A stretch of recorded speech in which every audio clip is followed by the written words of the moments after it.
Good afternoon, good morning, wherever you may be. Welcome back then to another LFM stream here for V2 of the Next Level Racing Cup. Brought to you, of course, by Local Motorsport and CaseKing.de. We have a very exciting triple header of racing taking place today, where we are going to be going to three of the best circuits that you can tackle in these wonderful GT3 cars. And we'll be opening up at the wonderful Kyalami race circuit for the first round, where we will be shortly heading into a one-shot qualifying session before we make our way in towards a 45-minute race for these drivers to dig their teeth into.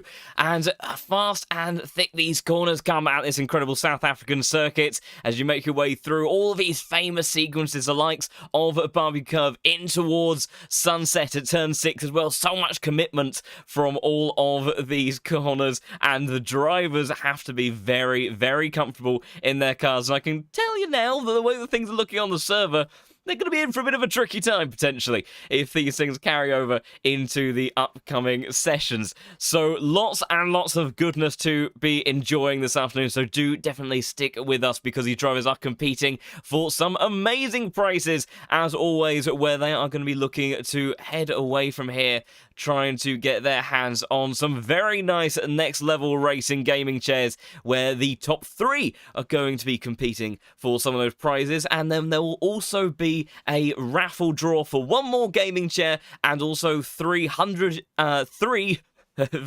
distinctive wording here, 3 €100 vouchers for Ducky products as well. All, of course, again, brought to you by CaseKing.de. So wonderful, wonderful stuff for all of our drivers to be competing with and for. And we have a stellar lineup as always. And speaking of which, let's head over to this circuit and just see exactly what our drivers are getting up to at the moment. See, the reigning champion of this series, George Boothby, of course, one of the most successful drivers on the LFM platform that we have ever seen. Hasn't ever taken a title in some of the conventional championships we typically follow week in, week out in the Pro Series, but he has taken many, many a victory, and he absolutely loved the Next Level Racing Cup in its inaugural debut season. However, I am aware that this man, the Vlotche Esports driver, sporting the Ferrari 296 today, potentially is coming off the back of a 24-hour stream. And so he thought that the best course of action to follow that up with was to then dive headfirst into a triple header of racing, one of the most intensive types of racing you could potentially do amongst some of the best drivers on the LFM platform. So we'll see exactly how he gets on. But if there's anybody that can make such a ludicrous scheme work, I'm sure it'll be that man there. Of course, very, very talented behind the cockpit, as is the star-studded field that we've got amongst our grid as always. So just about to make our way over to qualifying in just a moment. Like I say, it's a one-shot qualifying for this first round, and then for the two subsequent rounds we will have reverse top 15 grids from each of the race results of rounds 1 and 2. So we'll have to see how everybody gets on. I'm sure we'll start to see cars peeling out the pits in just a moment. There goes the first one away. Of course, they have 10 minutes to do just their one and only lap, so we won't quite see the usual flurry of cars, perhaps, that we typically do in a qualifying session, because really, as long as they get around at some point within the next 10 minutes, then that'll be all done and dusted like so. I think the first car out on the circuit is the 306 of Marcel Tamo for Yeet Esports in the BMW, and you can see that the rain is coming down thinking fast. I'll tell you what, actually, drivers might want to get out sooner rather than later, because in 10 minutes time the rain is increasing. So with that in mind, they don't want to hang about for too long, I don't think, otherwise they could find themselves in a little bit of a spot of bother later on in this qualifying session if a track isn't quite as optimal as it previously was. And we've seen that have some major effects in races in the past, where very much timing of when you get out on the circuit can be a pivotal difference depending on where you start. And with only 3 races, and not the longest races, not too short, but 45 minutes isn't always necessarily the greatest amount of opportunity to try to compensate for a bad qualifying position, something like that.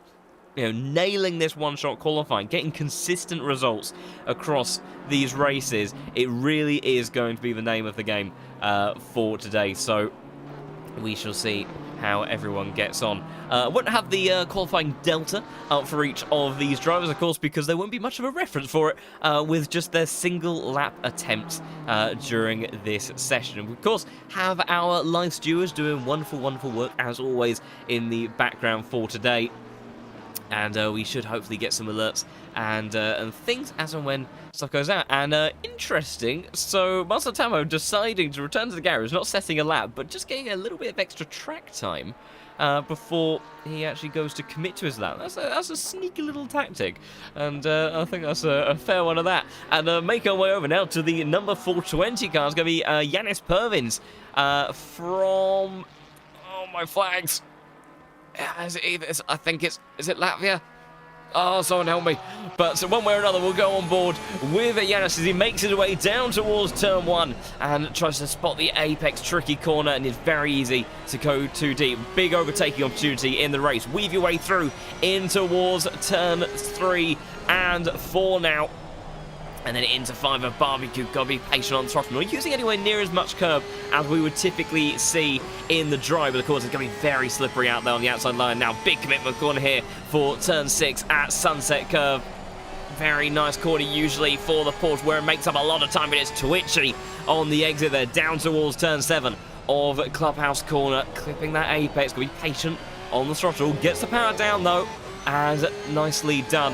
Heading towards the S's. Thank you for the confirmation in the chat as we see Yanis weaving his way through the next couple of corners using the camber.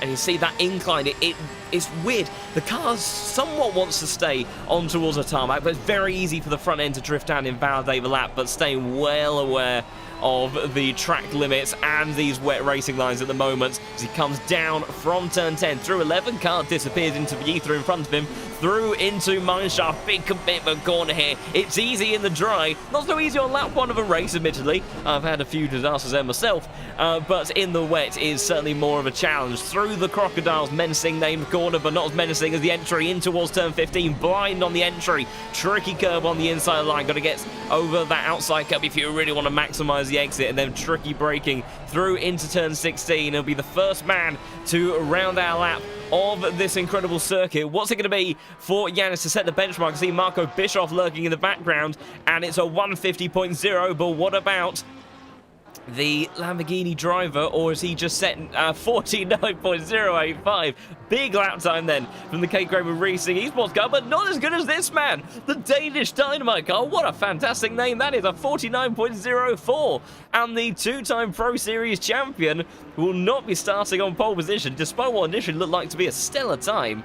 We'll have to wait and see. So next driver is trying to... There's an absolute flurry of cars coming around the circuit moment. We've got Luca in the number 55 car, 49.7 for him.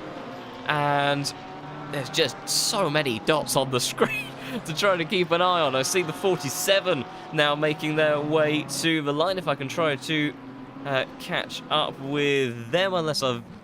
It's just that one. That's 43 coming in towards the final hairpin. Nico Kuzma goes on a 49.1. It's Sakari Leighton, and I was hearing George Boothby talking about this Honda, and it looks like it could be a pretty handy pick from the Wild Things Racing driver. Number 30 car goes clear by 0.3 of a second. Meanwhile, Andrei Yoki in the number 69 BMW goes to provisional P5 then. As Thomas Angelo in the next one of the Lamborghinis. Lovely looking livery on board that PXH Ghost car, number 42. And let's perhaps keep a little bit of an eye on this man. We've got Garantas Carrecas. We've also got the likes of Sam Efok as well, who has potentially, I think, started his lap. He's looking pretty racy as he heads through Sunset Curve. Meanwhile, the likes of George Boothby are just going to be starting their lap. So let's see. What about this man, Sammy Fogg, in the Triple H? Also have to head over to a number 25 car at some point in this race, because I have a bit of a fun fact, I do believe, for Mr. Kargugulu in the server at the moment. So we will head over to him at some point soon. Let's see what the 888 car can do. It's still Leighton on that 48.7 that sits ahead of Edvardsen and Bischoff inside of the top 3, but not for long because Sasha Vassner take a bow. The LFM man himself, the German driver in the 309 car, absolutely demolishes at the time. It was me thinking for a moment that could be looking pretty unbeatable, and he absolutely destroys it by over 4.5 tenths of a second. Mighty effort there from Sasha in the server. I'm not even 100% certain what car he's in at the moment. Of course, typically a Mercedes driver. Whether or not that car is doing wonders for him once more, we'll have to wait and see in a moment. But right now, it's the 888 of Sammy Fox trying to lay down the gauntlet for Yassi, see what he can do. And it's good enough for P5. He was purple in the final sector, but he cannot displace this man who is in the Mercedes. What an absolutely menacing time that was from the German driver. Now a couple of Titans heading around the circuit. Grantas Korekas, last season's Pro Series champion in that 912 car. Meanwhile, George Boothby, the #1 man in the server, and of course the reigning champion of this cup last season, that Ferrari 296. Probably happy, I would imagine, for these wet conditions, because the Ferrari has lost a little bit of pace typically. He said he was looking for a car that he was going to be feeling pretty comfortable with. We know, of course, he is one of the best extracting pace out of the Ferrari, no matter the generation. He always has been stellar in these vehicles. But this car, as of late, hasn't quite been on the same form as usual. But put it in rainy conditions, that's when we might start to see something pretty interesting. As well as, of course, the fact that there is not compulsory tyre changes. There is a compulsory pit stop, but not compulsory tyre changes. That now brings two things into effect. One of which is about fuel. Splash and dash. You want a car that's good on fuel. This car does that. And two, you want a car that can nurse its tyres because you really don't want to be changing them ideally, and that car can do this. But what is it like on one lap pace? Oh, it's pretty damn stellar from George Boothby, 47.727. Sasha Vassner suddenly finds himself half a second away from pole. Marcel Tamo has got himself into P3 in the meantime. Let's see, Grantas Korekas only good enough for P11, 1.7 seconds away from pole position. That is not where we would have expected that McLaren to find himself today. So I imagine he might be a little bit disappointed with that qualifying. Let's see if we can catch up with other people in the server. See who else is on a lap at the moment. I do believe we have another one of the Mercedes, Lucas Schneckenberger, that is on a lap right now. Timing board doing some peculiar things, as he does appear to set a lap time of approximately half an hour, which, considering that we've only had about 10 minutes of qualifying, is a pretty impressive benchmark in itself. But we'll see what Spaghetti Racing Car can do on this outing, because we saw the Mercedes in the hands of Vassner being pretty handy early on in the session, and for the fellow German, it's good enough for P12 to slot in behind Grantas Korekas. But my goodness, George Boothby, you wouldn't think he'd just done a 24-hour stream, would you? It looks like he never left the Next Level Racing Cup from last season. Absolutely stellar stuff from him. We've got Marius Dreisig in the number 719 car. He's found himself up into P6. And see if we can get a better camera angle for this man, as I do believe everybody has completed their laps now, so it will be Mr. Boothby that starts on pole position. In actual fact, what we will do is we shall resume our fun facts of the day in just a moment, whilst we look to head away from the circuit for just a second, and we will go for an official run-through of the grid in just a moment's time with our wonderful, wonderful graphics, hopefully all working well. As I say that, I've discovered a small issue in the background. The wonderful worlds of different resolutions. But I think with just a little bit of a nudge here and there, we should be okay and good to go in just a moment's time. So we'll just wait for those graphics to come through. But another fantastic qualifying session from Mr. Boothby. Of course, he is absolutely always been a very, very quick man when it comes to the LFM platform, and once again in the Ferrari showing exactly what he is capable of. Of course, recently when he's been taking part in the Pro Series, it has been going the way of the McLarens for the most part as of late, although we did see earlier on this week that the Audis were very, very quick at Indianapolis. So, although these cars...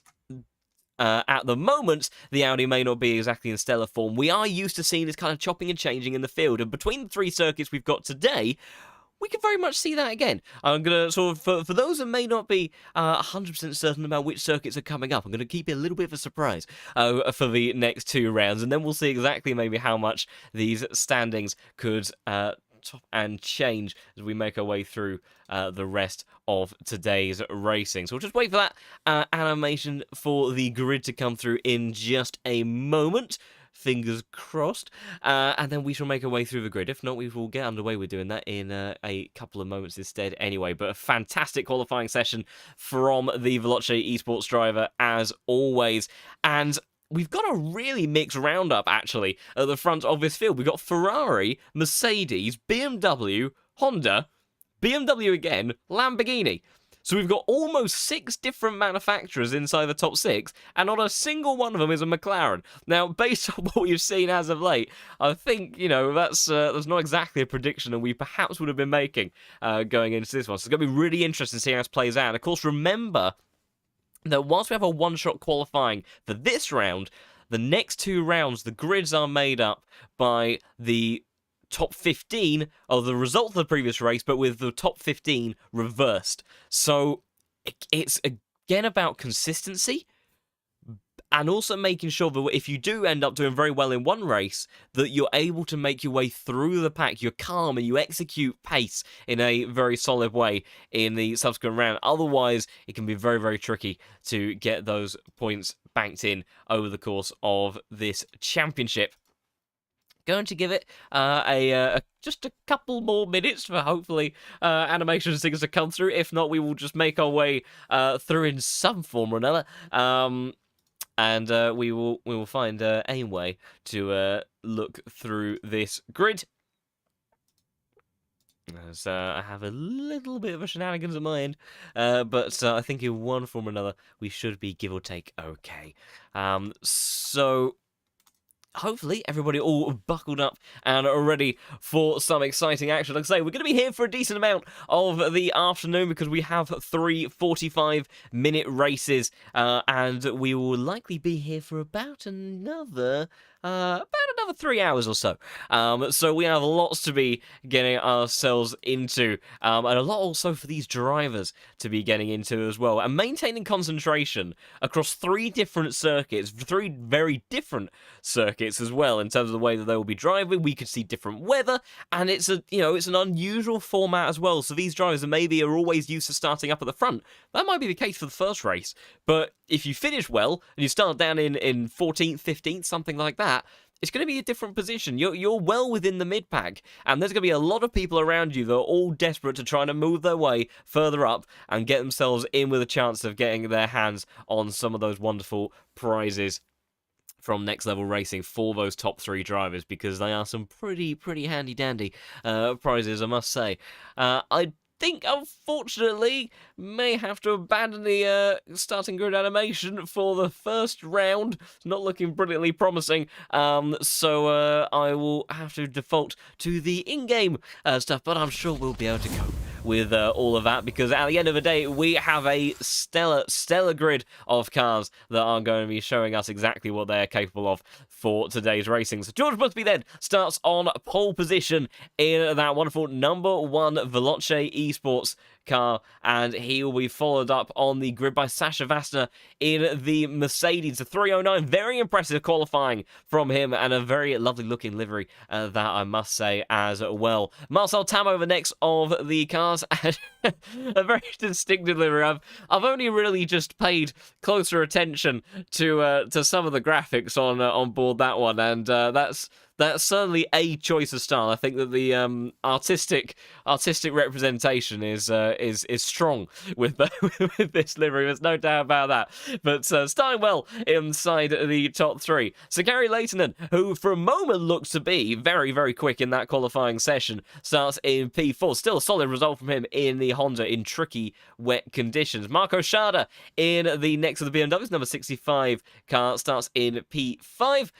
Marius Dreisig in the Lamborghini for what looks like something Hunter Racing, but the font size is now increasingly small for the 719.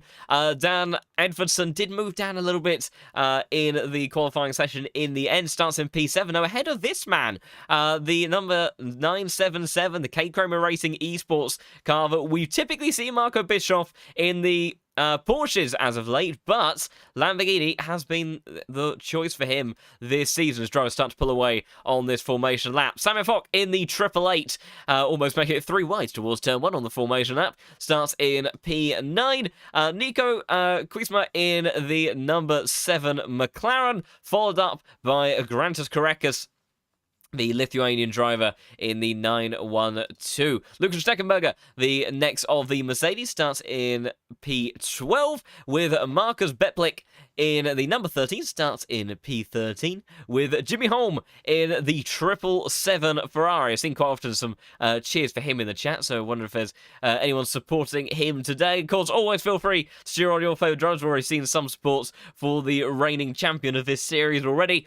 Andrea Yoki in the number 69 BMW, starts P15. Ricardo Hilgeist in the number 19 car. The number 25 of Amit Sadar Kargulu starts in what was P17, now he's showing us P16. I think that's just some shuffling around. We'll come back to him a bit later on for some fun facts. Luca Wieninger in the number 55 Audi, the first of the Audis in the field, starts in P19. P18, excuse me. Michael Frey starts at P19 in the 181 car. Brue Maidra in a very nicely liveried Porsche starts in 20th place. Yanis Pervins in 21st. Fanny Malik in 22nd for the 168. Josef Kufel in the number 43 McLaren starts 23rd, with Thomas Angelo in 24th position. And then it is Sandal Sabo that we saw, I think, make his debut in the Pro Series earlier in the week, with Yevyen Saiko in the Lamborghini, the number 70 car, starts in 26th position. Flip de Silva starts in 27th, with Caleb Vanager in the number 44 car, starting P28. Max Florence in 29th, and Philip Gross in the number 51 Lamborghini to round out this field. And we will be getting underway with just sorting out what's gone on there. Make our way back over. Come on. There we go. To get sorted, ready for this race to get underway. So remember, a compulsory pit stop, but not a compulsory tyre change for these drivers. So it will usually be splash and dash territory, or will it? Because we have rain easing off over the course of the next 10 to 30 minutes. So definitely all very much to play for as our drivers get themselves lined up and ready for what will be the first round of the second iteration of the Next Level Racing Cup. George Boothby, the reigning champion, will continue where he left off and lead them away towards turn 1. Will he make it 2 on the trot, or will someone else get to the top spot on this occasion as we wait for lights out to go? And there we go, and it looks like it's been a pretty good start at the front of the field. In actual fact, I think Marcel Tamo might have been the one that got the best launch initially, but it's Sasha Vassa trying to go all the way around the outside in towards turn 2 they go. George Boothby hard on the brakes in the 296, very close between the two leaders. Everyone tries to get through safely, a little bit of door banging on the exit there. 3 wide in the background. George Boothby, Vasta still side by side in towards Barbecue Curve. Marcel Tamo up into P3 now, ahead of Honda. George Boothby having to fight as hard as possible. A little bit of door banging again. And now Sasha Vasta potentially vulnerable to the BMW 777, and Jimmy Holm is off in the background as we go on board the rear wing of the Veloce Esports car that's held on to the lead. Vasta still in P2, but will there be something said from the stewards about that instant on the opening couple of corners, or was it just hard racing? Meanwhile, Marius Dreisig in the Lamborghini sending up the inside of Marco Schada. Slide for Edvardson in the background as well, as they all side their way through the S's for the first time. Wide moment for Tamo, under pressure potentially from this man in the number 30 car. In that Honda, we know it's going to be quick in a straight line, but nothing that he can do just yet. Yellow flag further down the order. Max Florence that's gone around manages to rejoin safely, but disappointment there for the BMW driver. Why moment for Schneckenberger up at the hairpin. It's chaos as usual here at LFM, but it's what we live for and love. Why moment for the Porsche in the background there. That was Michael Frey that got it all wrong as he started to come down the hill wide almost. Oh, big moment! Big moment for Dan Edfordson on the exit mineshaft. I said it was a tricky corner on lap 1. The commentator curse plays into havoc again, and that's a lot of damage on the front end of that car, and that is not how you want to be starting your time in the Next Level Racing Cup, as he slots now in behind Cargulu in the number 25 car and does immediately go into the pits, as does Brouillet Major right behind. But at the front of the field, it's George Boothby that leads the way. He's managed to immediately open up a second lead despite that close call in the opening sequence of corners, as Leighton and having a little bit of a look up the inside. Oh, that's got very busy. Marcel Tamer's got extremely deep under brakes there. He's lost a spot already to Leighton. Will go on board with Marius Dreisig, who's now getting an absolute faceful of the spray, and see other positions chopping and changing further down the field there as Marco Bischoff hunting around the fellow Lamborghini. See the amount of spray being kicked up. We know it is going to ease off as time goes on. Yellow flag for Michael Frey further down the order, and he's gone 3 wide on the exit with Jimmy Holm, who's recovering in that 777 car, and that was flipped to silver as they head into Sunset Curve side by side. BMW driver surely is going to have to give up the line on the entry here. Oh dear! Well, he's given up all for that. He's given up all the traction. Jimmy Holm is off. Michael Frey's almost into the back of him. It's carnage further down the order, all the way around the outside. The Swiss driver trying to make up for the mistake in the opening sector just a couple of moments ago with 2 positions that he just lost, trying to reclaim them. Hill guys has gone off now through the S's, which is exactly where there he is, facing the wrong way in the middle of the apex. Jimmy Holm all the way around the outside, holding off the Swiss driver in the 181 car as they head up towards the hairpin now, trying to see what he can do. Still fantastic stuff. This battling still going on further up the order. I need to check it in just a moment, because now it's Leighton and on the back of Vassner. Marcel Tamo trying to reclaim position. Someone's just gone flying off into the shadow realm. Who was that? That was the BMW of Andrei Yoki that's now under pressure from Schneckenberger. Yanis Pervins and Carl Gulu just behind. And I still haven't even got to my fun fact of the day. I might as well save it for whenever the server decides to give us a little bit of a rest period, which is not going to be now by the looks of it, because Sandro Sabo has brought out the yellow flag. So has Brouillet Major. Leighton setting the fastest lap of the race on that time around this circuit. As they head down towards turn 2 once more. Sammy has got very deep under brakes, so I think was trying to make a move over the Mercedes of Schneckenberger in front. Has got it all wrong, and meanwhile it's kicking off with Marco Bischoff versus Marius Dreisig, and also side by side as well on the exit. Marco Schala, Grantis Correct is all trying to find positions as well. Kate Kramer Racing Esports car has got the job done, but what about further behind? It looks like it's all safe for the Lamborghini for now, but what about the cars that sit right behind him of Schala and Correct? Correct is trying to go all the way around the outside in towards the left-hander. Surely can't make that one stick. In actual fact, could he now be under pressure from the BMW? It looks like he might be towards the inside line. That's Marcus Beblik trying to go past the number 1 man on the LFM platform. Yellow flags ablaze further down the order again. I think that's for the 101 car, Michael Frey. Busy time for him. BMW now down the inside in towards the hairpin for the number 13 car. Grantis Correcas trying to see if he can get the switchback. He's go on board the McLaren driver. You can see the spray being kicked up in front of him. And you can see just about that little digital display in the centre of his dash. Schneckenberger in that Mercedes, menacing, trying to see if he can apply pressure to the 912 car. And he's forced the error because Grantis Correcas has gone absolutely straight into the back of the BMW driver. And that has sent Beblik around. He's got going again, but that is not what he would have wanted at the beginning of this race, and Correca's big mistake from him. Meanwhile, Marco Bischoff in the 977 car up into P4 now.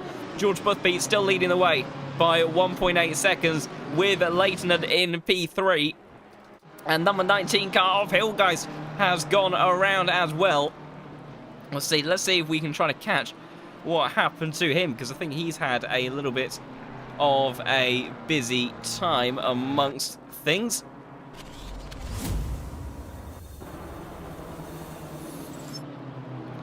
So his seed's coming through mine shaft now. Oh, it's exactly the same error as what we saw Edvardsen have not too long ago. Just catches the wheel on the grass on the exit of mine shaft.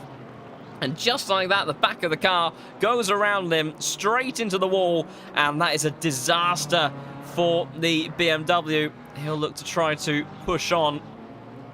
But that is not what he would have wanted whatsoever in his race, and I think he has actually just come into the pits, as has so as the timing board had a little bit of a whoopsie. We've got certain drivers in the pits, if I can try to get back on board with so George Boothby, I think, is just still definitively leading this race, the British driver, who has a 2-second lead now over Sasha Vassner. But will we see any penalties being dished out? We'll have to wait and see. Of course, if there are penalties dished out before the pit stop, then he will have to serve them. That goes for anyone else in the server as well. It will be served at the stop, whereas anything else, it will be post-race. And Grantus Korekis just no fight whatsoever. Maybe already expecting a penalty, of course. Samir and Grantus Korekis are in some form or another teammates between Yasit and Veloce, the two sister teams. So perhaps just allowing his fellow driver to go through fairly easily. As unfortunately, I could already feel my voice starting to turn up. If you were with me on Wednesday, I know that I was in a little bit of trouble. I was hoping I was going to be able to get through today A-OK, but you may have to bear with me on a couple of occasions, everybody, so I do apologise if from time to time I do actually have to breathe every now and again.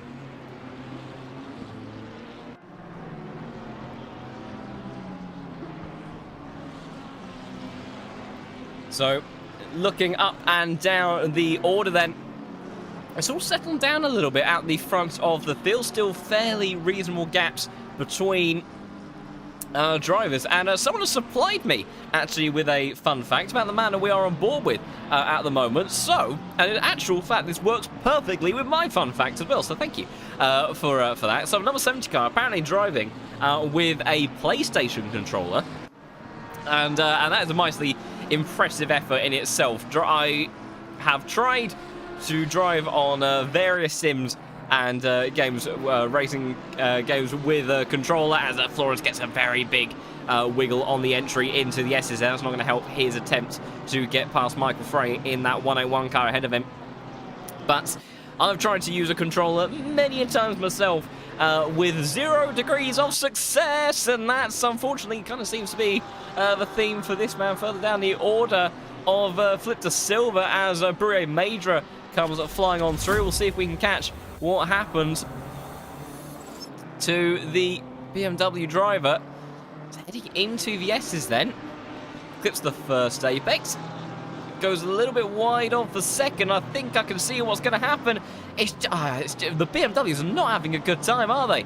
It's just every time they put a wheel out on the grass, understandably in these conditions, car just absolutely snaps around on them. Not even second invitation of being able to try to save it. And unfortunately, does end up costing him a series of positions as Edvardsson. So Edvardsen, I think, has just had an error down towards the S's as well. He's got going again. Hillgeist has just come out of the pits. We've got Jimmy Holm applying the pressure, and it's working as he sides one up the inside of the BMW. Will the BMW appear? There he is. And Thomas Angelo now in the Lamborghini just behind, trying to follow Jimmy Holm through as he recovers from... We didn't quite see what happened to him on lap 1, but he lost it in some form or another at a barbecue curve as he now makes his way up in towards P20 of this race. Grantus Korekis, after allowing his teammate through, he's certainly stuck with him for the time being, as has this little group, as Thomas Angelo, that we were just talking about a moment ago, has got Michael Frey trying to go all the way around the outside, and that's going to be brave. Surely not. In the 101 car, in towards the S's, he goes outside, turns into the inside line, and there's nothing that the Lamborghini driver can do as the Porsche monsters his way up the hill, up towards the hairpin. Fantastic move from the Swiss driver. As we've also got the likes of Kufel trying to make a move potentially in just a moment over Beblik, who's already had a little bit of a tough time with that incident with Grantus Korekis. Just have to see if he's able to hold position just a moment. Flatty Malik, I think, has just had an incident as well. Jules Boothby continuing to go faster and faster as the rain eases off as we make our way through this session. But just continue on that point about my fun facts. So that's my fun fact about Mr. Psycho Yevgen in the number 70 car, who I think was the one that maybe disappeared out of my starting grid briefly. I don't remember mentioning previously the Ukrainian, but meanwhile, I'm going to have to delay my fun fact again because these guys are not making my life easy, because we've got 3 wide now. Through turn 1 they go. Down in towards turn 2 is Michael Frey, Thomas Angelo, and Max Florence, all side by side. A little bit more than that, I think, because everyone's gone wide. It's going to be Max Florence that says thank you, everybody. The seas have parted, and he makes his way up 2 positions in just 1 corner.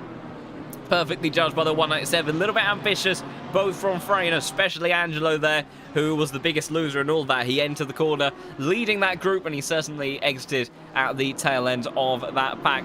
Matt Streisig applying the pressure to the man in P5 of Marcel Tamo. Meanwhile, although we don't have a delta between our leaders, you can see it's a pretty hefty gap, because there is George Boothby up ahead in that Veloce Esports Ferrari, bleary-eyed, doesn't quite know what time it is, and he had a bit of a faff trying to get to the server for the most part. But he's sticking a bit of racing car, and he knows exactly what he's doing. It reminds me actually of Martin Brundle, who had a massive crash in the 90s, and he quite clearly had sustained some sort of form of head injury and was being advised not to get back in the car. And his response to the medical team was just, tell me which way to turn out of the pits and I'll be fine. And to some extent, I understood what he meant, because clearly, the rest of it, these drivers, they run on such instinct when they're in the car. That's second nature to them. However, remembering which circuit they're at initially, that's a little bit of a trickier one. But meanwhile, Lucas Schneckenberger, talking of tricky, trying to go for a move on the outside, down towards the inside. It's a Daniel Ricciardo-esque move during its prime. Towards the inside of turn 2, Marco Shardev was not expecting that one. Neither was I. The Mercedes driver all the way around the outside now, in towards Barbecue Curve. The 595 car makes his way up into P7, but not for long, because the BMW trying to get out the inside now, surely into the Sunset Curve. Can he do it? He's absolutely glued to the rear bumper of that Mercedes, but he cannot make a move stick. So number 65 car will have to sit in P8 for the time being. Triple H of Sam F. Fock has been able to gain in all this as well. In actual fact, has gapped his teammate of Granted Correcas as well. Meanwhile, further down the order, side-by-side action between Caleb in the number 44 and Yevhen, we were looking at a bit earlier on. 296 versus the Lamborghini Evo, and it's down the inside now in towards the S's. Side-by-side action, tricky to get done through here, but space given on the entry, out on the exit, all the way around the outside. The downforce package on board that 296 is mighty. It drives like a prototype, and towards the hairpin he goes, and smart and tidy move to get himself up into P17. Fantastic stuff from him to progress, as I think Yanis Pervins has just made a little bit of a mistake down in towards Mineshaft there. He hasn't had as big of an error that we saw some of the BMW suffering from earlier on, but that's an error! Oh, the commentator's curse again. I do apologise to the 420 car as he's clipped that apex of Cheetah Curve. I said it's a scary one, not scary. Is this rejoin? No, so I think we've just about managed to get through there safely. Thank goodness, as everyone comes flying on through. In the background as well, actually, was Michael Frey applying the pressure to the rather damaged front end of Sandor Sabo in the BMW.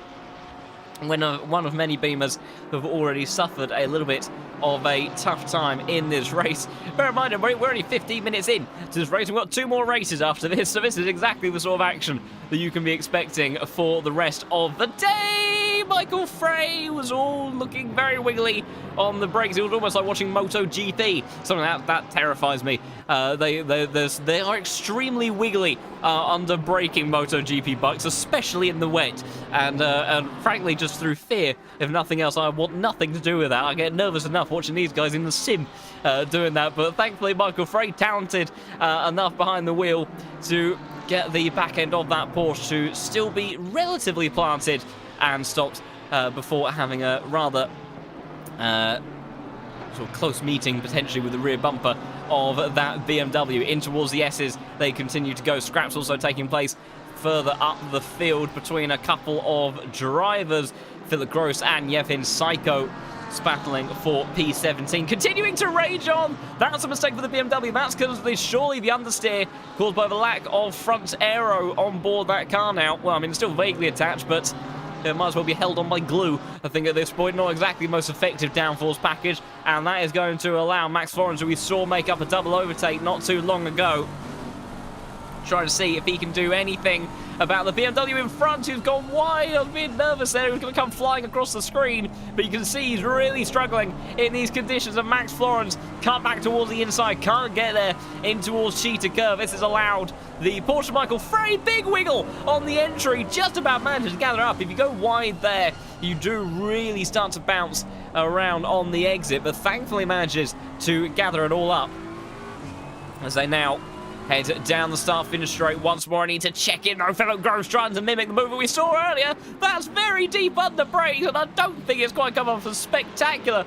as it would have been. It's not quite worked in the way that I think he would have wanted. In actual fact, it's gone very detrimentally poorly for him, because Yanis Pervins, who we saw make a mistake not too long ago, who was getting a face full of Jimmy Holm in his rear-view mirror, was closing in towards Barbecue Curve. As now further down the order, checking in on other five, Max Florence has managed to send the move now through Barbecue Curve. He does it successfully and gets himself up into 22nd position. Pit window now open, so 10 minutes then for drivers to make their stops. And what do you do? Surely these drivers, they've got a really interesting choice. The rain is continuing to ease off. Now, once it is easing off, it does look like it's still going to be raining pretty badly for Sandro Sabo, coming under pressure. Hungarian driver more and more from Thomas Angelo in that Lamborghini behind. And I think he's lost a chunk of momentum there. It's not actually going to be good enough, I don't think, on this occasion to provide an opportunity. Someone is finding one, though. It's Samuel Fock, as Marco Shant has gone very deep under brakes at the Crocodiles. Grantis Correcus getting involved in this one as well. But they've got to be so careful as Correcus, he bails into pits very, very early. Marco Bischoff sets fastest lap of the race, but you've got to be careful. If you go onto new wet tyres very, very soon, you could have them at the wrong pressures for the second stint. Meanwhile, Jimmy Holm has, the 420 cars found himself in the kitty litter again, just from where he was a moment ago. Almost ends up in the pits involuntarily, decides not to, and Jimmy Holm decides after making that move that he's going to go into the pits, as does Psycho, and a lot of drivers trying to go into the pits. Now, of course, the flip side of all of this is trying to go for that undercut strategy, getting the fresh tyres on. Maybe they won't be the best over the course of a stint, but if you can get track position in these tricky wet weather conditions, it can be a pretty powerful tool. It's not the easiest circuit to overtake at, other than, the run towards turn 2 is definitively your best bet. And when you've got the wet weather, we've seen it go a bit wrong. It's tricky to get the car stopped consistently when you're going down the inside line. So, we could see a bit of a different approach, and these drivers really trying to make up positions strategically in terms of tyre compounds more than anything else. I think, briefly, we may have a small lull where I could actually provide you with my fun fact, or is Sammy about to do something ridiculous? And, well, I think Marco Shant's made a big mistake there, so no, we will stick on board with this. Let's go on board with this view. We haven't seen this one yet. As you see the spray being kicked up out of the rear diffuser of that BMW in front. Number 65 cars, the Lamborghini absolutely flying through mineshaft then, trying to go all the way around the outside. Can't make it stick there, but gets to cockpit. It's going to be a drag race now towards Cheetah Curve. As Sammy, he's a mature driver in the cockpit of that 888 car. He backs out of that one, doesn't want to go side by side through there. You can just about do it, but it requires two very willing drivers. Meanwhile, Kargulu and Fladdy Malik swapping positions, which gives me a perfect opportunity to talk about this man on screen. Now, I do believe I've got this right. I'm even about to make myself look like an absolute melon. But this man here, Ahmet Sadar Kargulu, we were talking about input devices earlier on and the impressive skills of Psycho in that using the PlayStation controller. I do believe that this man uses a mouse. I'm not even sure if there's a keyboard involved. There could, I think there might be a mouse and keyboard. The keyboard probably for things like shifting. But he steers, at the very least, with a mouse. I can't quite remember what he does for throttle and brake. But I'm fairly confident that he drives around using a mouse, and typically the camera angle for this is absolutely terrible, so I can't actually show you his steering wheel very well because he chose about the worst car to demonstrate such a thing. But I find it just mightily impressive that people can be on any sort of form of consistent or competitive pace using devices like that. And unfortunately, I think that Edfordson has just had a little bit of a repeat error down at Mineshaft again. The animation, it wasn't quite as dramatic by the looks of it as we've previously seen, but still not quite ideal for the man in that car, who now does come into the pits for the Danish Dynamite team. It was a pretty Dynamite-like start in qualifying, but it hasn't quite been, I think, the race that he would have been wanting from that point onwards.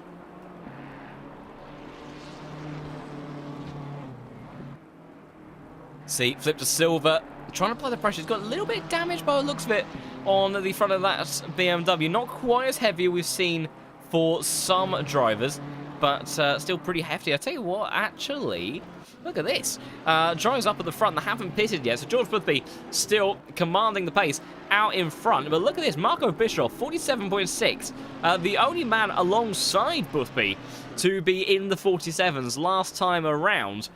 And he is absolutely closed up to the back of Sasha Vassner here. You see Leitonen lurking around in the background with his Honda, waiting to see if there's an opportunity to get up onto the podium. And Sasha Vassner making mistakes. That is not going to help his campaign to come away with P2 here. Because remember, consistency is the name of the game. You cannot afford to have a poor race. And Korekis' undercut strategy has worked, because he has got himself back ahead of his Yassit teammate, or sister teammate of the 888 car from Samir Fock, as Jimmy Holm and Yanis Pervins also going side by side on the exits of the pit lane. It'll be the 777 finished man that goes into turn 2 ahead in P19. And I do believe, some of these pit stop graphics, I think, haven't actually successfully triggered. Because, at the very least, we know the Grantis Korekis went into the pits, and he still has a pit stop apparently to serve, which is not true. He definitively did do it in the pit window as well. So, I think we'll just get rid of that for the time being. We'll try to keep up with things as we go along. But, yeah, Korekis currently sits in P15. I think there are a couple more drivers to do stops ahead of him, the likes of, so we've got Shada now coming in as well. Kufel, Quizma, Gross, Frey, Florence. Those are all drivers that were battling kind of towards the sort of top 25. So I think these drivers are all looking to be bumped up about 5 or 6 positions by the time they all look to come in. They've still got 3.5 minutes left to go. But yeah, very much need to be mindful of this second stint, because as the rain eases off, the temperature you generate in the tyres is going to inherently get high. You haven't got so much in the way of cooling effects there. You can manage it slightly. You see, look at the textural difference from the racing line that we're driving at the moment over to that left-hand side of the circuit. Very clear display of the level of surface water that is actually on the circuit. You get a really good spread across that there. And what you can do is you can very much drive purposely offline, as Maris Dreisig has gone around. I was just about to say he's made up a move, as Schneckenberger, good avoiding action from him. And unfortunately, Maris Dreisig, after trying to make his way past Marcel Tamo, has unfortunately spun it around. And we'll head for a replay now. Let's just wait for the transition over. You see, so Sunset Coast, it was a mistake initially. Marcel Tamo, big error from the BMW, just about gathers it up. Was there contact? Oh, there was! There was contact between the BMW and the Lamborghini. Schneckenberger goes flying on through, and Maris Dreisig, by the time he gets going again, losing, well, what he will feel like would have been 3 positions overall. In actual fact, I think the green BMW that went through last there was that of Edfordson, if I'm not mistaken. So I think maybe a little bit out of sequence it is. So it's only 2 positions lost there, but potentially some penalties coming in there, as Dreisig does go into the pit, as does the likes of Leitonen, Tamo, Schneckenberger, Dreisig, Yoki, Kufel, Quizma, all leaving it as late as possible because they want to try to get their pressures and everything dialed in as best they can. But those, and this is the power sometimes of track position, because those at the front of this field, George Boothby, who has continued to lead the way in dominant fashion, half a second faster than anyone else last time around, and continuing to set purple lap times as we go through, ahead of Vassner and Marco Bischoff. They are able to get around this circuit a bit more comfortably in that in the remaining time of that pit window. So they can go one lap longer without really having to be too concerned in the grand scheme of things. That means that they can really try to optimize as much as possible, read the track conditions as much as possible going into the second half of this race, as we have got just a minute left of this pit window with, I believe, just our front couple of drivers yet to pit. Meanwhile, Michael Frey onto the back. He's more than on the back of Jimmy Holm in the 777, who sent around for the second time today. And Michael Frey may have a penalty coming his way.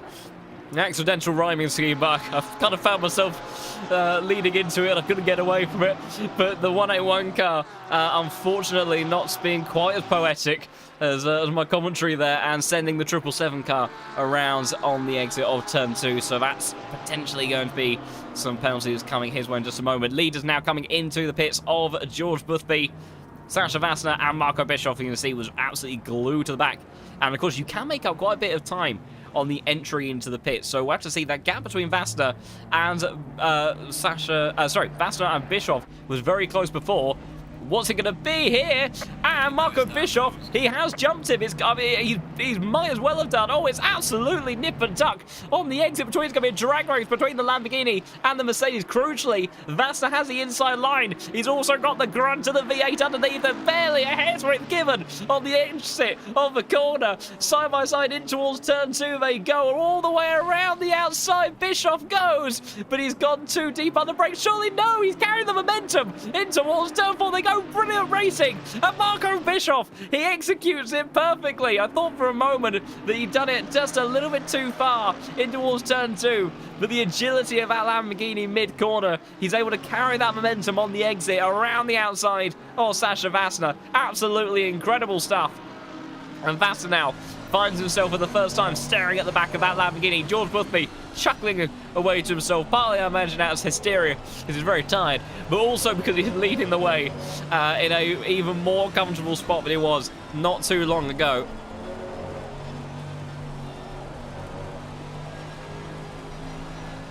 But Vassner now with it all to do, and that's not going to be the way to get the job done if he wants to reclaim that P2 spot. Marco Bischoff looking to get the hammer down, push on, and just trying to give maybe George Boothby something a little bit to think about in this race, because George Boothby had a pretty easy time of it. I mean, as easy as driving around one of the most difficult circuits on the planet in treacherous conditions can be. But for George Boothby, it's a pretty easy time of it. I suppose he's given himself his own form of BOP by entering this race after doing 24 hours of previous racing. So I suppose you could say it's all fair game overall with the Veloce Esports driver, who continues to lead here at Kyalami for the first round of the Next Level Racing Cup. As big swing back and forth on the back end of Beblik. And he's managed to make it work. It was an unconventional line through mineshaft, has whipped the back of that BMW around like it's nothing, got the power down on the exit of Crocodiles and up into P12. Stellar move from the German driver, who of course was sent around earlier on by Grant Karekas. I think the number 44 car as well has made up a move not too long ago, as we'll see what Caleb was up to. You can see wide moment for Thomas Angelo. Oh dear, that's a lot of damage on the front end of that Lamborghini that I can see, and I think, yeah, Angelo just allowing the Ferrari to go by. We'll try to get a view. You can't quite see it from there, but there is definitively a very grumpy looking front end to that Lamborghini. It's definitely had a pretty time at points. A little bit of curb there from number 44 car. Gets away with it, but he does have to be mindful not to be too aggressive there over the entry. Meanwhile, Grant Karekas still applying the pressure to the Lamborghini of Samir Fock in front with that 888 car. Seeing what he can do up the hill. They go in towards the hairpin. McLaren has not been the package around this circuit that we've kind of been used to seeing. It's obviously the week for it, because Indianapolis, the McLarens were absolutely nowhere. It was all about V10 power around there. A little bit of Mercedes thrown in there as well, with a mix of Noah Rida and Sasha Vassner, I do believe. But Audis and Lamborghinis were definitively the cars to have. The more cylinders, the better. But that has not been the theme of generally speaking, recent weeks. And McLaren, in one form or another at least, has been very much up there as a competitive car all the time. And twice in just a few days, really has not seemingly had the pace. He is now starting to apply the pressure and reel in his teammate. Meanwhile, De Silva now makes his way past Thomas Angelo, who is continuing to struggle. Get a little bit of a better view there of that Lamborghini. You can see facial rework in play. And he want to claim that one back from the medical team, because that is, Lamborghini unfortunately has definitively looked better on a number of other occasions for the Racing Bull outfit. Meanwhile, Michael Frey on the back of Cargulu then in that 25 Ferrari. Number 101 car trying to send out the inside, not quite brave enough on the brakes there to do it in towards turn 2. And he'll have to try to set up the exit. I'll tell you what, he's got a pretty good chance. He can get the power down nicely, and he's sent it already up the inside towards Barbecue Curve there. Takes a chunk of curve on the entry, trying to make sure he leaves Cargulu just about enough room, who is glued to the rear of that Porsche. Spray absolutely plastered across the windscreen, but in the end there's nothing that the Ferrari can do, and Michael Frey continues his climb through the field up towards P42. We have to have a look at the positions deltas in just a moment, because I think Michael Frey, despite a rather busy race on occasions, has certainly made up quite a few positions, so good job from him. Meanwhile, turning into a three-way fight is Samir Fock, Grantis Karekas, and Marius Dreisig. It's a Grantis Karekas McLaren-style sandwich between the two Lamborghini slices of bread at the moment. Down in towards Crocodile's Curve. Dreisig applying the pressure, and that's a mistake from Karekas. No, it's an absolute purposeful conceding of position. So Karekas just deciding that he's not wanting to. I think this strategy. He knows that this race has not gone to plan, but what he does want is he wants to reverse a top 15 reverse grid that is going to give him a chance of victory at the next circuit. And I can tell you now, overtaking of the next circuit is going to be very tricky. And I would say that, someone like Karekas' pace with the position he's in, chances are he could look to maybe get a victory if he wants to start in what would be P6, I do believe. That he could be possible, but he may, if that's his target, he may want to drop just a couple more. I think someone that also may have actually just dropped the ball a little bit, unfortunately, is Brurier Madra on board the 199 car. Down into Crocodile's Curve. Ominously leading up to Cheetah. Curve will go on board with him. Is he going to clip his apex on the inside and fly? Yes, he does. Straight into the gravel, into the wall. Not quite. It's a very, very densely packed gravel trap on the exit of that curve to try to make sure the cars don't entirely end up stacked in towards the barrier, because it is very, very easily done. Meanwhile, other fights we've got going on at the moment. Philip Gross versus Jimmy Holm, who for the second time today is trying to go in recovery mode and make his way back through the field, as he's definitely shown good racecraft and pace at times, but he does seem to be, unfortunately, the recipient of a couple of little heavy interactions, as Edfordson just getting out of the way, I think, for faster cars, because that was Leighton and flying on through. So that was our leaders making their way past the Danish driver, who has also not had the easiest of days. Less than 10 minutes left to go in this race. George Boothby still leads the way. What's going on here? Mistake from Josef Kupel, and that's allowed Beblik to go through. McLaren driver now straight on the attack once more into the slipstream. I think he would have been through Cheetah Curve. I don't think we'll be able to catch it though, but the error has cost him dearly. And number 13 car now up into P12 for the first time this race.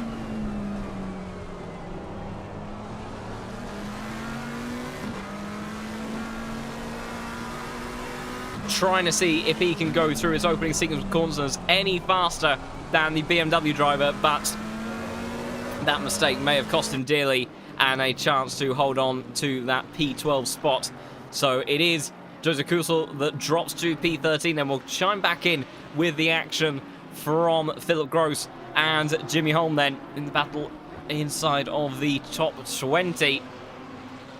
And we'll also just bring up these positions in just a moment as well, because I am rather interested to see how they have gone on. So Joseph Kufel, in actual fact, he'll be disappointed to drop the ball there, because that mistake, after gaining 10 positions, has compromised what has been a stellar drive during most of this race. But I tell you what, this has suddenly got very, very busy, because Psycho has got the world on his shoulders right now. 46.9, fastest lap of the race from George Boothby, because Jimmy Holm and Philip Gross have come in tow, trying to apply the pressure to his Lamborghini, the number 70 car, who is on that PlayStation controller, as we know.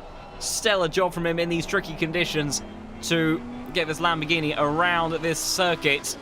You see, the rain would have tailed off a bit more in 30 minutes time, but it is going to stay, give or take, as it is at the moment until the end of this race. Some, that'll be a blessing, for some it'll be a curse. Was there a car stack there in the wall, or was that with me just making something up? I think I might have been making something up. Small mistake on the entry from the number 70 car, not quite able to give Holm an opportunity, but what it has done is it's given Philip Gross, an opportunity to potentially make his way past 777 car. Down towards turn 2 they go once more.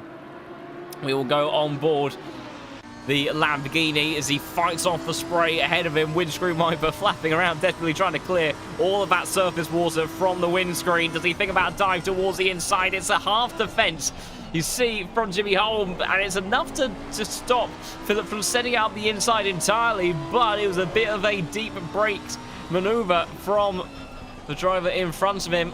Got it slightly wrong towards turn 2, almost gave an opportunity to the Lamborghini, but is able to hold him off for the time being. Meanwhile, George Boothby still in a class of his own right now, the only man in the 46s of anybody last time around, 4/10 faster than Marco Bischoff and Basta, who actually did exactly the same lap time as one another. So those two still very much an even pace, as George Boothby goes fastest again on a 46.850.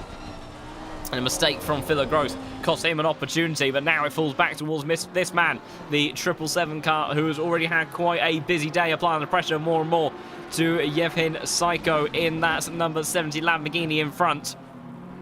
See how they fare through the hairpin. Pretty even amongst the three of them there. The Lamborghini of Philip Gross, a little bit twitchy on the exit, but has managed to get himself back into this train of cars. Biggest mover on the grid actually has been Max Florens in P17, up from 29th position in that BMW. Not quite good enough, though, to get himself into the top 15. Right now, it would be Kargulu, the man driving with the mouse, that would start on reverse grid pole for race number 2. What a sight that would be, and what an interesting start to the race that would be as well, because he is going to have a lot of pressure on his shoulders. Meanwhile, not quite as much as Psycho right now, because wine moment on the exit of the final turn.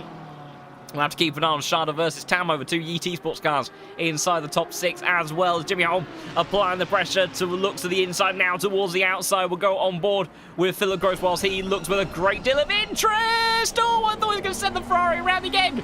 The number 777 has been tapped around at turn 1 previously in this race, and I'm sure he would have had fear struck in him as that Lamborghini Huracan was coming storming down the inside. An opportunistic dive, but not quite. I wouldn't make anything stick. Meanwhile, Tamo and Shana have now swapped positions, as Tamo seemingly dropping a little bit of pace in this tail part of the race, and we'll see if we can have a look at what happens for those drivers there. So you can see that's Tamo leading the way in towards the S's.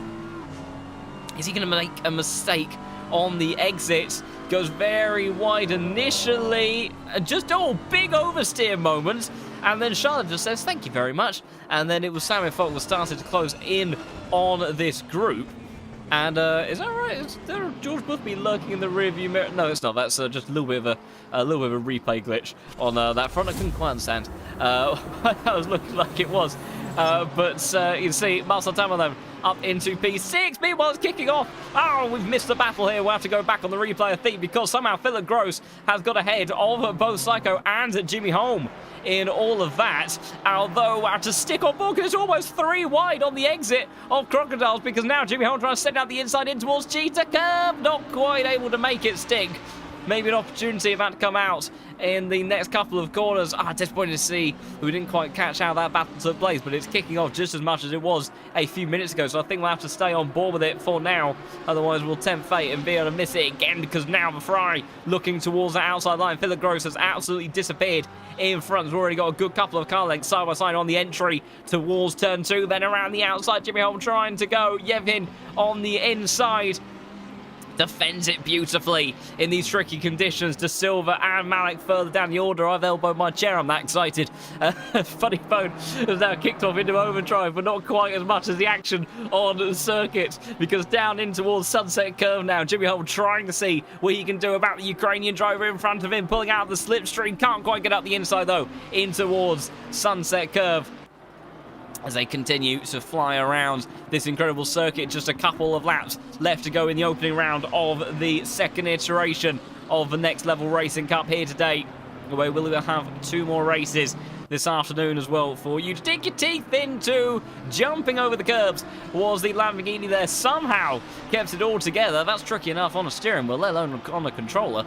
But my goodness, he managed to just about hold on to the bucking Bronco that was his Lamborghini.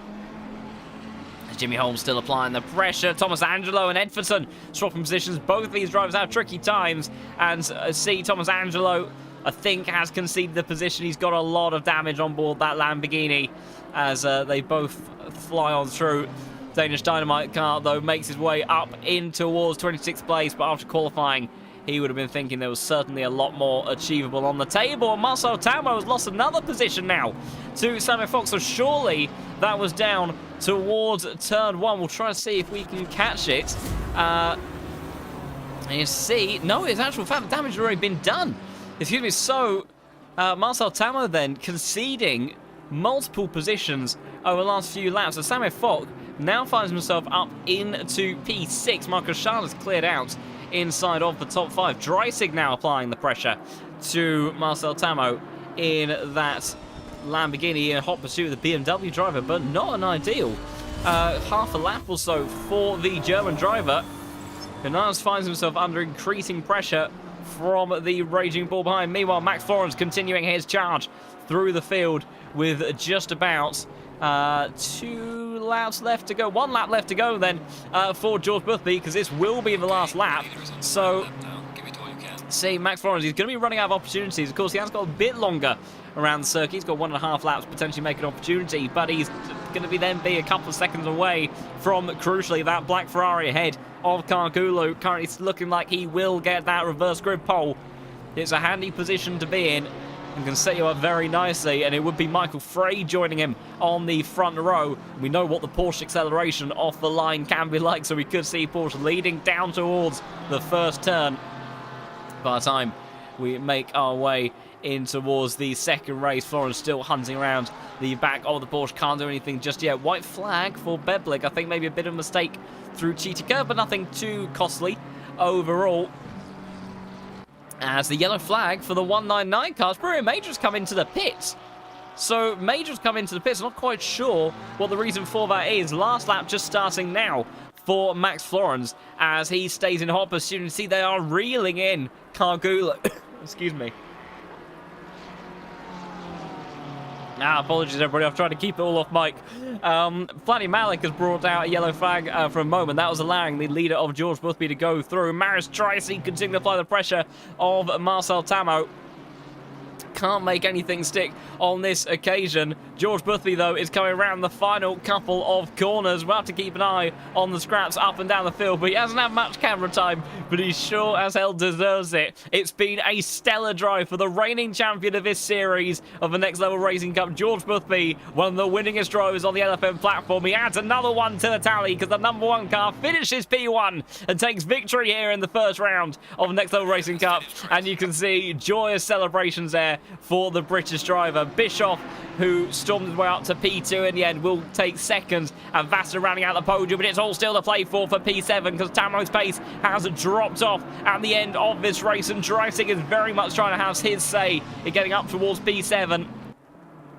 Don't think he's going to quite be able to manage it. Karekas lurking around in the background as well. We'll have to see if there's any post-race penalties. That's Angelo getting out of the way. I thought that was deep on the brakes moments for Samir, who takes P6, Tamo 7th, Dreisig 8th, and Karekas provisionally takes P9, but I think there could be some penalties to come into play there as well. Steckenberger almost manages to get Andrei Yoki, but can't quite get him out in the end. Florence has dropped to a second away from Yanis Pervins now. He's a second away from Kargulu, so I think reverse grid pole position will be going the way of Ispat. It's very close on the run through the final corner, but it is going to be the number 25 car that will start your second race on pole position. The man that drives on the mouse. And he has got himself potentially a very, very happy spot going into race 2. Jimmy Holm coming through in P20, a busy race for him in that 777 car. And he makes his way to the side of the road as the rest of the drivers come to the line. I think just a couple of cars left out on circuit. Trying to work out which ones they are. I think the 595 car still out there, and there we go. So that is the end of the first round of the Next Level Racing Cup. We'll look for the official results to come through in just a moment. But George Boothby storming to victory once more here on the LFM platform. An incredible performance from him in the Ferrari 296. And that car definitely delivering an abundance of performance that he will have undoubtedly been very, very happy with.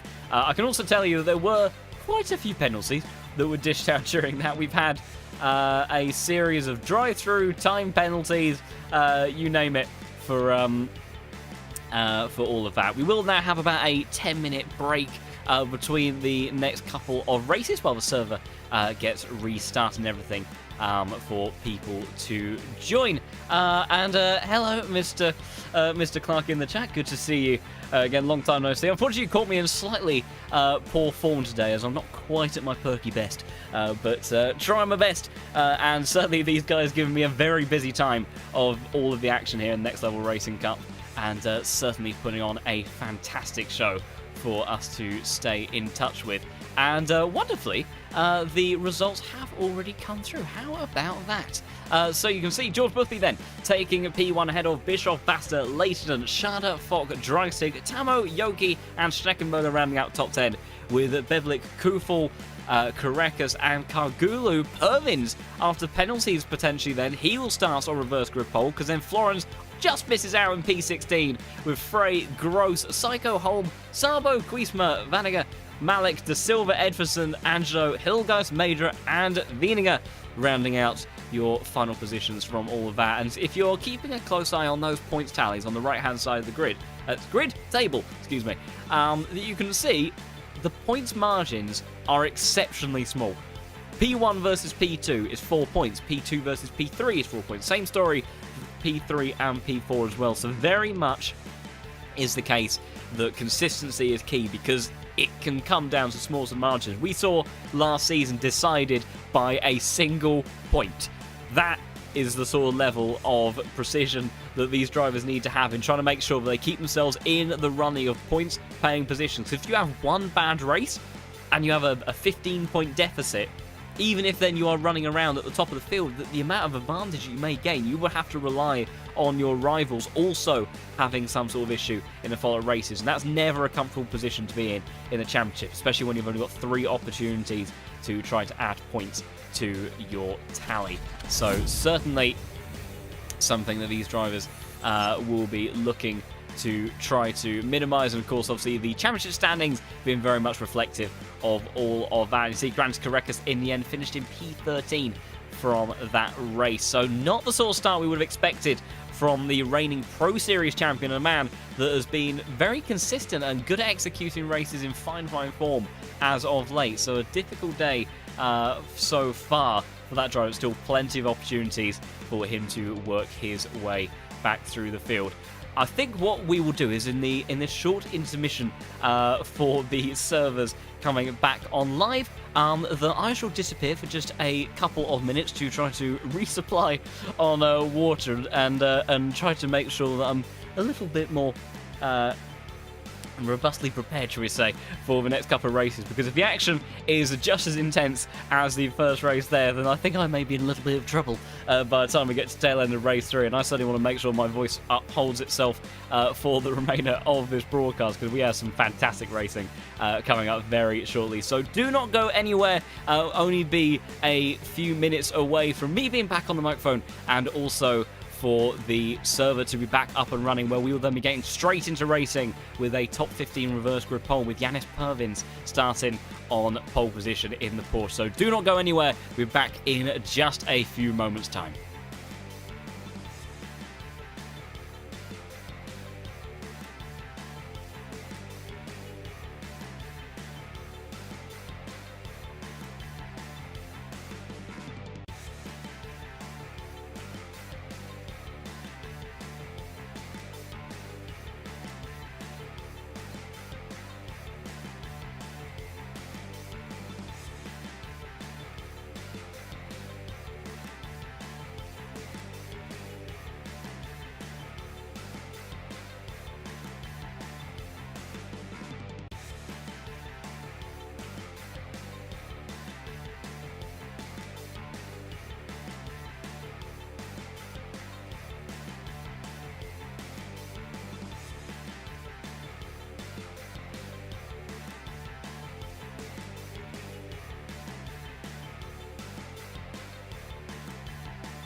Alrighty, well, welcome back then, everybody. Also, if you are joining us in the middle of that site intermission, then welcome to the second iteration of the Next Level Racing Cup. We have just finished a fantastic race at Kyalami where George Boothby took victory ahead of Marco Bischoff and Sasha Vassar to get things going today. We still have 2 more races left to go where we will have now 2 top 15 reverse grids to line ourselves up for the next pieces of action. Server should be up and running in just a moment's time, but I kept it a little bit quiet for what the track list for today might be. Some of you may already know what that is. It's not exactly secret information. However, me being the mischievous commentator that I am, for those that maybe aren't entirely aware, I thought let's keep it a little bit of a surprise. So where are we heading to in the world then? We are going to the wonderful, wonderful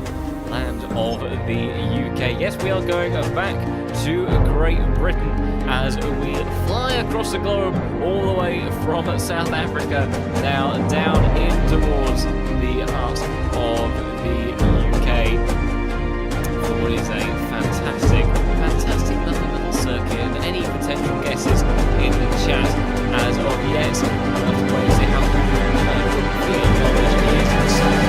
is one that is stuck in the hillside, because in this hillside is host to one of the greatest British circuits, I think, around. That is Oulton Park. 17 turns of what is classed usually as the UK's version of the Green Hell. It's a tad smaller than what Germany has to offer with the Nordschleife, but much like, the size of the country, we're also a bit smaller as well. So I suppose you can always say it's complete scale down overall, but it's a fantastic circuit and a very tricky one for the drivers to tackle. It's so bumpy. There is such a vast level of challenge to try to get a car around here, frankly, in one piece, let alone consistently and quickly, time and time again, especially then when you are competing for some fantastic prizes. And if you weren't here earlier on to find out what those prizes were, the top 3 will be coming away with some fantastic chairs from Next Level Racing.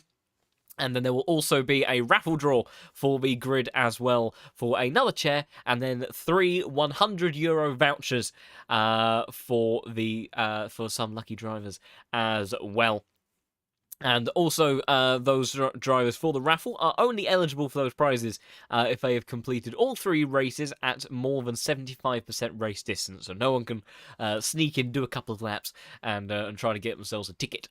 But thankfully, though, in the LFM community, we have a very, very happy and wonderful, wonderful community that are respectful. Occasionally, things do go wrong on track every now and again, but at the end of the day, we are all fundamentally friends, and we all just love sim racing. And if that sounds like a good thing to you, then, and you think having a look at some of this action so far this afternoon, you might want to get involved, do head over to the lowfuelmotorsport.com website. Get yourself signed up and get yourself a license. There is the weekly daily racing, very similar to something like iRacing if you've come across from that platform and fancy dabbling in the world of ACC.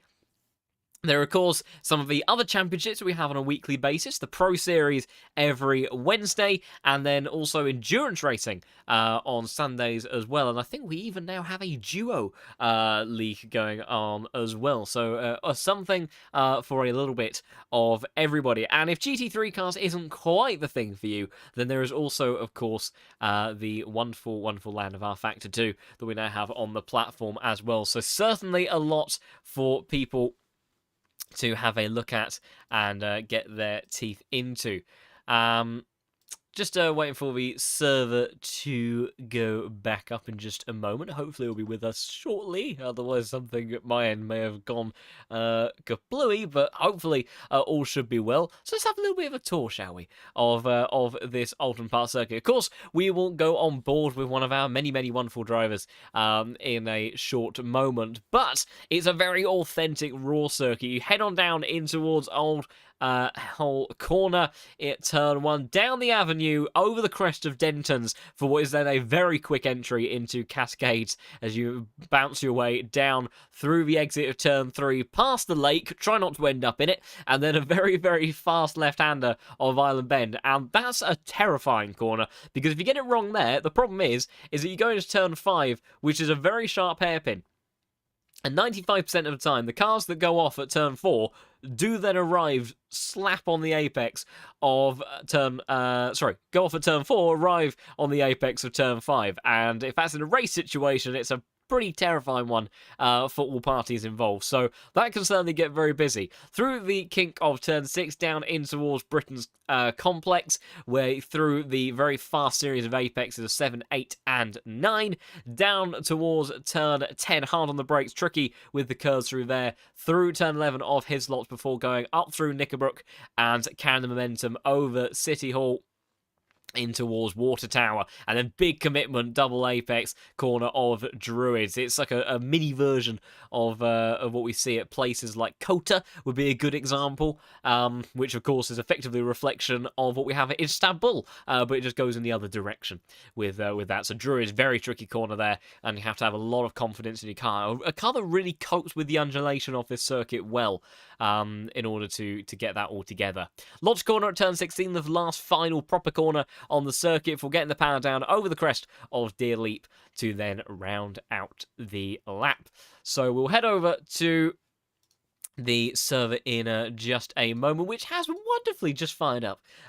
So fantastic timing on that front. So drivers will be making their way in, and we will start getting underway for some more action in just a moment as drivers start to get their cars dialed in for a few minutes of practice before they get underway for another 45-minute race. Of course, we won't have a qualifying session this time around because the grid has been decided predominantly by the race results of round 1, and then also we'll have a top 15 reverse grid where Yanis Pervins will be making his way to the top. Meanwhile, that is extremely unhelpful. Right, okay, it's a little bit of a tricky one to describe, everybody. But effectively, my overlay tool has slightly fallen off the screen, and I can't actually access the buttons to operate it and get it hooked up. So you'll have to bear with me for just a moment whilst I try to address the slight technical palaver that we've got at this end. We'll be taking to the wonderful world of Google to see if I can bring this back onto the screen without having to close it. Because... oh, hang on. I think... Do I have a potential thing that I can do here? My goodness! That works! Usually whenever I Google anything, it goes terribly wrong. Fantastic, I'll have to remember that one in the future. Thankfully, I think we are back in business. So we'll just get these last couple of bits and pieces set up, and then we will be ready to go and getting into the action for the second round of today's Next Level Racing Cup for Oulton Park. Right now, just to let you know, whilst I get the final bits and pieces in place, Sammy Fock leads the way in this practice session ahead of Grantis Caracas. Of course, these are just purely lap times. This will not correspond to the grid that we have for this race, but it's an interesting, thing to pay attention to understand exactly what the situation may be when it comes to the race in terms of which cars might make their way through the field, which ones might drop back.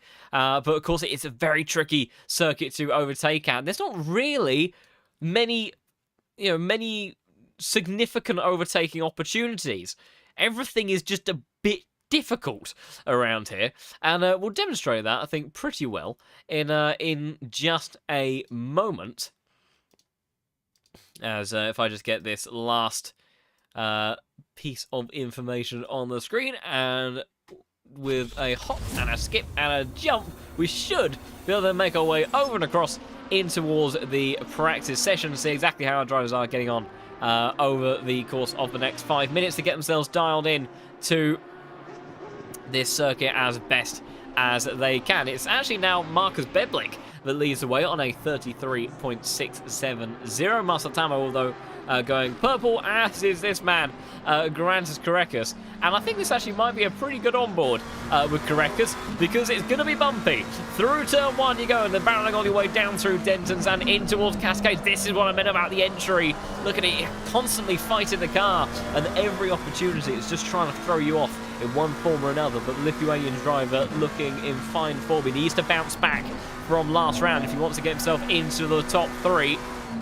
It's got a little bit of traffic coming up ahead, down in towards turn 5 now. A little bit of a double apex to use the camber of the corner to slow you down, swing the car back around and hard on the power for going through turn 6. And now hopping over that curb of turn 7, getting it stopped for turn 8 on the power if you can, and then in towards turn 9. That inside apex, you can take it pretty easily through 9, but it can be a little bit tricky at times. Turn 10, spot your braking point. Curbs on that first apex of turn 10 is very significant, and it can very much upset the car if you clip that curb just a little bit too hard.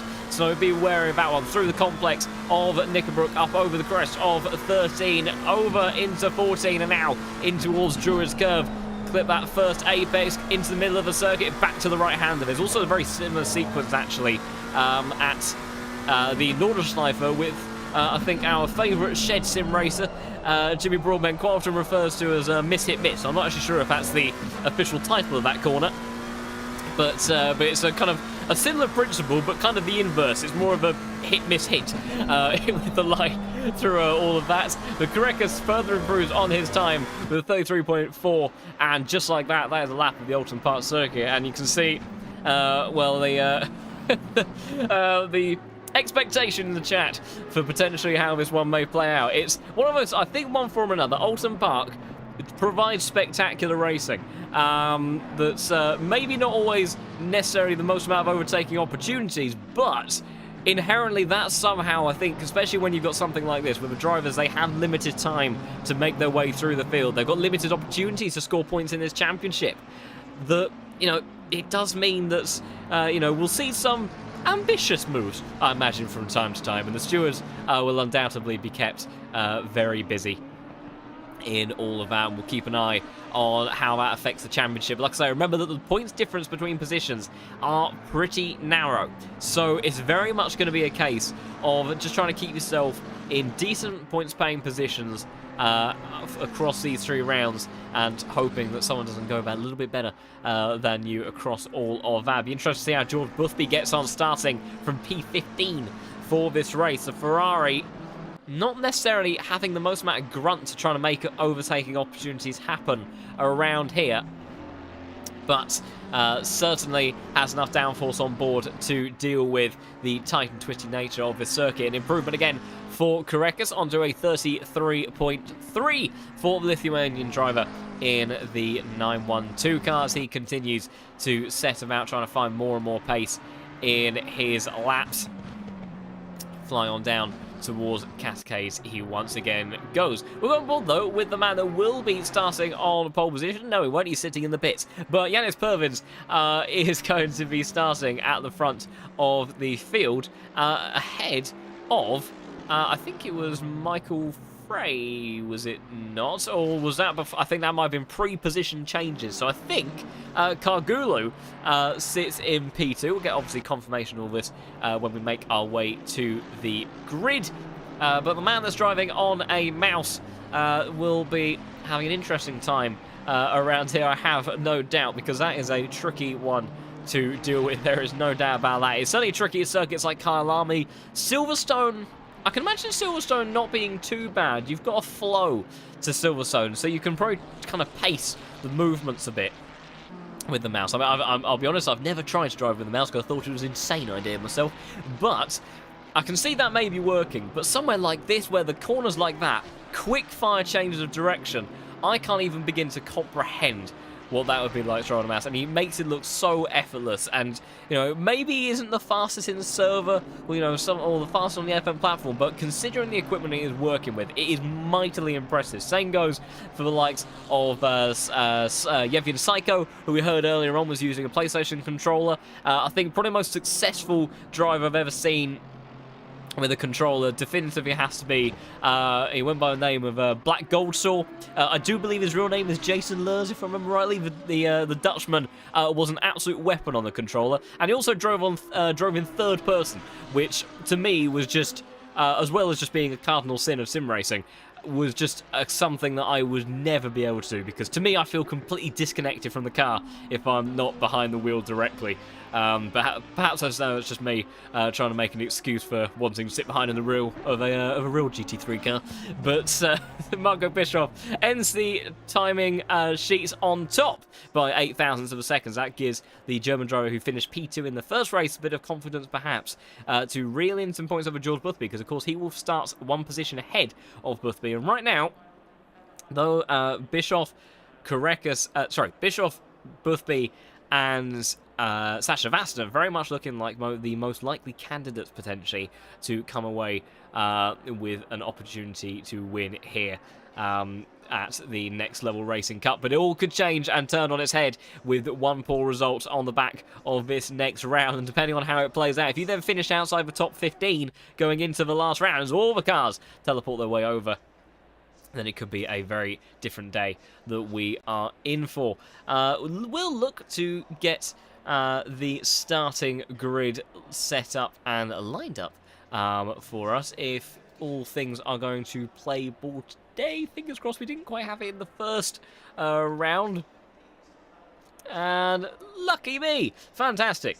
So we can actually then go through the official grid in just a moment like so. And with hopper, skipper, jump, Yannis Pervins starts on a pole position then, ahead of this man, Kargulu, who starts on the front row with his mouse and keyboard alongside him. Great stuff for him. But that's going to be a menacing face in P3. Grantas Correcas, number one man on the LFM platform, will be in hot pursuit with his McLaren. Josef Kufel, one of the biggest movers from the first race, starts in P4. Marcus Beblik starts in P5 ahead of the Mercedes of Lucas Steckenberger in the 595 car. Have to see what he can do. Typically, the Mercedes has been pretty good previously at British GT tracks, but we have had a lot of changes in terms of BOP and things since we've last visited Oulton Park, so it's a little going into this one a little bit blind perhaps on that front. Andrei Yoki starts in P7 with Marcel Tamo in P8. Marius Dreisig starts in P9 after trying to apply all sorts of pressure to Sam Fock in the closing stages of that previous race, who did finish ahead of him and starts in P10. Marco Shardat starts in P11 in the number 65 car with Sakari Leitonen in that Honda. Another car that has previously gone fairly well at British GT circuits, so opportunities potentially ahead. That's the wrong camera for him to move up through the field. Sasha Bassner starts in P13 in the 309 car with Marco Bischoff starting P14 in the 977. And then rounding out, of course, your reverse top grid 15. This man that dominated the first race by winning by 9.2 seconds, and he's still going by hour of what turned into a very long day for George Boothby, who starts in P15. Max Lawrence in the 187 car, another one of the biggest movers on the grid, almost managed to do what would have been a mega drive to get himself to P15 and have reverse grid pole, but he starts in P16 ahead of Michael Frey and Philip Gross, who had busy racing themselves, as did this man, Yefin Psycho, one of our other alternative input device heroes of the day. Jimmy Holm rounds out the top 20 in the 777. He'll be hoping for a slightly less busy time than what he had in Kyalami for the first round of the day. And then Sandal Sabo starts 21st place with Nico Quisma in the McLaren starting in 22nd position. Caleb Vanager in the 23rd spot. The American driver starts in 23rd place ahead of Flanny Malik in the number 168 BMW. Flip de Silva in the number 47. I think that was a car that unfortunately was one of a few Beamers to have some facial reworks alongside this man, Den Edvardson, who was kind of the catalyst that seemed to then send a few of them spiralling, unfortunately, on the exit of Mineshaft. Similar issues for the black and green Lamborghini of the number 42, Thomas Angelo. And then Ricardo Hilgeist in the number 19 car starts 28th place. And then we have Joe McLaren in a... it's an interesting thing, because that's Brouillet Major that starts in P30. Interesting. So... well, we've got Joe McLaren P29, Brouillet Major P30, and then Luca Vinegar seems to have disappeared from the Shadow Realm. Because I did remember Joe McLaren. That's a name I would have made a bit more of a note of, I think. Being in our first race. He seems to have joined us for the second one, but in one form or another, we have actually dropped a dropped participant, which is a little bit of a shame.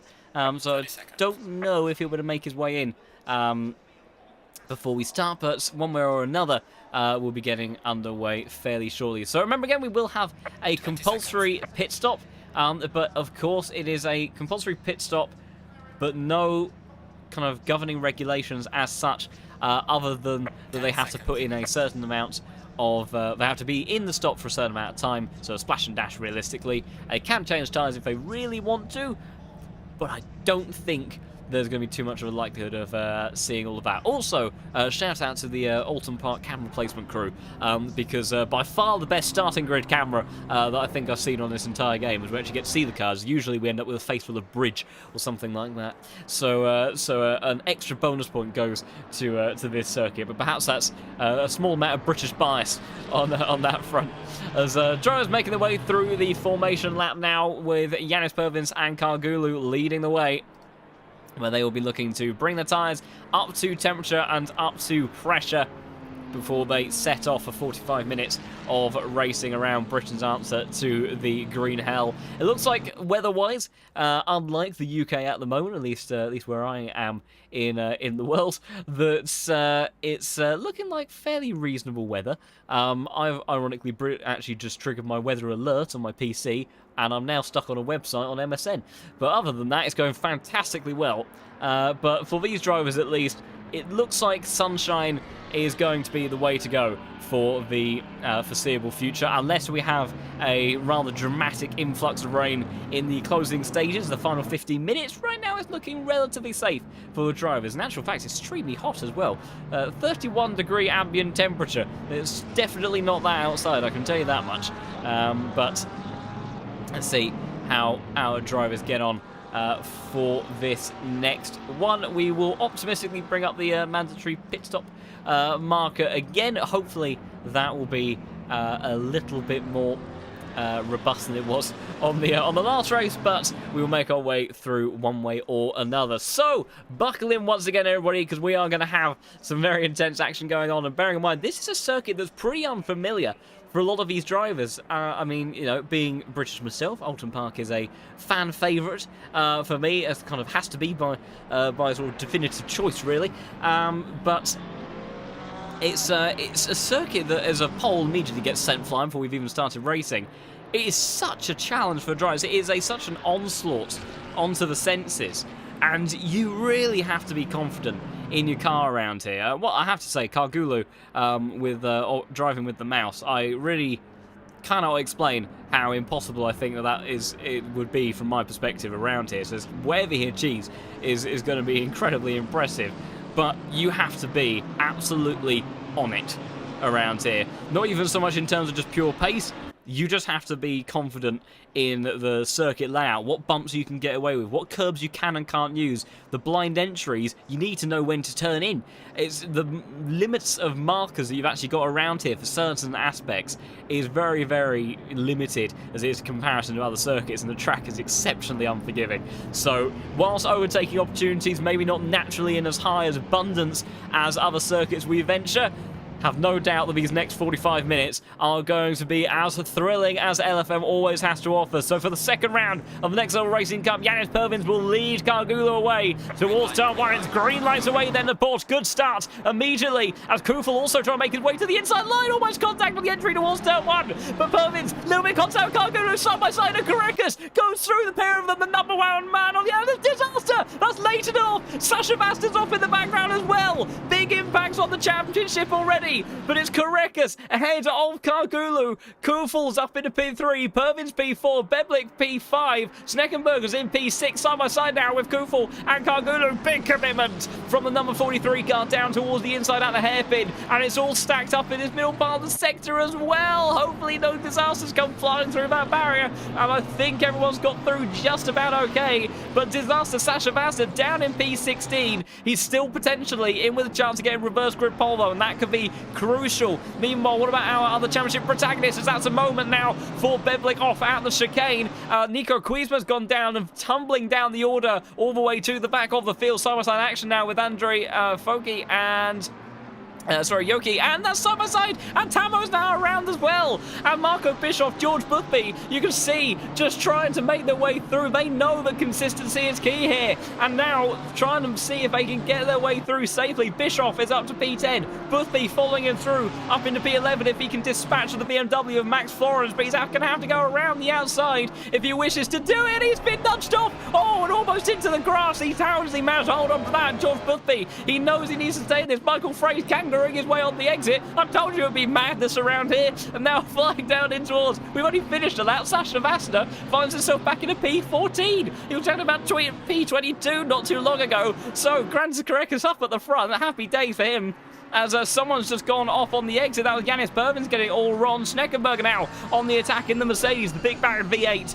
inside the front of this car, trying to see what you can do to dispatch the 420 that started on pole, contacted turn 1, sent it all into disarray very, very quickly as they head through into turn 6 now. It's going to be turn 5.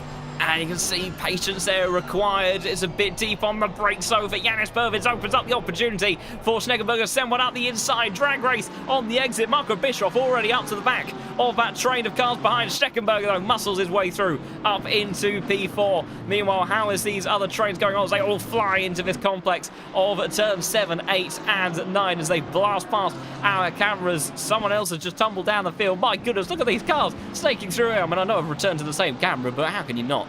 It's just a wonderful, wonderful sight to see. Samif Fock is down all the way in P30, and that's hefty damage on board his car. We didn't see what happened there. So Sakari Leitonen trying to recover positions in towards turn 10. That's not going to happen so far. Brian Major sidling around in front of him as Tamo has just made his way past Joe McLaren. Up into 23rd position he goes, but absolute chaos in the opening part of this race, and how this affects the championship could be absolutely massive. Marco Bischoff, probably in terms of championship protagonist, is the one that's faring the best at the moment, bearing in mind the Wreckers only ended up finishing in what would have been P13 in that race. And right now, Marco Bischoff is coming off the back of a P2. Korekis, if he wins this race, championship points difference between P1 and P2 isn't massive, but Bischoff could work his way up through the field. He could get himself into a very strong position. Jimmy Holm now making his way past the Danish Dynamite car of Edvardsen, who's hoping to have a little bit of less troublesome time, although I have to say that the way that things have started in this race, not quite sure that that is going to be the way that things play out, but we'll see how it all goes. Meanwhile, yellow flag at the turn 5, excuse me, has ended up causing issues. It's causing issues with the cameras as well. I should have complimented the Starlight one, because there he is. Andre Yoki, you can see, has fired himself off into the wall and into the tyre barrier, and that is not what you want to see in all of that.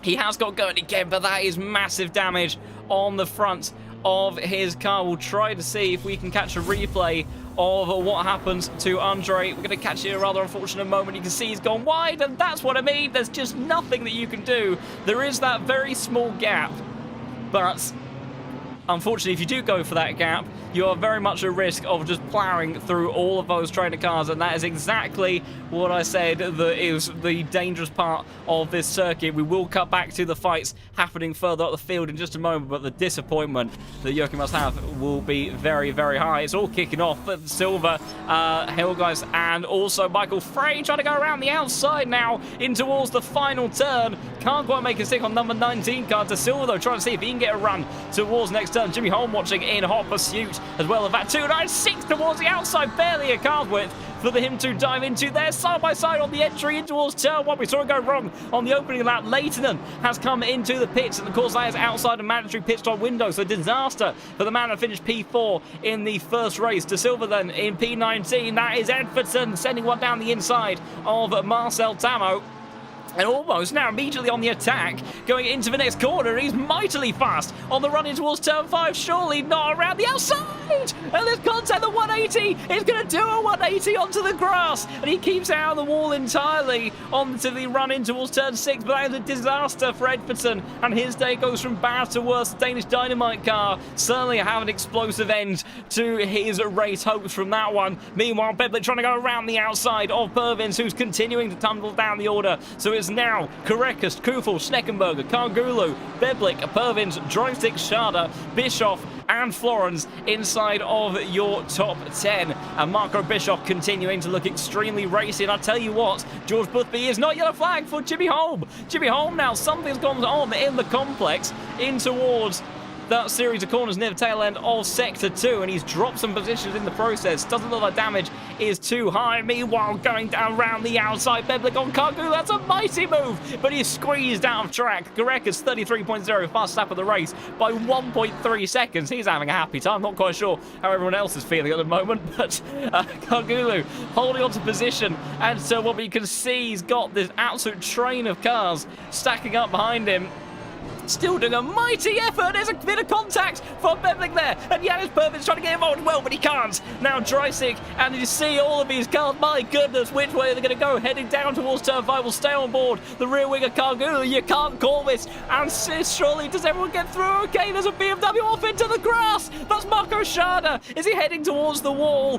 And the answer is yes. Another BMW in towards the tyres. He couldn't quite get it pulled up in time. And it bites once more. Florence has done mighty well. He's got past Marco Bischoff. He's got a championship to think about. And George Boothby has now made his way past Philip Gross, all with a little bit of shoulder barging on the exit. Sasha Vassner, after his disaster on the exit of turn 1, comes flying on through as well. And suddenly your top 3 from the first race find themselves right next to one another on circuit again. But you can see a bit of damage on the front end of that Mercedes. And I'll tell you what, Philip Gross is not allowing that Mercedes to go past very easily whatsoever. So Bischoff P9, George Boothby P10, and Vassner P12 at the moment.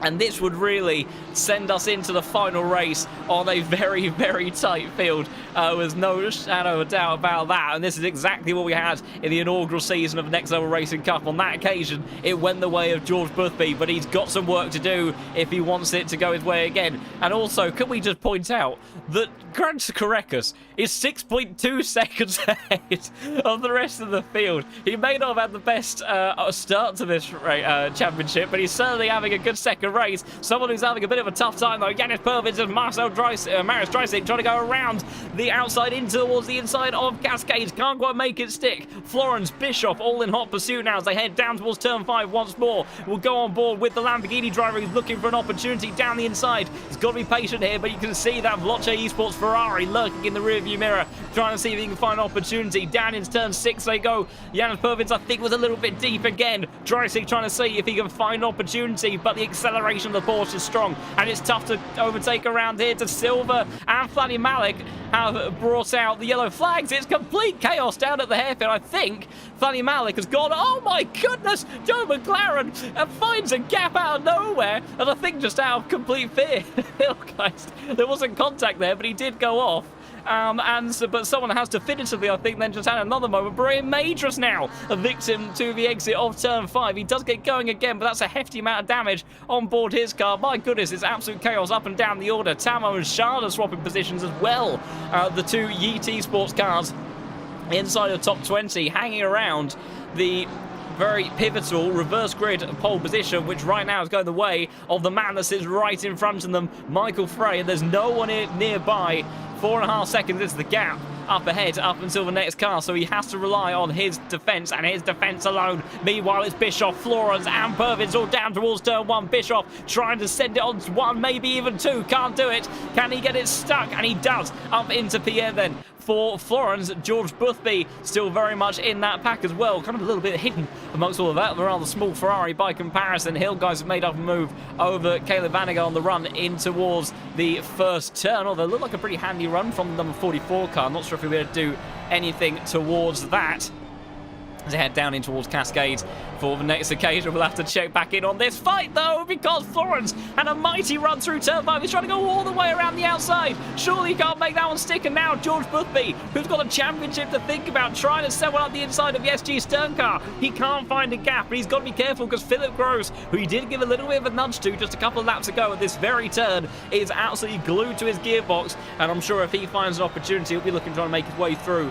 in just a moment as well. So in this little group, it's still Purvins, Bischoff, Florence, Boothby, Gross and Vassner. And George Boothby's interest right now lies solely with the capabilities of Yanis Purvins to hold Marco Bischoff up, because as soon as Bischoff gets past this Porsche, you can guarantee he is going to be in hot pursuit of the likes of Dreisig, who is stuck behind Kargulu at the moment. And George Boothby, he needs to minimise the gap, the deficit potentially to Bischoff, who could jump him in the standings after this race, and he might be able to jump Purvins down in towards the final turn, and he's got it stuck beautifully, and it's all absolutely side by side, even further up between Dreisig and Kargul on the run towards turn 1. And it's going to be very tricky all the way around the outside. He's got very deep on the brakes. He just about manages to pull it up though in time. Dreisig, beautiful move around the outside. 8 seconds now the gap between P1 and P2.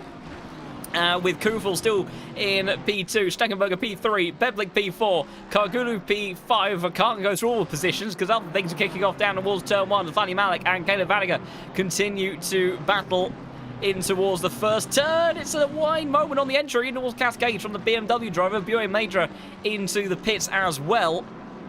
Don't think. Oh, that's got close. It's side by side as well again between, who is that? That is Bischoff already trying to go past Kargul, and he has! Incredible move on the outside in towards turn 7, and Bischoff not hanging around. He obviously needs a new gaming chair because he is driving out of his skin at the moment for one. So up into P6, the Kate Kramer Racing Esports car goes, and now, just within a couple of laps, there is now 4 cars that separate the man that were P1, or the men that were P1 and P2 in the opening race of this championship, and Bischoff continuing to fly away and try and gain more positions. Jimmy Holm now trying to go around the outside of the number 44 of Caleb in towards turn 10. Can't make that one stick as this train of cars flies her way through up into the back straight. Or it's not exactly straight, but it's the closest thing that Oulton Park, I think, has to provide. It's the only part of the straight circuit that we have is the run towards turn 10, and that's a pretty titchy straight, if you can call it such a thing. Marcel Tamo versus Michael Frey on the exit at turn 15. This is for reverse grid pole for round 3 and the final round of this championship. Remember, limited opportunities to score points in this series. Down the inside, Marcel Tamo goes. He wants this position, but Michael Frey, brilliant defense around the outside in the Porsche. That's not easy to do under this sort of pressure, and he's reeling in Marco Schada in behind as well, bringing him along for the ride. Meanwhile, checking back in on what is very pivotal potentially to our championship, as Bischoff is already now within a second of Maris Dreisig and 2 seconds clear of this group, which now, with the likes of Kargulu and Purvins, reverse order of how they started at the front of the pack at the start of this race. Now the cork in the bottle for the likes of Florence, George Boothby, Philip Gross and Sasha Vassner. But Florence, who was mighty at making up moves in the first race, had been so frustrated in his one-shot qualifying because he demonstrated such maturity. He almost got reverse grid pole. What a story it could have been for his championship if he just managed to get that extra position. But he's certainly trying to make it look pretty special, nothing else. There's now Yanis Purvins got a mighty run out of that corner, and now Kargulu under immense amount of pressure towards Druids, has that inside line. Max Forrest goes for the cutback, and he gets it over the 25 car. George Boothby, oh, a little bit of contact, and that's the Ferrari off on the exit, kangarooing his way around. Thankfully managed to keep it all together. George Boothby, surely he has to get past now, and he can't. Max Florence gets by, but George Boothby's still stuck behind. They've brought Sandor Sabo into the mix as well. There's a yellow flag. I didn't even see who that was for. That's down towards Druid's corner. That's the 161 car, the 181. That's Michael Frey, the man that was on reverse grid pole for round number 3 in some form or another. gone off, but we've got no hopes of finding out how or why, because it's just kicking off. George Boothby's finally managed to make his way past and crucially gets into P9. Philip Gross trying to go around the outside of Cascades. Surely not. Sasha Vassen's getting a wonderful view of all this. He's got more than that. He's got the position over Kargulu just in a couple of corners. Has dropped several positions down. The man started P2, now into P12. I said it'd be a tricky circuit to try to operate on a mouse and keyboard. He's doing a phenomenal job regardless, as is this man, Marco Bischoff, who right now finds himself 3 positions clear of his championship rival and very much in prime position to enter the final round of this championship with the points advantage in his favour. But of course, remember, the further he finishes ahead of George Boothby this time around, the further George Boothby will start the next race ahead going into round 3. So very much is kind of, it goes back and forth and you don't always really know where you want to be. You just have to drive as quick as you can and do your very best. Meanwhile, Grant Karekas 11 seconds clear of the rest of the field, 33.287. This is the sort of drive that we are used to seeing with, and I'm sure he was just having a happy time in that McLaren. Joseph Kupel in the number 43 car. Good stuff from him. Crucial move from George Boothby. Now he's starting to get the hammer down, and someone else has maybe made a mistake. Was Hill guys on the exit of Druid's corner, but George Boothby, he's got past Max Florence. Now he needs to set off in sight of Yanis Pervins. You'd have to imagine surely he'll be able to get that move done over Porsche. And Marco Bischoff actually has dropped back to about a second away from Dreisig, so very much looking like we could have the 2 championship contenders right together on circuit once more, at least in terms of position. Sandal Sabo saying on the inside, Steckenberger's off! Steckenberger's off, but somehow I think he's kept it out of the wall on the run in towards turn 6 there. I have no idea how. The Spaghetti Racing car, I can't look though, because Philip Gross trying to go around the outside of Max Florence, almost drives himself off the circuit. I do really want to see though what on earth happened to Schneckenberger, who was running around pretty comfortably in P4. So here we go. It's a big oversteer moment, and he just, fortunately for him, he did get a little tiny bit of contact with the barrier on that side, but I'll tell you what, for what it could have been, I think he'll be thanking his lucky stars. That was almost a very dangerous slip-up of a lecture order there, but thankfully, just in the same way that Steckenberger was able to save his race potentially, I think I may have saved broadcasting career. So the 595 continues on in P4 in the Mercedes, and now is under increasing pressure from Maris Dreisig and Marco Bischoff as George Boothby sends one up the inside. He clearly likes the run through Druids and down towards that corner. Max Florence straight into the pits. Yanis Pervins trying to stick alongside Boothby here, who is surely going to get the move done in towards turn 1, and he does. But the gap up ahead is 6.5 seconds to Marco Bischoff. Philip Gross is also trying to step up the inside and towards Cascades. Surely can't get a car into there. What about Marco Bischoff? Is absolutely glued. We're going on board the rear diffuser. That's the wrong one. Rear wing of the 719 car, and you can see Lamborghini versus Lamborghini, and there's a Mercedes up there for fun as well. Meanwhile, what's going on here? That is Yanis Pervins, who's dropped a lot of speed on the run through turn 5. Sasha Vassen says, thank you very much. I might not have a front end on my Mercedes, and it's built like a brick, but I'm going to come flying through anyway and take P9 because I've got a championship to win. So good stuff for him to try to continue progressing through the field in the way that these points could play out. Who knows what could happen going into the final round of Next Level Racing Cup. This is why we love this format. It is utterly unpredictable, and you don't know until the very last lap. Even then, you can't be certain. Marcel Tamo versus Kargulu, who's all the way down in 22nd place now. Really has struggled in the opening 20 minutes of this race to keep that 296 in a happy window. The mouse and keyboard driver still doing a fantastic job to extract pace out of the car, but just not a circuit that is exactly friendly to those sorts of input devices. Amongst all of that, the pit window did obviously open with Max Florence diving straight into the bits. Now in comes Marco Bischoff. He wants to go for the undercut. He doesn't want to lose time in clean air, and he wants to try to see what he can do and get past perhaps both these, because if these two start to scrap, Marco Bischoff, you know he's going to be lightning quick when he comes out of the pits, and he will very much be looking to pounce on both of these drivers. So a little bit of a recap then, unless Marcel Tamo is about to do something flying up towards the outside. It's looking good towards the last corner then. How late on the brakes. Can he be? Number 25 car gets it stopped nicely. Good defense. BMW left with nowhere to go on the exit. But he does have good straight line speed. Down towards turn 1 once more. Try and see if he can slot himself alongside. In towards turn 1. Surely going to go for the cutback now. Trying to get the better drive on the exit. But it's a good run from the Ferrari. But is it good enough? There's a car out ahead. That looks like Sandal side by side. Down in towards the Cascades. Looks to have to go outside to inside once more. Number 25 car has driven brilliantly to try to hold on to this position. Leighton. What's happened to Leighton? Leighton is now off on turn 5 and he's rejoining terribly. So the man that finished P4 in the previous race is about to come across Marcel Tamo and Cargulu go side by side. Cargulu into the gravel almost, and Michael Frey has his contact. That's not even for position.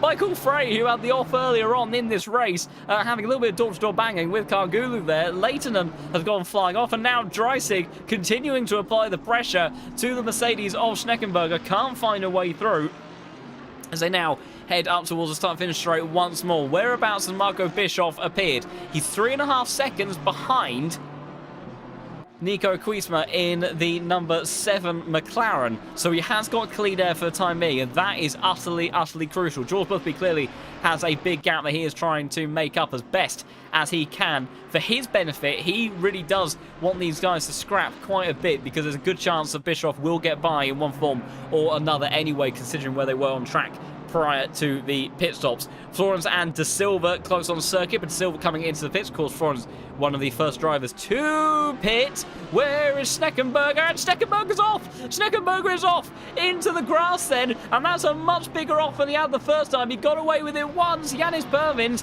coming on through there, and oh, Schneckenberger! Oh dear, that is unfortunately a little bit of hastiness trying to get going again. He's lost it trying to rejoin the circuit there, and in one form that is a disaster for the Mercedes driver. And that potentially actually helps George Boothby to unlock some potential pace. You see, as an oversteer moment again goes flying into the grass and the wall, looks to get going again. And what happens here? Does he make contact on the apex? Because Yannis Pervin is about to come around. No, he just loses it all by himself. Oh dear. Oh, that is a rather sad sight to see, unfortunately, for the Spaghetti racing car. And I imagine he will be very frustrated after that mistake. But clearly, the Mercedes just not very well balanced through that part of the circuit, and that allows Maris Dreisig to go up into P4. George Boothby then now has come into the pits. So I have to measure what the gap is between himself and Marco Bischoff in the coming laps.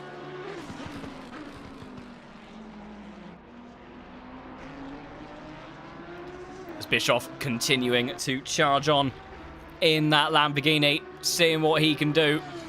Pervins and Schneckenberger also coming into the pits as well. See that KO Chrome Racing car, and George Boothby has come out ahead of Marco Bischoff. How on earth has that happened? Marco Bischoff surely must have had a slow stop or a penalty that we didn't see, maybe something from lap 1 that may have affected his pit stop time, but that's crucial for the championship, because out of nowhere, George Boothby, who's taken his pit stop laps later than Marco Bischoff, so he's gone for the overcut strategy, has come out in front of Marco Bischoff. And now these two will scrap. Dreisig will be very, very happy, I imagine, and hoping that these two have a scrap to themselves so that he can take away some nice points in P4 at the moment. But that is a very, very crucial outcome. I saw a flash of blue on the exit of turn 1. I thought, surely not, maybe it's a car that's allowed down, but George Boothby definitively, as we go on board the rear wing of the number 1 car, firmly has that K Kramer Racing Esports 977 in his rear view mirrors. And this is very likely, and looking more and more likely, going to be the fight that we see it going down to in towards round 3 of this championship, because these two will be in pretty good position in terms of that mid-pack field for where they qualify. Karekas, despite dominating this race so far, unlikely to be able to bring himself back into the championship fight, although we will wait and see and try to do the calculations as we go when we go into round 3, which is always a dangerous game. Dan Edverson makes his way up into 21st position. We've got Hillgeist now being the next one on the attack, almost sending himself around on the exit of Druids in the number 19 BMW. Just about manages to hang on to that one as he now continues to apply the pressure to Cargulu, We've got a good run out of turn 16 there.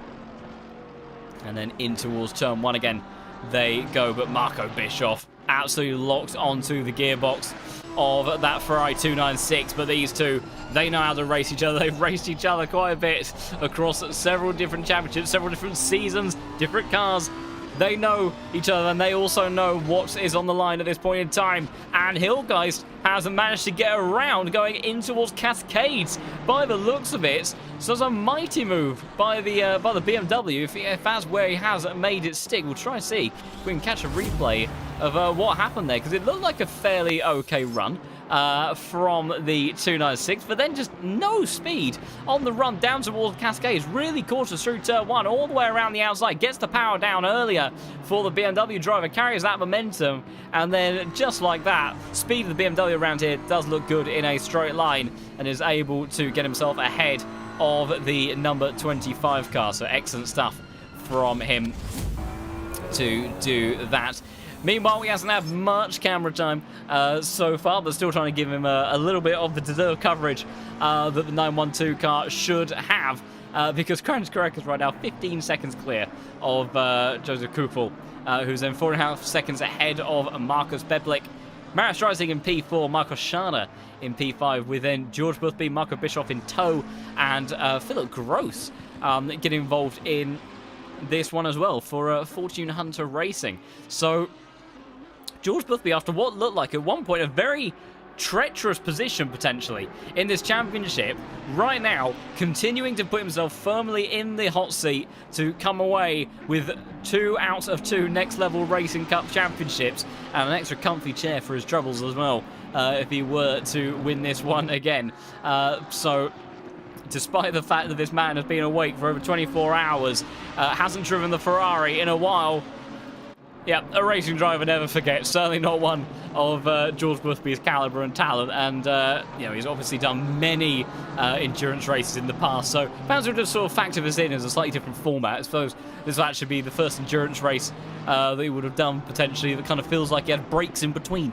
So good stuff from the British driver, trying to add another tally, a win to his tally. What is an ever illustrious and growing total. Sasha Vassner and Max Florence now battling side by side. Of course, Max Florence pitted very, very early, and we can see more and more pit stops being served at the front of the field with Kufel, Beblik, Dreisig, and Schade all coming into the pits now as well. White flag for Kargula. That's a wide moment on the exit of turn 12, and that's actually going to allow Samir Fox to reel him in just a moment as well. Philip Gross still applying the pressure to Marco Bischoff, and there just up ahead is Marius Dreisig after serving his pit stop, is only 1.2 seconds ahead of George Boothby. George Boothby has been mighty over these last few laps. Bear in mind that gap was at 5.5 seconds the last time that we checked in, and now not only is he dispatched of his main championship rival, who is not really being able to stick with him at the moment, he's now setting off in hot pursuit of the Lamborghini in front of him. And if he could get an extra car between himself and Marco Bischoff into this last round, what a potential dream position it could be for the number 1 car going into the final race of this championship. It's a championship that comes at you thick and fast, but it provides great action. Meanwhile, what is going on here between Kuisma and Kargula? It looks like Kargula, I think, may have just made an overtake over Nico. It does look like they've definitely swapped positions. Yellow flag for Michael Fravor down the order. We'll have to check in on that in just a moment. Oh, that's a big slide for Nico Kuisma, and you can see on the exit, here comes the Ferrari of Kargula, absolutely barreling towards him at breakneck speed.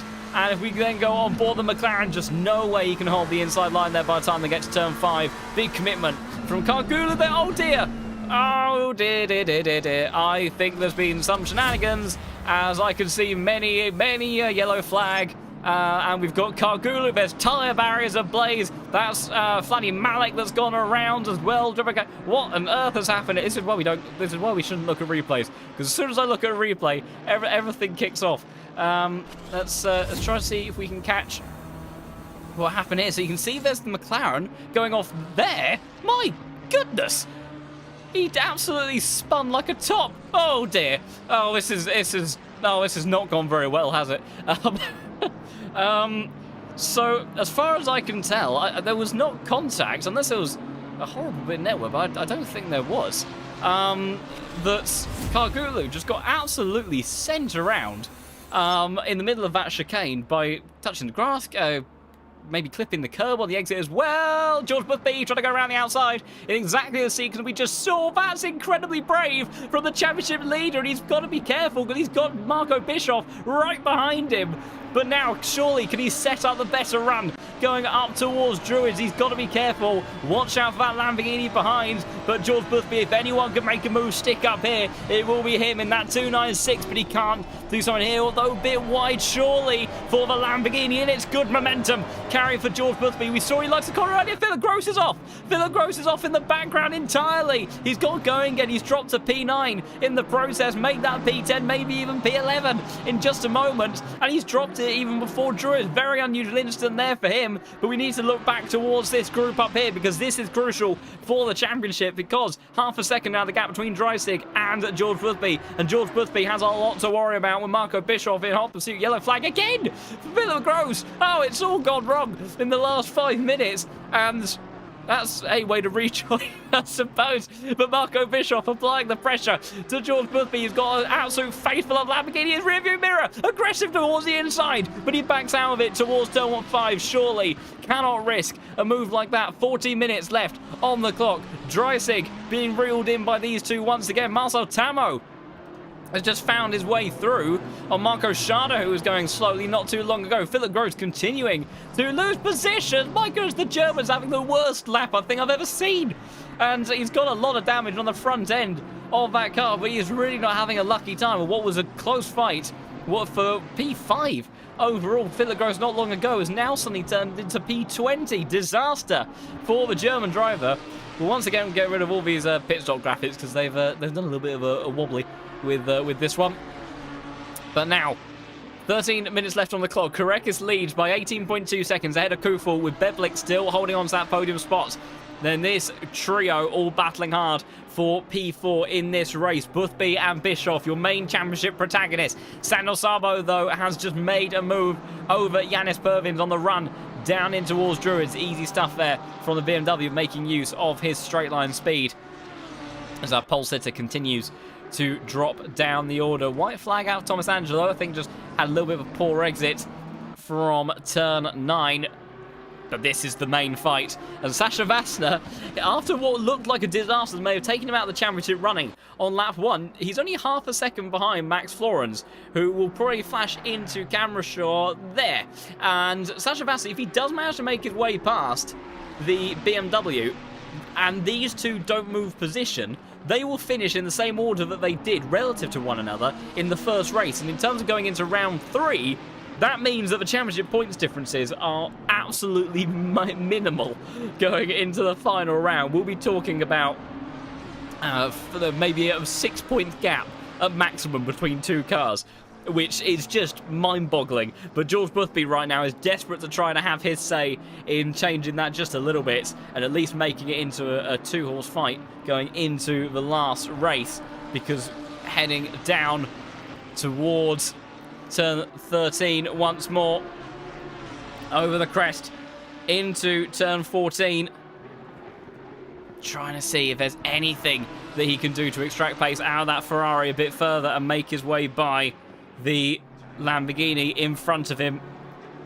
It's going to be tricky though, because any time that he goes to pull alongside the number 719 car, the 977 that is absolutely attached to his gearbox, is going to be looking to try to find an opportunity on the way through. White flags out further down the order. I've once again got so animated in the whole thing I've punched my microphone stand. Yellow flag out for Kargulu. Kargulu has started in P2.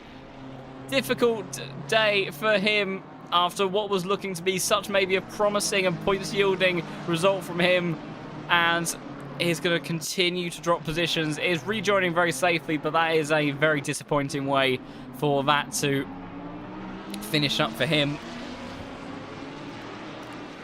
now rejoining this battle up in the group for P4. Bischoff dropping a little bit away, but is quite clearly still very much in touching distance. That looked like a wide moment for Maris Dreisig, and George Boothby, he seems confident through this part of the lap, but just hasn't quite had enough momentum to get a run in towards turn 10. How do they fare through here this time? Turn 11, getting a bit of a wider line. You can see it visibly, the Lamborghini taking a bit wider through 12 as well, but he carries good momentum through there. And Marco Bischoff really, George Boothby doesn't really have an answer. There's Marco Bischoff now that has suddenly gone from being a little bit too far away to make a move to now seriously being able to consider trying to see, can he find a way past his championship rival? 10 minutes left to go then on this race. A 20-second gap at the front of the field as Grant Skarekas continues to dominate. To now fly over the crest of 17 once more on this rather short start-finish, not quite straight. Into turn 1 they go. Carrying the momentum. Maris Dreisig being reeled in by the Ferrari once more. There's had a mighty run through turn 1 around the outside. He looks to go in towards Cascades. Surely not the championship leader, the reigning champion series, and it has gone wrong. And he had to be brave, but he's not paid off for the British driver. And now Marco Bischoff, can he get 2 for the price of 1? No, he can't, but crucially, he's got a position ahead of George Boothby. It won't be the biggest points difference in the world, but it could be everything by the time they get to the end of round 3. And a little bit of door banging between Dreisig and George Boothby into Cascades. Sees the Ferrari driver now drop behind Bischoff and now has to try to find a way past the man that realistically is his main rival going into this, because Sasha Vassner hasn't been able to make his way past Max Florence. So it really is right now looking like these two are the main rivals. A little bit of a jump over the curb for Marco Bischoff, all of a sudden getting a little bit nervous potentially. It's amazing how quickly the mindset can go. As soon as you get a position over someone that important in terms of your championship fight, even when you've got that much experience in the cockpit as much as the 977 driver does, it's very easy to start getting unsettled out of your rhythm. Maris Dreisig, though, driving away from this group just ever so slightly over this last half a lap. And there's another yellow flag. I think that is for Kargulu again, and he's gone into the pits this time around. I think that was a jump to the pits. I don't think he was just in the pit lane. Meanwhile, almost with Andrei Jokic, who of course had that disaster early on in the race, flying off and into the wall, as Marcel Tamo comes into the pits. So I can only assume that is for a drive-through penalty. That is disastrous for the YT Sports BMW with just 8 minutes left on the clock. And there you go. Does go all the way end to end.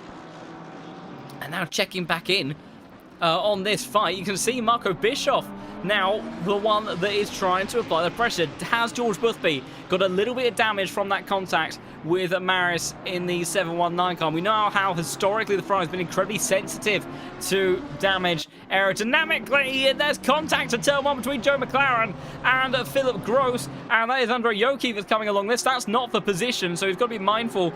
You can see he's flashing the lights, so he wants to get by, but he knows he's not really allowed to, because he has to make sure he doesn't compromise the cars that he is overtaking. When you're a lap down in GT3, you don't have to get out of the way, but you just can't defend. Equally, if you're unlapping yourself, you just simply cannot hold up the car in any way, shape or form that you are overtaking. It's so tricky sometimes. As Malik having another white flag. I think he had a bit of a moment on the grass. Marco Bischoff trying to replicate George Boothby's favourite move. He's not going to make it stick. Does this give an opportunity for George Boothby to come back, though? Because the two Lamborghinis side by side on the exit. Brilliant defence from Dreisig, who then continues to hold the inside line towards turn 1. He does get back across. Marco Bischoff looks to the inside line in towards turn 1 a moment there, but he can't make it stick. And George Boothby is closing on these two cars. Could there be another swapping of these positions in the final 6.5 minutes of this race? Through Cascades they go once more. This is where it went wrong for George Boothby on the last lap. And it's a poor exit for Dreisig, and Marco Bischoff is trying it, flashing over the lights. It's brave towards the inside of turn 5. Oh my Marco Bischoff, he's almost onto the grass. George Boothby sending on the inside because he knows what it means if Marco Bischoff gets too far away. And George Boothby does follow his way through, and Dreisig, after a valiant defence, drops down to P6 in the end. Yellow flag for Marcel Tamo, who I think has just had an off and retired to the pits. But brilliant stuff from the two championship protagonists of the Next Level Racing Cup. The second iteration being just as down to the wire as the first. And it's Marco Bischoff now ahead of George Boothby, ahead of Marius Dreisig. And Boothby, of course, trying to see if he can get past Marco Bischoff once more, because you never know what's going to happen in the last race. You can think tactically and think, well, if we go into this race and I have a 1-point lead and I start ahead of my rival, I should be okay.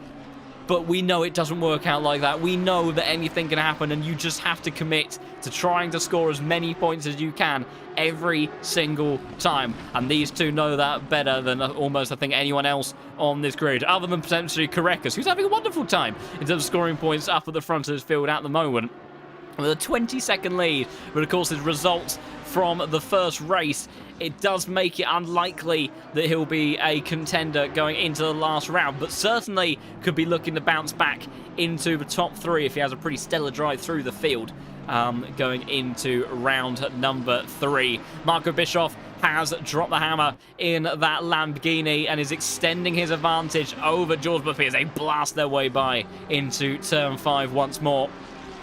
So it does look like these positions could potentially be settled. Schneeberger trying to recover his way up the order after what's been a little bit of a tricky time around here at Oulton Park. Has got potentially a chance to reel in Yanis Pervins. Also, in terms of reverse grid pole, right now, the pretty popular one, going the way of Samuel Falk in the 888 Lamborghini. He would be on pole position going into round 3, and Jimmy Holm would start alongside him. And I'll tell you what, whilst again I'm going to keep it a slight surprise for those that may not know just yet, the final track of the Next Level Racing Cup today, what I can tell you is turn 1 could be very busy. It could also be very dangerous. Now, that could speak for a number of circuits. We've ticked off Kyalami for sale, though technically speaking that's turn 2.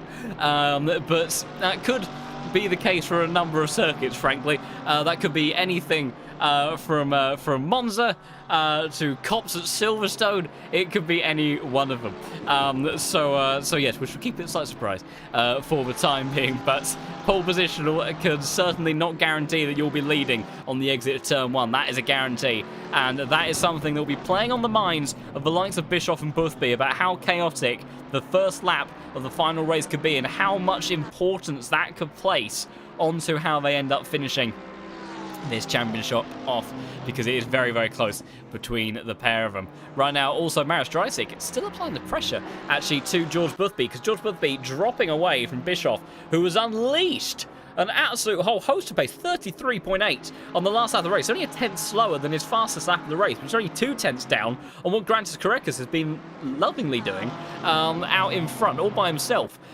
for the last 43 minutes.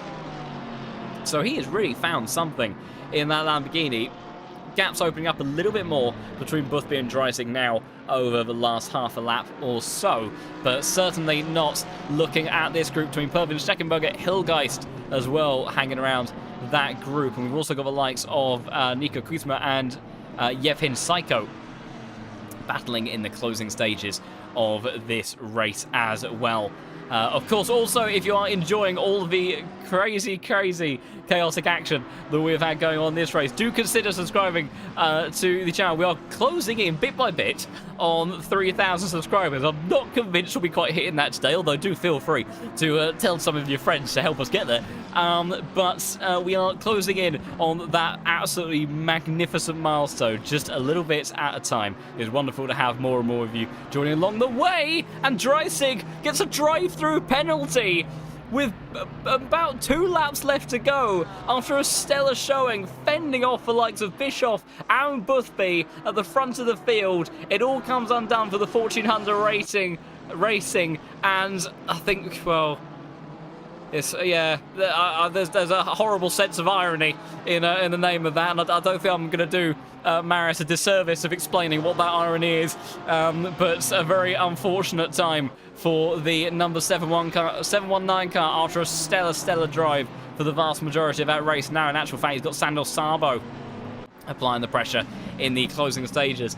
Grant Crackers coming across a little bit of traffic. Probably the first cars and the only type of cars really that he's actually seen this entire race. He's been absolutely mighty. He's starting his final lap now with a 22-second lead over Joseph Kufel, who, it must be said, has also done a stellar job in that number 43 car. Good stuff from the fellow McLaren driver. And Schneckenberger and Hilgeist now swapping positions.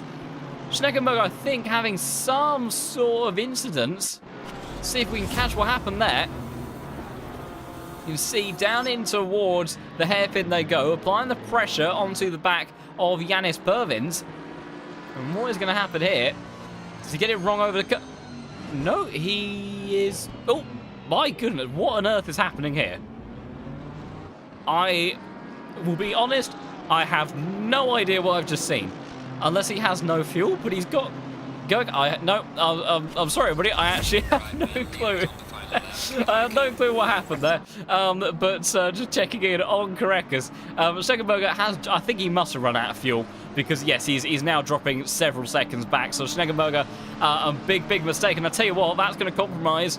I think Samir's dream reverse grid pole, potentially, as he'll actually end up going the way of Caleb Vanager at this point, as Jimmy Holm and Samir Foot now make their way by an awkward spot on the exit of turn 1, as now Samir trying to send one up the inside in towards Cascade, and he has. So Samir Foot out of nowhere gaining 2 positions on the final lap of the race, using a little bit of the grass and a bit extra, but it's all about this man from round 2. He's driven superbly, a bounce back from round 1. Grantas Karekas wins here at Oulton Park and does a stellar performance in the McLaren. And also, it has to be said, for the number 43 car, the Motorsports Factory team, as my voice for the first time this race, we did pretty well over here in the Cobbs box, starts to give way. Number 43 car comes across the line. He was calm, he was composed, and you can see celebrating there, and very much should be happy with that performance from number 43, as should this man, Marcus Beblik, in the BMW, rounding out the podium. And then our championship rivals, Marco Bischoff does finish ahead of George Boothby in the end, as drivers continuing to make their way past the rather forlorn looking Mercedes of Lucas Schneckenberger, who is continuing just to try to get himself to the line. It'll be this man that ends up taking reverse grip poles. Sandor Sabo almost got dry sig in the end, but couldn't quite make it stick. And I think the last fights that we could see is Philip Gross now. Oh dear! Schneckenberger into the grass. The wheels locked on the front of that car. That's a surprise, considering the AV... Has he got a puncture? I'm trying to see, because I thought the car looked a little bit kind of sad on one side. It's really not driving very well at all. And you can see you can't get the car. It's a puncture, it's not fuel.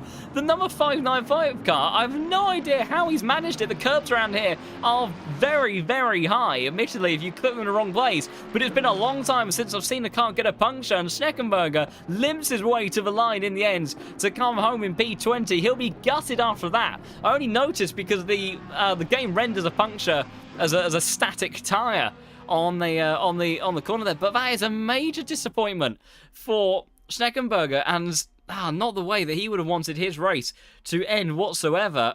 Shall I see, is there anyone else out on circuit? Thomas Angelo, seemingly the last car out and about, but my goodness, what a difficult race for our drivers. And yeah, Gary, I think pretty confirmed confirmation, if there's any other form of confirmation you can get other than the confirmed one, that he did in fact have a puncture at the end of that race. It's a very rare thing to do, which brilliantly would sort of lead me on to several stories of all the ways in which I've managed to do stupid things that are really difficult to do, but really bad. And unfortunately, acquiring punctures in this game is something that I managed to do on several occasions, and from circumstances both with clattering curves at Snetterton, actually, in the Mercedes as well, and also by staying out on wet tyres on a dry circuit very stubbornly for 45 minutes straight, up until they reached, I think, about 42 psi before both rear tyres exploded on the last lap, and gave me quite an interesting time. So it's definitely something that can be done, and I can't be too harsh on Steckenberger, otherwise I risk being incredibly critical to myself. So hopefully we'll have the race results come through in just a moment, and we can have a little bit of a look at exactly how they all finished, any penalties that we may not be aware of from that race as well, and see how everything has transpired and what sort of position does it lead us into going into the last round of the Next Level Racing Cup, as it has so far been absolutely stellar action non-stop from our drivers, giving us a fantastic show for us to enjoy in exactly the way that we experience with LFM every single week, which is what we love so much about this platform, the drivers that it has brought over, and all of the wealth of action and talent they bring to the table each time. And you're a lucky man then, in the chat with 750 hours of playtime and a no puncture experience. It is definitely a rarity. It takes a special kind of skill from someone like me to do it, and I'm sure in the case of Schneckenberger, potentially just a case of going a bit offline, pushing so hard around this circuit. Of course, he did have some other offs as well, and there were some pretty big ones at times, so there are some other factors that may have well played into effect with all of that. But yeah, certainly not what he would have wanted in all of that.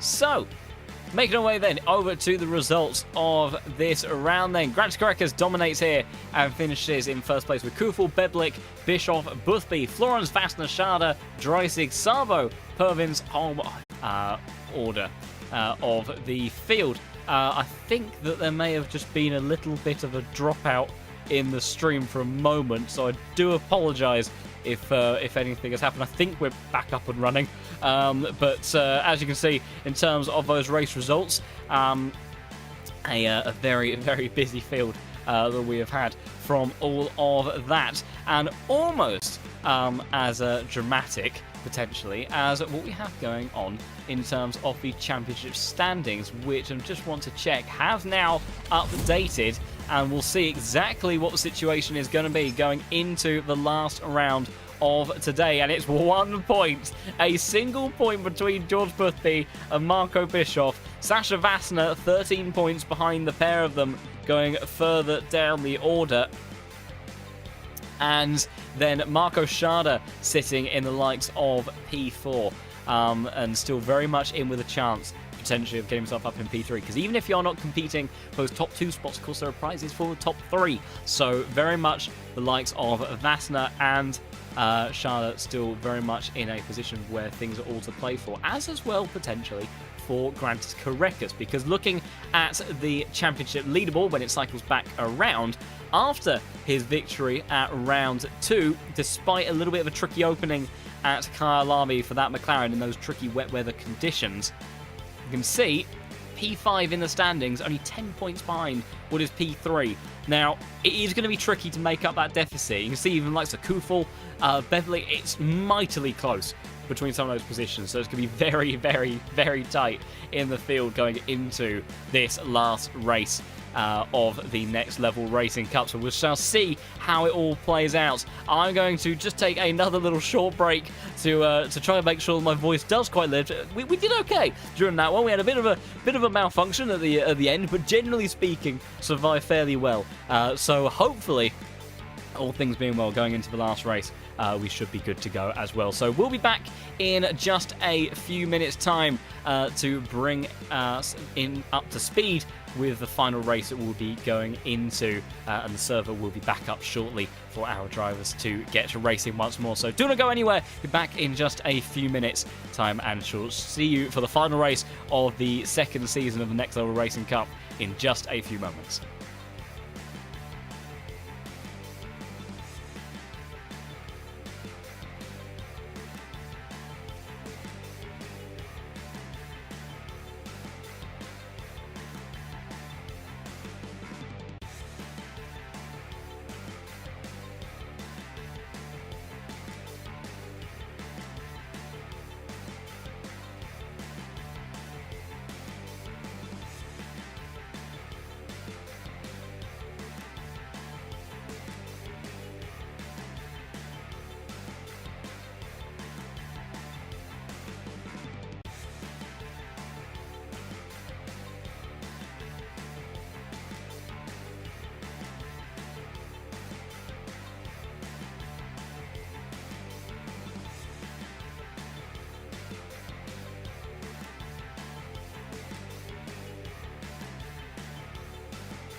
Welcome back then, everybody, as we are heading over into the final round of the Next Level Racing Cup. We have just come off the back of two fantastic openers of this championship, where we have seen George Boothby take victory at round 1 at Kyalami. Grantas Correcus take a dominant victory at round 2 at Oulton Park. And now we head into round number 3 with George Boothby and Marco Bischoff, your main championship protagonists, with it all on the line and all to do into the final round of this action-packed series. But where in the world are we going to, I hear you ask? I've kept it a surprise to some of you that may not know. Perhaps all of you know, I don't know. But we are heading over, a little bit across, into Europe, as we close in on the wonderful, wonderful globe, and we make our way further and further down into the heart of the continent. We find ourselves narrowing in bit by bit more into the land of Germany. We talked about the Nordschleife over in Germany, the Europe's answer to Oulton Park, if you look at it from the other perspective. Whilst we're not quite into the full layout for this one, we are indeed heading over to the Nurburgring race circuit for the final round of the Next Level Racing Cup. An incredibly pure, authentic driver circuit that is sure to put our drivers to the test. Down in towards that menacing turn 1, where it could all be decided on the first lap, into the AMG arena, the complex of turn 3 and 4, careful with track limits on the exit there, the cambers of turn 5 and 6, and then all that momentum down to the bottom of the hill into the Dunlop curve, where once again a lot of banking here that you can make use of. Carry all of that momentum up to the top of the hill through the Schumacher S's.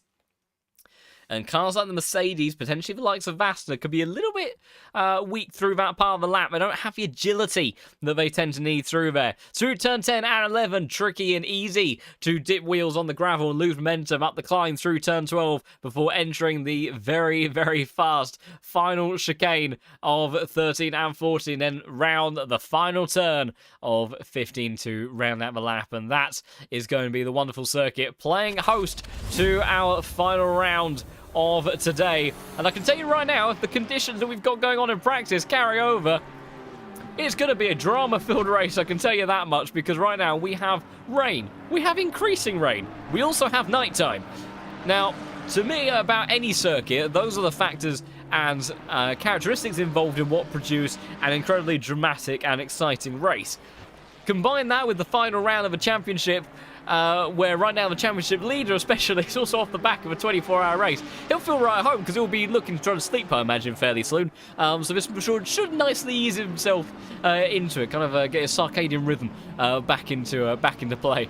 But as we see Jimmy Holm, and also that was Nico Kuisma making slight mistakes in towards turn 1, because getting your car stopped in these sorts of conditions, when you can barely see the apexes for a start, any of your reference points, and all you've got is lights ablaze throughout the field, you can guarantee that it's going to be a busy one for these drivers. They've got 4 minutes of practice to try to dial their setups in, dial their know-how of the circuit in just that little bit more, and try to see what they can do. But it's certainly going to be a tricky one, there's no doubt about that. Just looking to get the final bits and pieces in place for the overlay. There we go.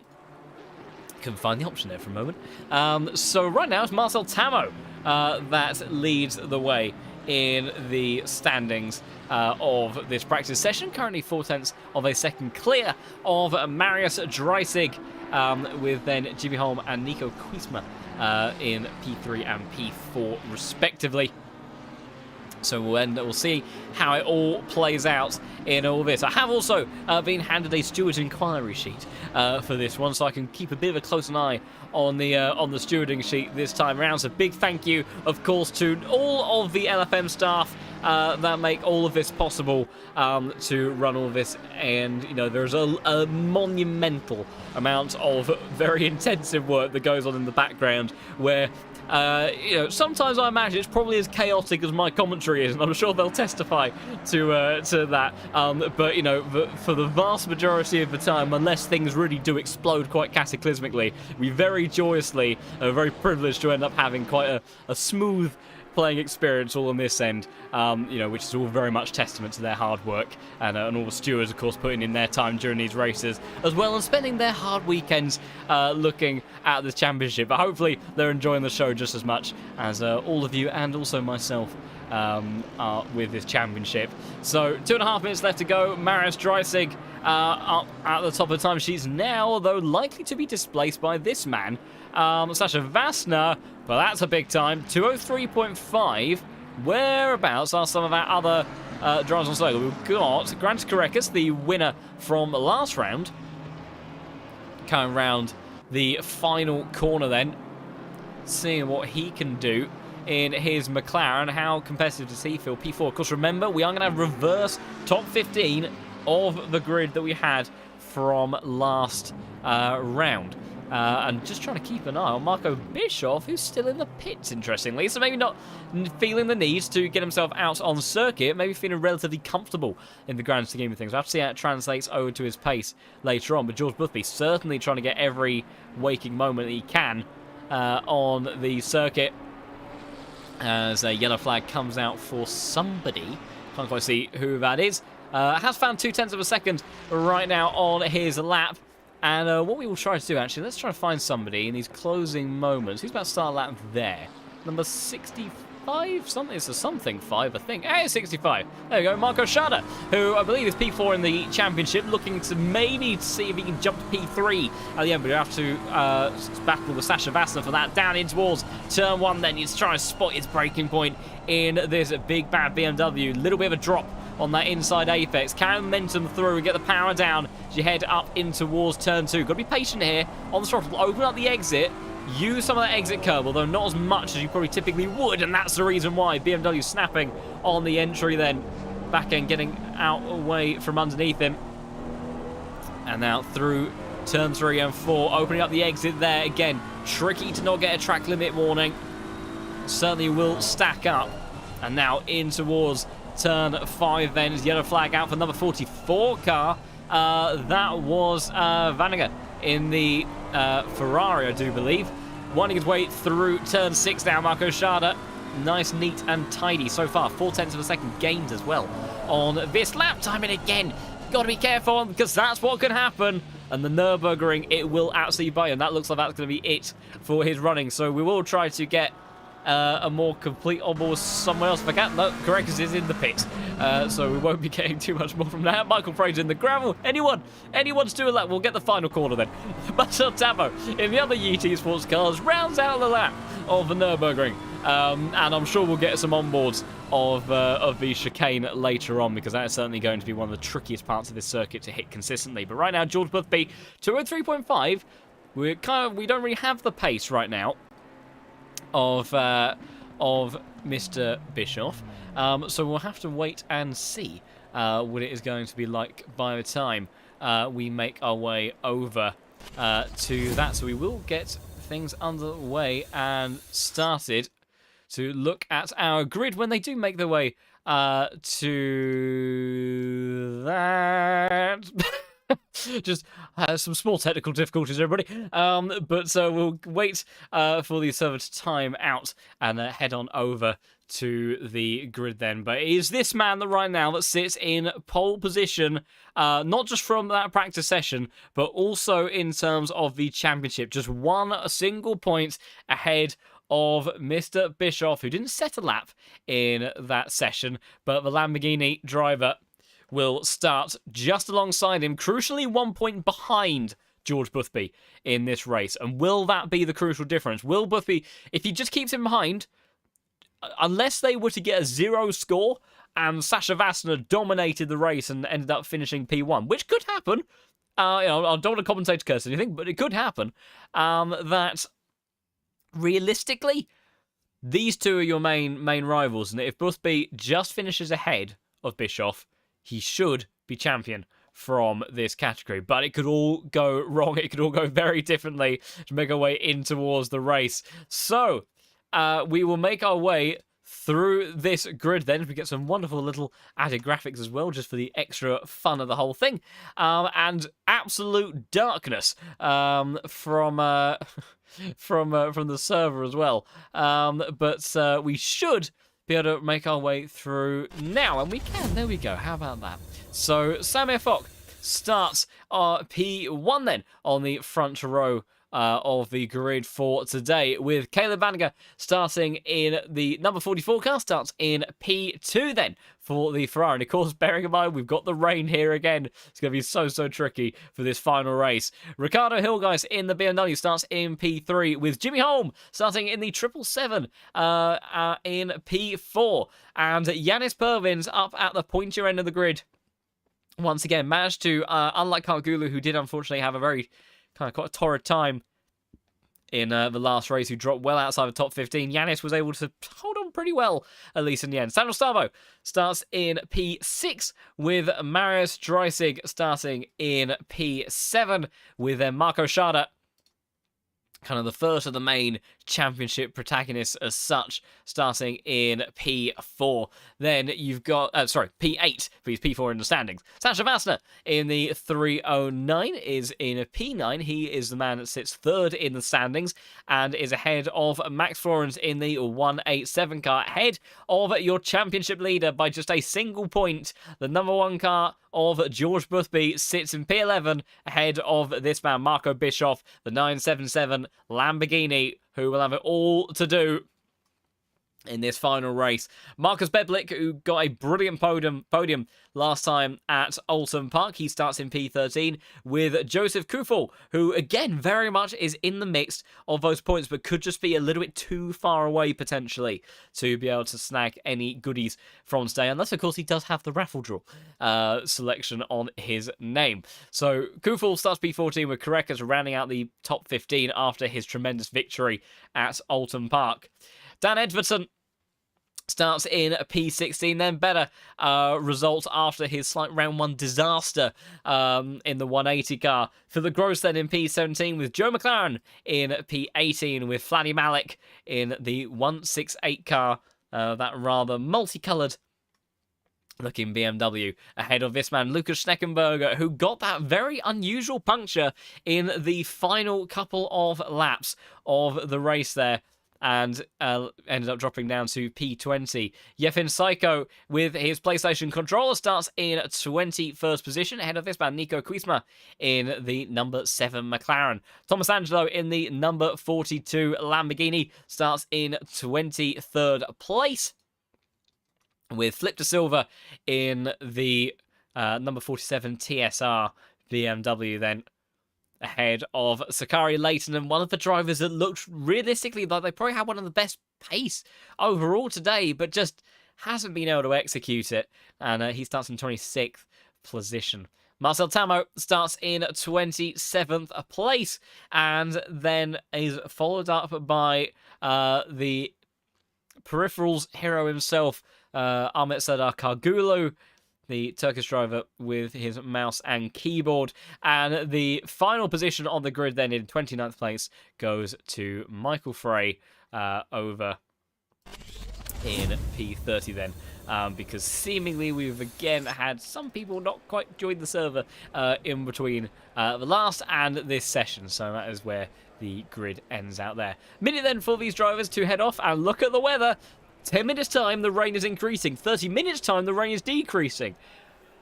These are the sorts of tricky decisions that these drivers really do not want to be having to try to juggle in their head.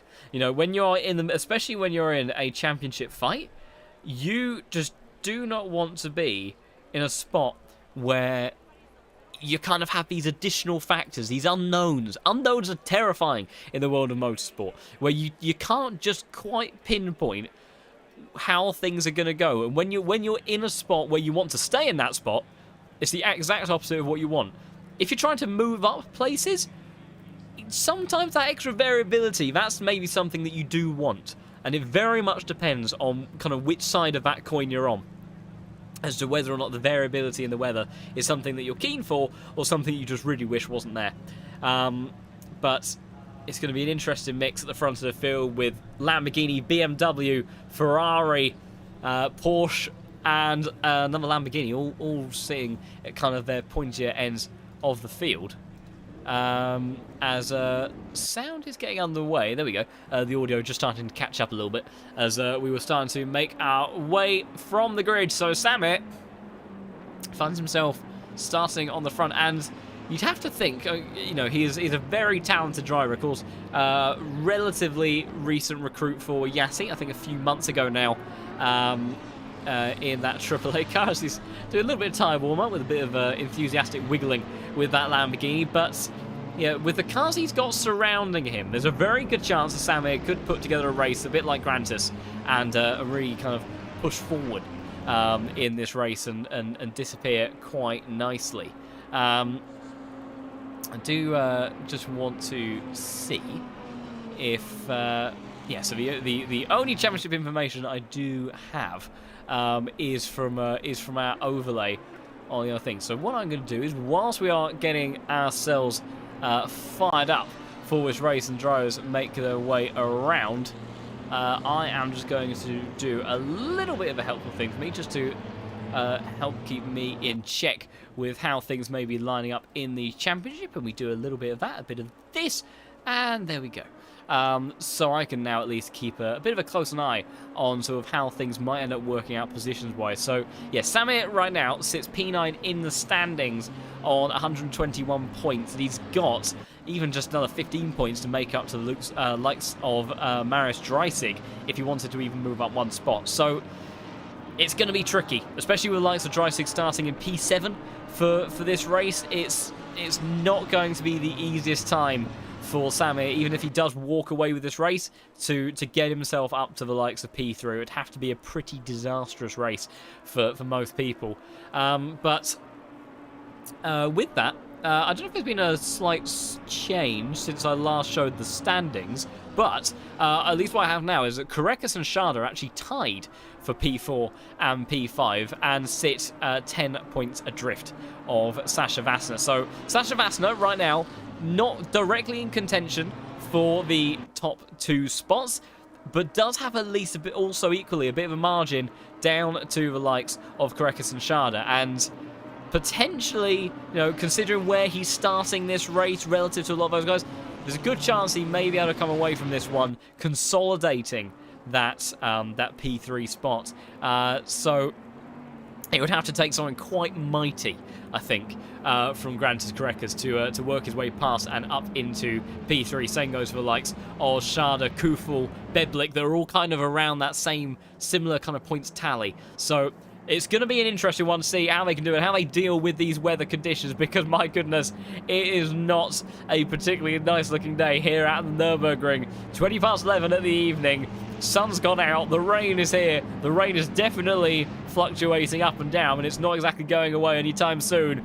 And the final round of the second season of the Next Level Racing Cup is about to get underway with Sam Effok and Caleb Vaniger to start them away. We will go to the helicam just to try to get a slightly clearer picture of how everything stands going towards turn 1, because it's going to be busy, and it's a great start from the Lamborghini. Oh, Sam Effok off the line, caught napping. Well, Vaniger also, Sandal Sabo dropping down the order almost 3 wide further down as they head towards turn 1, and crucially as well, keep an eye on Bischoff. Bischoff's off! Bischoff's off on the entry towards turn 1. How has he gathered up? They're all off towards turn 1. It's manic towards the first couple of corners, and George Boothby crucially up about 3 positions over Marco Bischoff. Is that the mistake? But there's some spinner, and George Boothby caught up in the middle of it. George Boothby managing to somehow just about tag his way through, I think, in all of that. I think was it actually Korekis that got caught up there, and there's further contact. Korekis is around. It's absolute chaos in the opening part of this race. Several cars sent adrift. Samir leads ahead. Marcus Dreisig is side by side with Ricardo Hill, guys, who's found his way to P2. Sasha Vassner's P4 out of all of that, and could now find himself potentially very much in the mix at the front of the field. There's yellow flags absolutely everywhere further down the order. We said it would be chaotic. Cars, that's Pervins that sends around. Kargulu is in the background of that as well. The 2 that made the front row last round, and Marco Bischoff is in P16. It's a disastrous start for the 977 car, and I'm not sure if if he can blame too many other people other than himself. In all that, I didn't quite see how he fared through turn 2, but on the run in towards turn 1, I was keeping an eye on his car, and I think he made that mistake all by himself. But that could potentially be it done and dusted for this championship for George Boothby, because George Boothby right now, he sits in P7, but now Sasha Vassner right now is the one that's in the absolute hot seat, trying to have his say. Marco Schada is battling alongside George Boothby pretty hard as well. Of course, he's got a say in all of this as well. Maybe he senses an opportunity to move his way up the order. We'll try to do some vague math calculations. We go, I'm going to need a spreadsheet. We've entered spreadsheet now, spreadsheet territory, everybody, and I think that's the only way that this is going to end up working. So we'll do some maths at some point later on. Mistake there from Charlotte. George Boothby trying to see. That's Max Floren's perspective, and there you see George Boothby flying around the outside, makes a very decisive move up in towards P6. But Sasha Vassner right now, absolutely flying, has gained 6 positions on the opening lap. 5 positions for George Boothby, and Marco Bischoff has got himself back up to P14, but that is tricky territory for the German driver, who really right now needs to bounce back quickly. And what's happened to Sandor Sabo? Sandor Sabo has gone off at turn 1. Pole's been knocked into oblivion. Jimmy Holmdale trying to go around the outside of Max Florence. He's done in the top 5, and he's dropped all the way down in towards P8. As Florence now trying to send one up the inside. He's generally been so good with his racecraft today, despite that difficult start at the first round. He goes all the way around the outside. Now it's Sabo versus Kufel. Kufel currently sitting in points-paying positions up in the top of the championship, but he may be about to drop down unless he can hold off the likes of the Hungarian driver, as Leighton is also trying to see if he can find opportunity through all this as well. Karekas absolutely glued to the back of this Honda, is now trying to see if he can use all of that power that is so tricky in the darkness. The spray down towards Dunlop curve they go. Does Sabo get it stopped? And the answer is yes. No position made up, but there is being one trying to be made up for Marco Bischoff. He tries the outside on to Yevhen Psycho, and he hasn't been able to make it stick. But what about the inside line now? No. Yellow flag out for somebody, but it was very brief. Joe McLaren and Philip Gross going side by side on the exit. Oh, Dunlop covers contact with Andre Yoki, who's almost sent around before the Schumacher S's. Just about manages to keep it going. Meanwhile, Grant Karekas has sent up the inside, going in towards the top, the left-hander at the top of the hill. He is now up into P11. George Boothby, Marius Dreisig, Sasha Vassner, now they're all glued to the back of Ricardo Hilgeist. And Samir Fock is running away with this at the moment with 3-second lead. Here we go in towards this final again. You see it's closing the gaps all the time, and it's Dreisig that's now trying to make the decisive move. This will give George Boothby a little bit of sense of relief. Same actually for Marco Bischoff with how this race has started for the German driver as we go on board the front splitter. In actual fact, let's see it from George Boothby's perspective. You can see the two side by side as they head up in towards the first turn, and George Boothby with fastest lap of the race. Yellow flag for the number 47 car.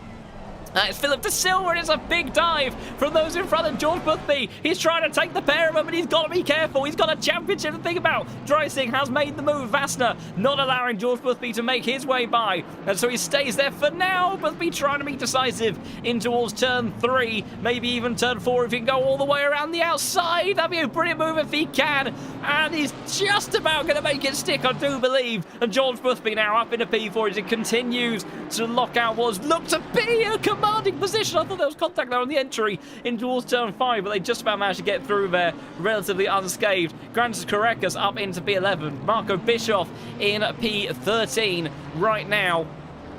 But I don't think I have to do too much maths to say that right now George Boothby very much looking like he will be taking this championship. If it was to finish as it was, as Marco Schada also battling, get a flag out again for Philip De Silva. I think there's been an incident with Yanis Pervins further down the order, so difficult time for the TSR car. As we've only made 5 minutes into this race, and it's already been absolute action-packed drama. Tom Sandido applying the pressure to Joe McLaren further down the order, as is the likes of Edvardson over Yevhen Psycho. In actual fact, Michael Frey got a mighty run through that part of the circuit, a bit too mighty, I think, for his own good. Got it all stuck over the curve on the exit of Schumacher S is there, and the rain light almost looking like flames coming out the back of that BMW. Holds that inside line, oh dear, and the Porsche has got around. Was there contact there? And I think that's Marcus Beblick, who may have been involved in that one and sent Michael Frey around into a spin. And that is a disaster. And we'll have to, of course, check on the penalty situation as well on the steward's inquiry sheet. Flani Malik has gone around as well in the 168 car in a very awkward spot himself. So there's absolute chaos here. We'll check back in, though, with George Boothby versus Sasha Vassner at the front of the field. The two lead drivers that were in this championship fighting. Marco Bischoff, he's on a charge, though. Fastest lap of the race, 2:05.185. That is a second faster than what George Boothby did. I'll tell you what, Ricardo Hilgeist at 2:05.3 in P2. He's flying. Grant Karekas now going down the inside, around the outside of Sandal Sabo in towards turn 2, into turn 3 now. Trying to see if he can make that one stick. Has to go all the way around the outside. It's going to be tricky in order to do that. But if anyone can do it, he's trying to cut back. He's going to be wary, though, of Leighton and behind. And he's bringing Marco Bischoff along with him as well. 912 car trying to get the power down. Let's see, was it looking like towards a turn at 6 they go. And Marco Bischoff sending it around the outside of Leighton there, gets the job done. So he may have gone down the order at the start of this race, but he is not out by any stretch of the imagination. Flani Malik continuing to have a rather disastrous time, and a bit of a questionable rejoin as well for the 168 car, but does manage to kind of get it all going again, give or take. 777 and Jimmy Holmes squeezed down by Joseph Kufel again, who is having a solid race in P8 at the moment. Of course, had P2 last time around. Grantis Karekas applying the pressure once more to Sabo. We'll go on board, though, with Marco Bischoff. Watching with a great deal of interest here. See if he can find any opportunity. We've got a face full of BMW. Karekas, oh, a little bit of contact, I think, on the entry into that next corner. He got the job done, though. He just absolutely sped ahead. The amount of traction that Karekas was able to get on that tighter line was absolutely magnificent. There was a small amount of contact, but he got the position done. Now it's going the way of Marco Bischoff's turn. Does he really think about dive towards the chicane? No, he's got a bit more patience now. Look at that, almost got flames coming out the brake lights. That's a fun effect. Heading in towards the next turn. We should get another one. Just a moment. And there we go. That's the angriest BMW I think I've ever seen. But now, heading towards turn 1, there could be some overtaking opportunities happening again, because Sasha Vassner, fast lap of the race last time around, but immediately displaced by George Boothby, who was a tenth quicker than that, and is applying the pressure to the Mercedes driver. Not quite as much pressure, though, as Marco Bischoff and Leighton. Oh my goodness! Leighton has gone completely off by himself. Marco Bischoff, trying to take avoiding action, had to dive to the inside, which then turned into an overtake on Sandal Sutton. You could not write it. You absolutely could not write it. And something else is... That's Edwardson that's now turned into a lawnmower. He's decided, I think, to park it for the day. And Leighton has rejoined down in P16. It's absolute chaos here in the final race of the Next Level Racing Cup as we make our way 10 minutes in to this race. Edwardson still continuing to go down the order. Can't seem to rejoin him, so I think he may have even disconnected from the server. Leighton, though, trying to go all the way around the outside in towards turn 6, and he is going to make that one stick after that mistake in towards turn 1. Thankfully, didn't take anyone with him, and the actual fact kind of helped promote Marco Bischoff there, who was just trying to kind of get out of the way and make sure he wasn't spun out entirely. George Boothby still applying the pressure to Sasha Vassner, then yellow flag out for somebody. I think that might have been Yanis Pervins that's just gone into the pits.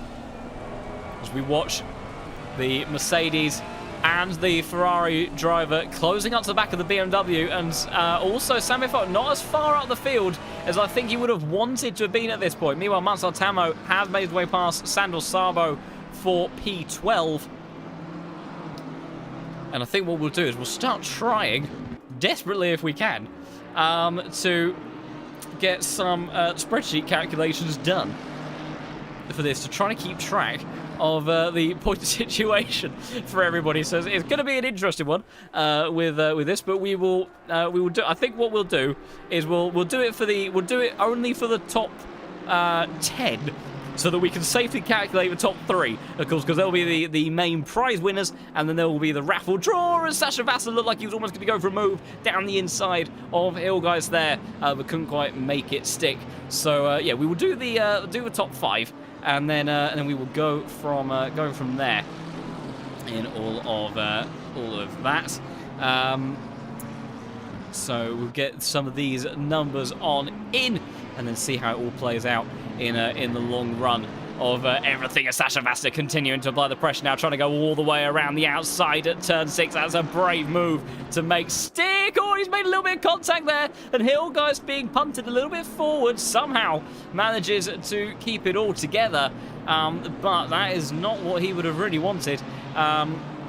And all of that's giving him a little bit of a headache. And Sasha Vasta now, in one form or another, Will Stewart has something to say about that, as he looked like he's going to try to go for a move, but in the end does back out of that one.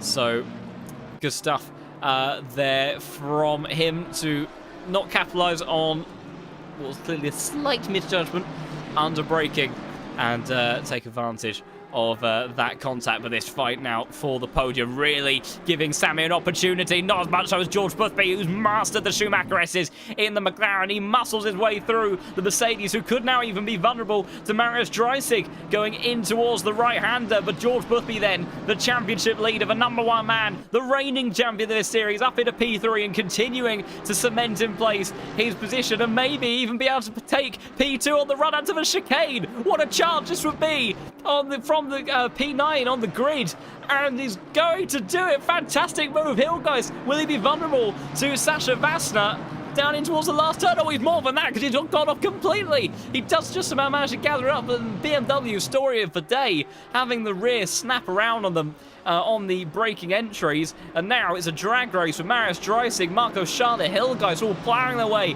down towards turn 1. Vasta should be just about safe. Fastest lap again for Marco Bischoff, who now finds himself in P11. That's a mistake from Hillgeist, who drops another 2 positions. Kufel, Florence going by as well. As now Marco Schade trying desperately to see, can he find any opportunity to make his way past. There's also stuff kicking off between Leighton and Psycho around the outside. The Honda goes at turn 1. That's very deep. It's very brave. It's almost off beyond track limits.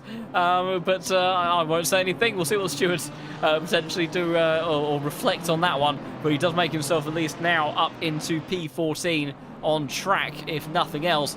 And Marco Bischoff, in actual fact, the next car of the bunch, and looks to be someone trying to make a move. But remember, we've got 30 minutes of this race left, and look at that weather graphic.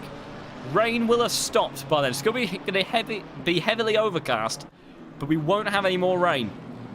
And how that is going to affect things with the way that this race has been going up and down so far, who knows with all of this. So very much a case of just buckle up and see how it all plays out, because there is still so much going on and still so much to play for in all of this. And I shall continue to try to get some of my points calculations ready for this, so we can see how things lie amongst our top 10. So you know, George Boothby coming in 169 points. He was 1 point clear of Marco Bischoff. Meanwhile, Michael Frey having a battle with Marcus Beble, trying to go all the way around the outside of the BMW. I'm not sure if that's quite going to work, and it's not. In actual fact, he can be left vulnerable now to the car behind. That's Andre Yoki trying to see what he can do, but I don't think he's going to be quite close enough on the run up in towards that final chicane. Sasha Vasta now, the driver that is setting the pace, despite being passed by the likes of George Boothby. It's actually a very even pace at the front of the field between Samir, George, and big mistake from Max Florence towards turn 1 there. Joseph Kulfel is going to go through, not quite, gets a little bit of a kicker wheel spin on the exit. We've seen that low speed traction as Florence sent around, and he just about managed to get up, but Florence, after so many good drives today, has been sent around. That's one less car for Marco Bischoff to worry about, and whilst right now the hope potentially to get the championship is perhaps a little bit on the low side, that his cementing of P2 in the standings at least just becomes that ever bit more hopeful as he gains those positions. Now in P9, Jimmy Hole contact on the entry with Florence, very aggressive around the outside, muscling his way, but he can't get alongside in towards the right-hander of turn 7, so he will have to concede. But Michael Frey trying to see if he can go one better, and he is going to get it done as he goes all the way around the outside of Yevhen Psycho. who again driving on controller in the wet today, maybe not having the easiest times with things, as now we've got Marcus Beblick trying to go around the outside of the Lamborghini, and a little bit of contact on the entry. We've also got Korekis versus Hill Guys further up the order as well. There's only so many battles I can look at. Psycho does hold on to position for now. Korekis gets past Hill Guys on the run up through the Schumacher S's, I do believe. And we'll go back to this fight down here. The BMW trying to see if he can get up the inside. Barely any room available. And I think Psycho has lifted off the throttle there, given the position up, and he has. Philip Gross trying to see if he can capitalise immediately, and he might well be able to if he can get the run through the right-hander now of turn 12 to come down the hill. I think he could be too far away, although he's got a decent slipster in George Boothby. Fast lap of the race, 2:03.2. He was 1.6 seconds faster than Samir Fox last time around. George Boothby, an absolute weapon behind the wheel, even when he has been awake now for at least 20, well, streaming for I think about 27 hours, if my understanding is correct. And he is driving absolutely out of his mind. He doesn't even need to at this point. But if he could come away with 2 victories and finish by dominating the series, I'm sure that he would be absolutely delighted to. What a way it would be for him to wrap up his day and leave the chair richer than he was before. Philip Gross going towards the outside of Yevhen Psycho, trying to see if he can get the move done. It looks good around the outside. He has done it done. Pit window is open. Yoki trying to someone up the inside of Psycho as well. Opportunistic driving, and he does get the move done. And Psycho is now in trouble on the slippery grass, because when it is wet, or the AstroTurf, excuse me, when it is wet, it is very much not fun to be in with that. So now that just for a moment, as I've clicked into the wrong place. This is all a shenanigans. Still juggle all of this on a single monitor. For those who watch the regular broadcast over here, is quite the juggle sometimes when drivers are doing all of these sorts of wonderful battles and shenanigans. It can get a little bit busy at this, and especially when I start having to do maths, which I shall continue to try to press on with for the time being, whilst we have a little bit of a lull in some of our fights. Closest fight we got on circuit right now is Marcel Tamo versus Jimmy Holm in the Ferrari just in front of him. So we'll get these other points tallies in and put together, and then see what we can establish about how the order is looking as it stands at the moment.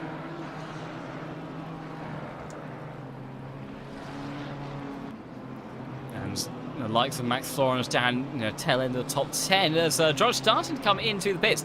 So Marcel Tamo has entered the pit lane, so he's going for the undercut strategy, and it's tricky because I understand why he's doing that. He was kind of looking to be behind Jimmy Holm. He wants to, maybe try to see if he can stretch, get an undercut, get a new set of boots on the car and pull away from there. But look at the weather.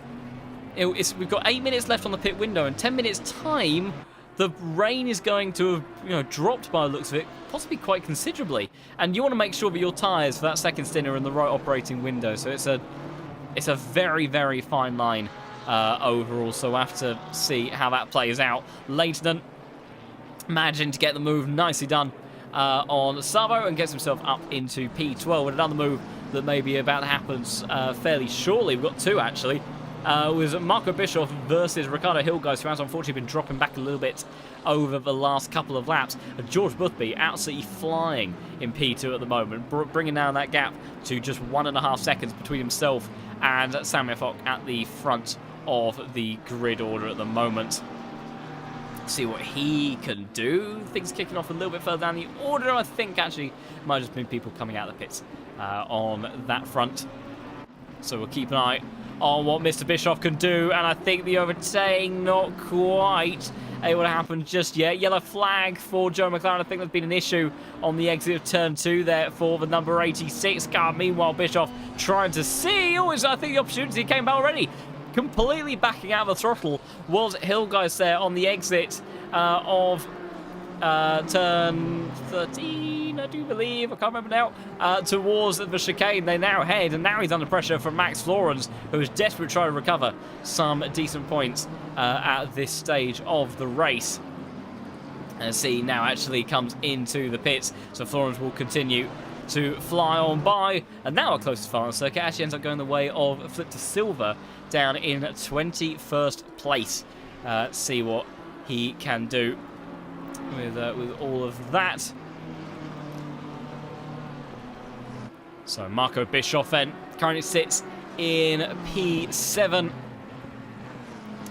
which is not where he would have wanted to have been entering this final race. That was far from what he would have wanted, much like Flatty Malik, who has found himself facing backwards. I think that's the run into turn 3.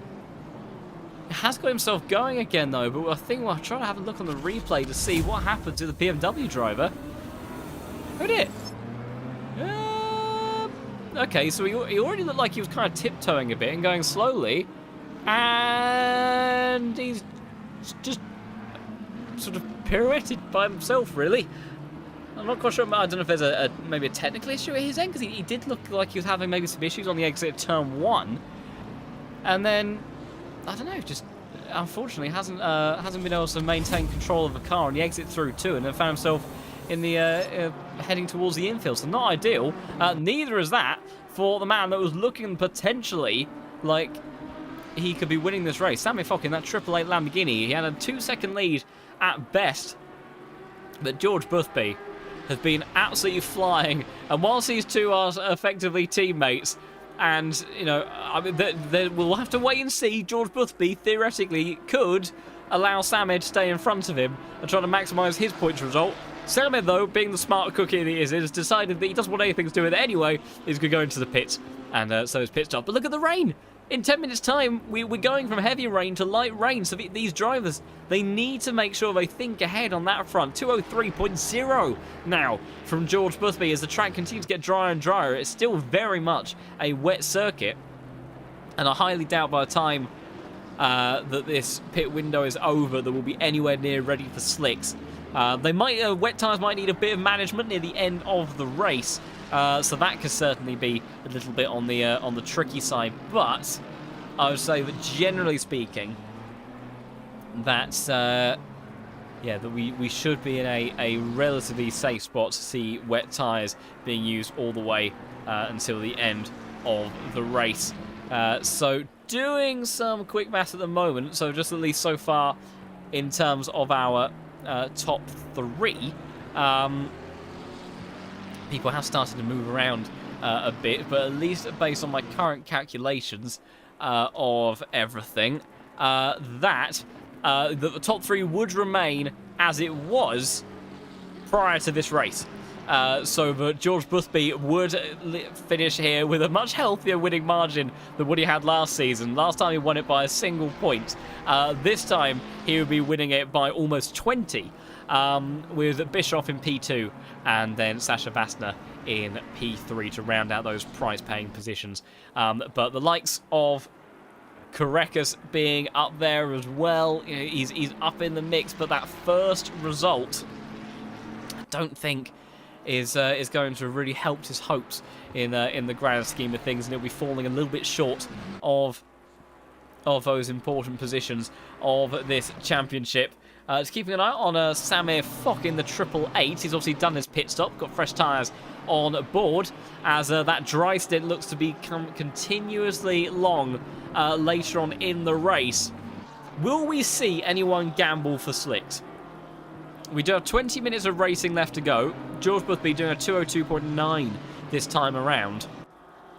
I mean, I can't see that with 20 minutes left of racing, you know, you'd have to add another 30 seconds onto your stop, and then the tyres aren't going to quite work straight away. I just don't think it'll be worth it. If the race was half an hour long or had 30 minutes left to go from this point onwards, maybe a move over to the slicks could pay dividends, but I strongly imagine that we will simply see drivers stay on their wet tyres until the end of the race, even if they are desperately trying to cool them down as we get into the latter stint.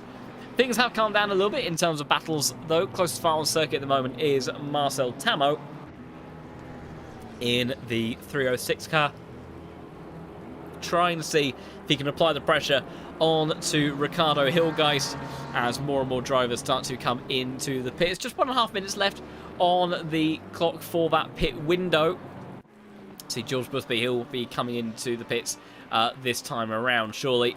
If he doesn't, he may find himself in a little bit of a pickle, actually. But certainly opportunities available as we go on board with Marcel Tamo, who was trying desperately. That was the longest slide I think I've seen around here in a very long time, and just in these tricky wet weather conditions. And the BMW, I remember that during the Virtual Endurance Masters at Paul Ricard, that we, as part of our highlights reel, the end of the first, I think, 8 hours or something, we had a very wonderful edit of primarily BMWs, unfortunately, in the wet weather portion of that race, just pirouetting around, predominantly the penultimate corner.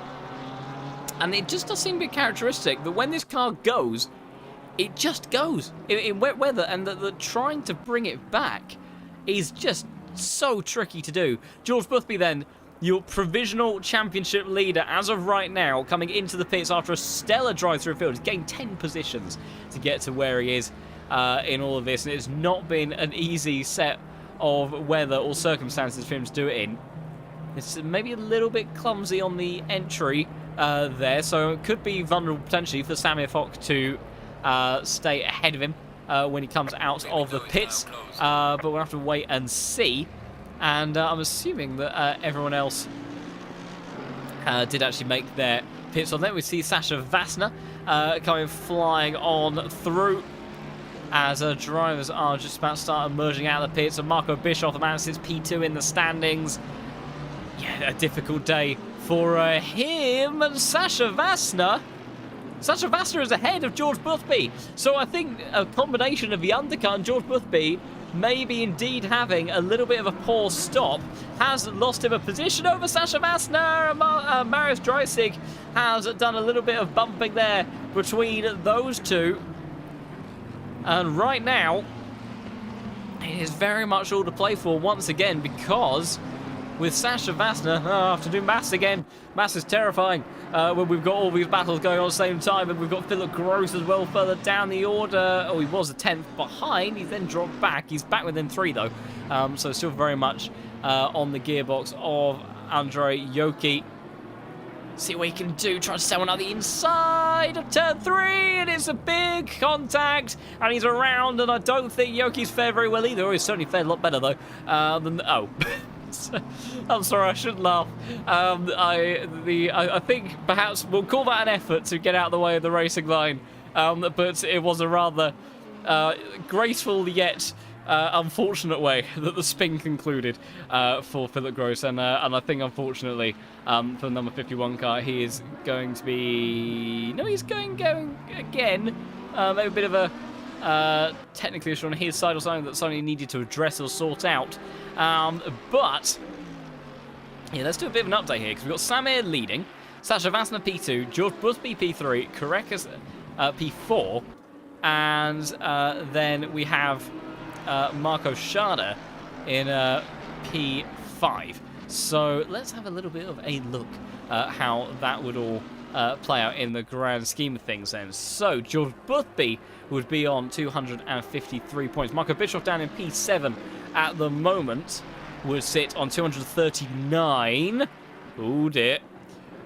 Sasha Vassner with 88 would have 243. Sasha Vassner right now would jump Marco Bischoff in the standings if it stayed like this. Granted, Karekas sitting in P4. He would get 80 points for that. Not quite close enough for him to do anything there. And I think then, of course, it would be the same sort of story for drive. So right now, Sasha Vassner would finish P2 with Marco Bischoff in P3. So Bischoff, he doesn't need to get too many more positions in order to offset that, because the gap between them is only 4 points.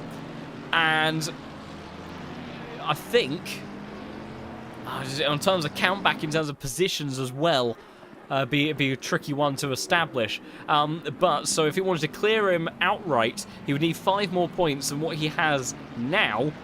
And if Vassner was to stay where he is, Bischoff needs to gain 2 positions. He needs to finish in 5th, and to do that, he needs to find 4 seconds of track time. 4 seconds of track time in 14 minutes of racing.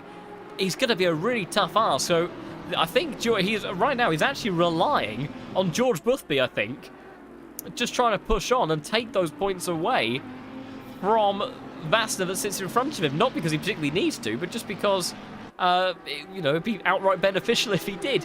But we know George Boothby has pitted a bit later than most of those around him. So those tyres maybe right now aren't going to be particularly better or worse than anyone that he's racing against. But in the next few minutes, that could very much look to change. Philip Gross has entered the pits. I'm not sure what the purpose of that is. I'm not sure if he has a drive-through penalty or anything. There's a good chance he could, I suppose, from the stewards. And I suppose that's the other thing. As Sammy Fox sets the fastest lap of the race, not to be outdone, though, is Grantis Correcas 202.4 to at least end on a nice bit of pride from his races in the Next Level Racing Cup as well. But looking at stewards' inquiries, so we had a 5-second penalty for Vanager in the 44. We had a 5-second penalty. We had a 5-second penalty for the number 1 car. That's George Boothby. That's why he lost time in the pits. So he is still on target to win this championship. However, George Boothby, something must have happened on lap 1 in that busyness that we saw going on through the first couple of corners. That's why he lost the time in the pits. Relative to Sasha Vassner and Samir Fock, because he had a 5-second penalty. My goodness, so that's what was going on there. The 420 car has a 15-second time penalty. That belonged to somebody that is no longer in the server. I recognise the number. Was that Pervins? Potentially. It was in an incident alongside Jimmy Holm. 15-second penalty for number 25. That car is also no longer in the server. We have lost about 6 people, I think, since the start of this race alone. Number 47 had a 10-second time penalty. That's flipped to silver. Number 44 has a 10-second time penalty as well. That is Vanager again. 86 has a 10-second time penalty for causing a collision. And the 86, that is Joe McLaren.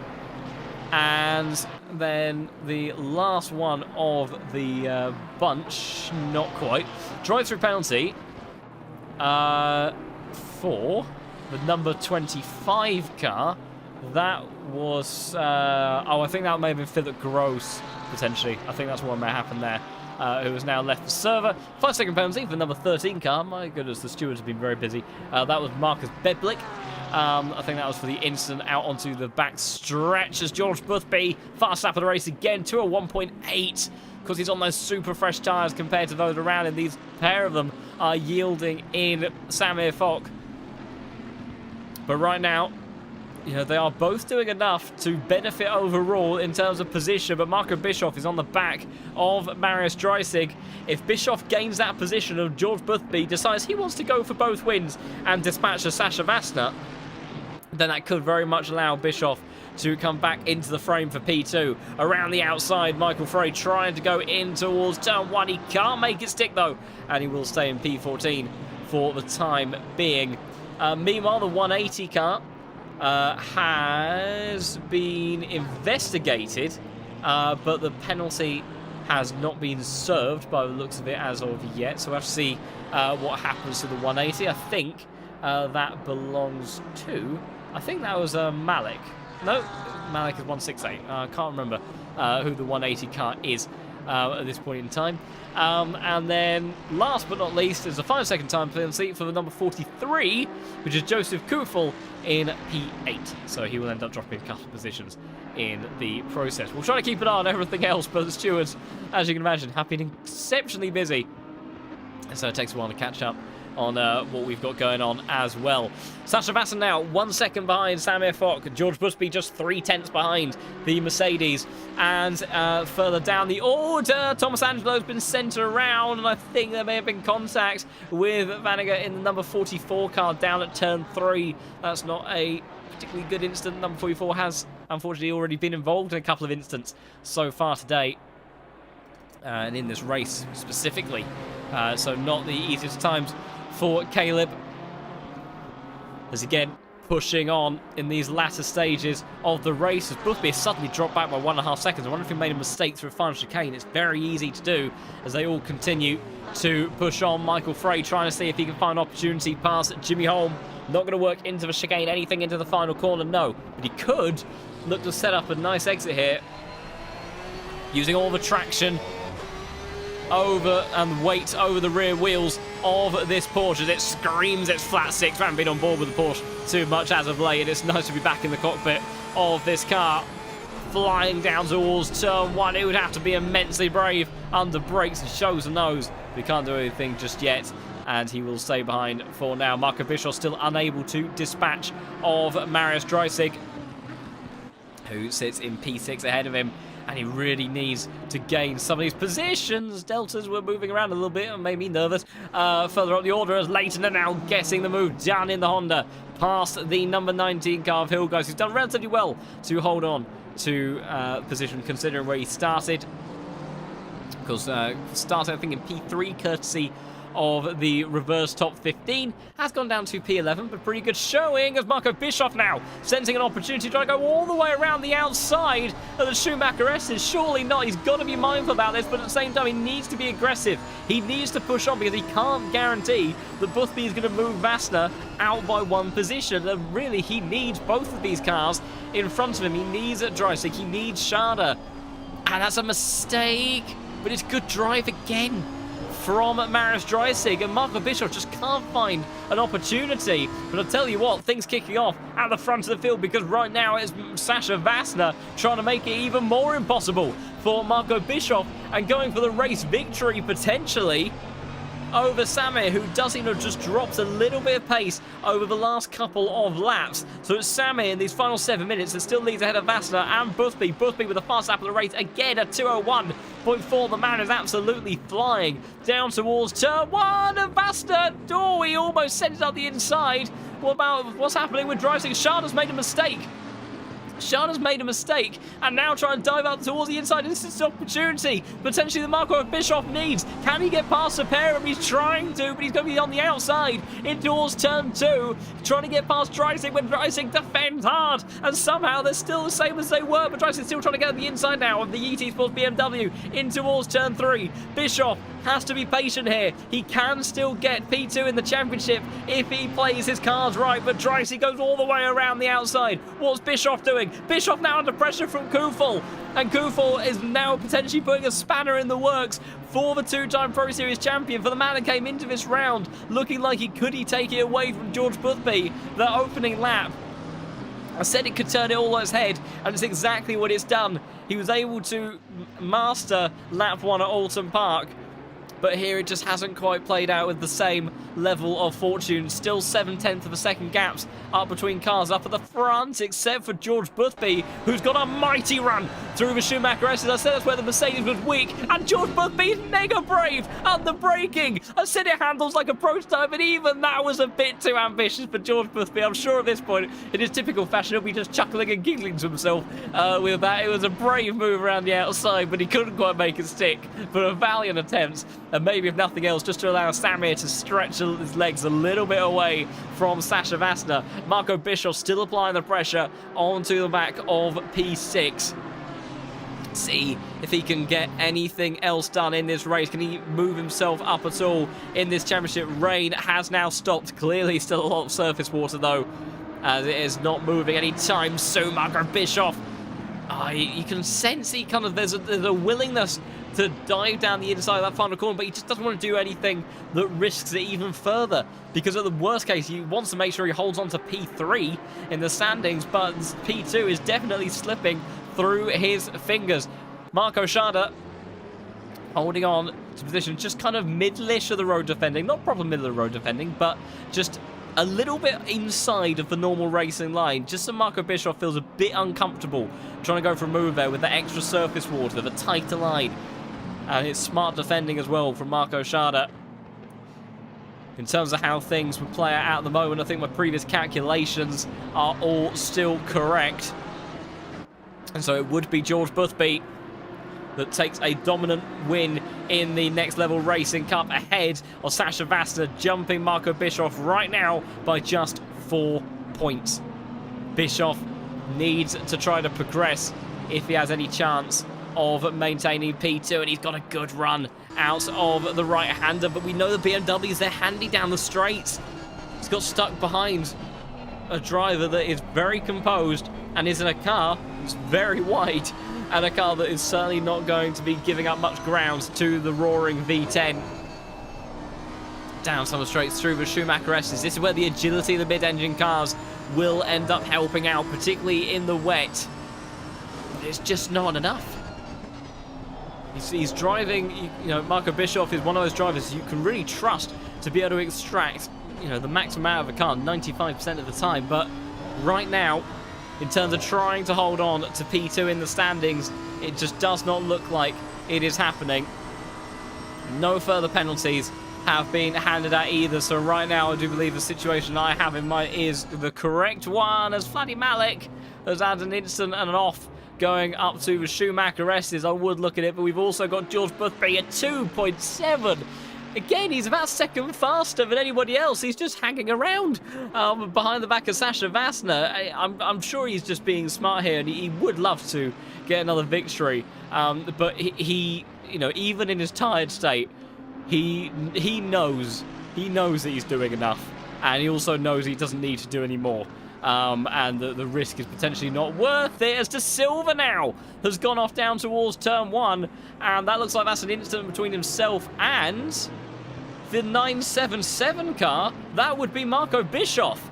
So I think maybe down a lap down that there's been some sort of form of contact between Marco Bischoff and that car. So even worse for Marco Bischoff. Could he now even be under threat for P3 in the standings if he's not careful? Because if he continues to drop positions, Correca's sitting in P4 at the moment.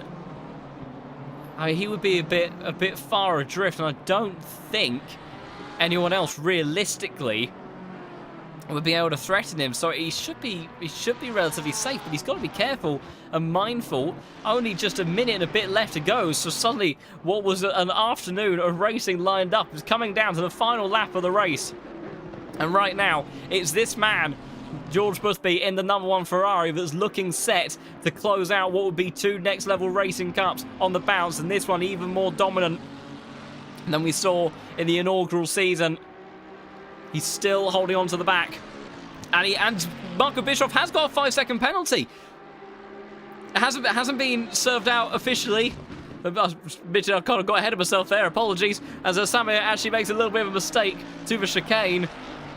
And these right now, the stewards, though, are considering handing Bischoff a penalty. And where would that end up putting him? That would put him down in P9 of this race. And it has been given. Marco Bischoff then has a 5-second penalty. And my voice is starting to explode on the final lap of this race. And we've got drama going all the way to the end. If he finished in P9, that would be 68 points to his tally.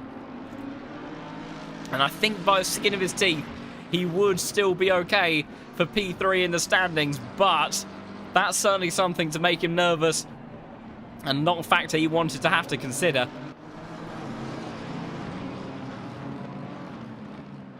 I'm going to desperately try to get my voice box to survive this last lap, because it's been a fantastic day of racing. We've got Bischoff, Schade, Kufel all battling together in the tail end of the top 10. Frey and Holmes swapping positions down towards turn 1, with the Swiss driver getting up into P13. And it's also still going on in the battle inside of the top 3.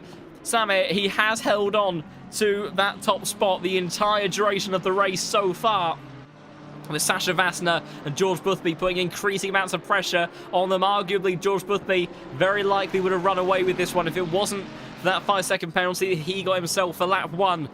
But the pace, generally the consistency, the maturity in his drive has kept him in a position where he hasn't had to worry at any stage during this race about the state that his championship sits in. It got a little bit nervy coming out of Oulton Park, and it was exceptionally busy on the opening lap of the race, but he judged it perfectly, whilst others didn't quite get it stuck in the way that they wanted to. Final run through the chicane for Samir, the lights filling up his rearview mirrors. He makes it through safely. It looks like they're all going to get through okay. And while Samir Folk might be about to take victory in the last round of today's action, it will be George Boothby who takes the Next Level Racing Cup for the second time on the bounce. The British driver, a stellar mature drive, a P1, a P7, or 6, I can't remember, and a P3 to his tally, and does a stellar job. Sasha Vassner comes out good in the end and manages to take P2, jumping this man in the final race. And Marco Bischoff will round out the final of those prize-paying positions. Congratulations to those three. I'm sure Marco Bischoff will be feeling a little bit sore after that one. And I saw him make that mistake towards turn 1, and there will be a bit of frustration, I'm sure, kicking in there as well. Ever the perfectionist, as drivers continue to cross the line and finish their races. We jump back further down the field, but George Boothby, he may be tired, borderline delirious at this point in time. We should be able to even get a bit of clarification over that, because hopefully he'll be able to join us for an interview. But George Boothby, I think, taking fastest lap of the race in 2 out of 3 races. Taking 2 podiums out of 3 races as well. I think the only driver to do that so far today. And just an incredibly measured drive. A little bit unfortunate with the 5-second penalty. We didn't quite see what that was for earlier on in the race. But in one form or another, he did everything that he needed to do. So hopefully we'll be able to catch up with George Boothby, Sasha Vassner, and Marco Bischoff as well for that one. And we'll even be able to bring in our friends over from the German broadcasting team as well, and have a little bit of a regroup for what has been quite a busy day, or busy afternoon, I should say, really, for all of the action here in the Next Level Racing Cup. We'll get the official results through in just a moment and see exactly how it played out further down the order as well. But George Boothby, very definitively your champion once again in the Next Level Racing Cup. An incredible showing from the British driver to do that once more and repeat it.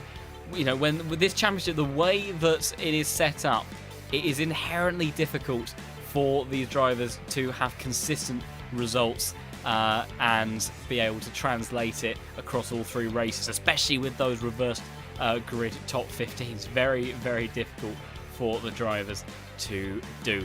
Have got Sasha Vassner waiting in the comms box, but also want to make sure we get our fellow friends joining us in here as well. So we will have a quick look through the standings from that race as well, with Samir taking the victory, and then Vassner and Boothby rounding out the podium. Koreka's taking P4. Dreisig, Schade, Florence, Bischoff, disappointment for him, with Kufel, Leighton, Hilgeist, Tamo, Frey, I didn't see the last couple of names. Yoki, Beblik, Psycho, Vaniger, Angelo, De Silva, McLaren, Malik, Gross, Edvardson, Pervins, Kargulu, Schneckenberger, and Kwiesma rounding out down to 29th place. And we'll have a loop around just so I can get those last couple of names in there as well. We'll look to hopefully bring in people for interviewing in just a moment. And it was Jimmy Holm and Sandal Sabo. That was at the tail end of the top 15. If we're lucky, we might also get Marco Bischoff in for an interview. We have at least got our top 2 from the championship that are looking like they will be joining us, but we'll give it just another couple of minutes yet. Yeah, we'll see if we can speak to all of our top 3 entirely.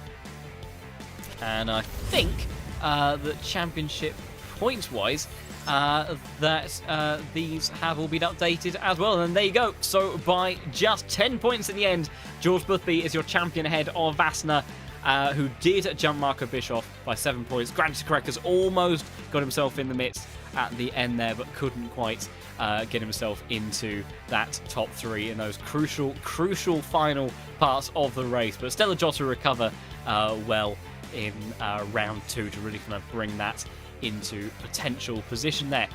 So what we will also look to do is that I've just brilliantly realised that I need to make sure that I have my audio coming through from Discord, which brilliantly isn't being captured at the moment, which is a small disaster.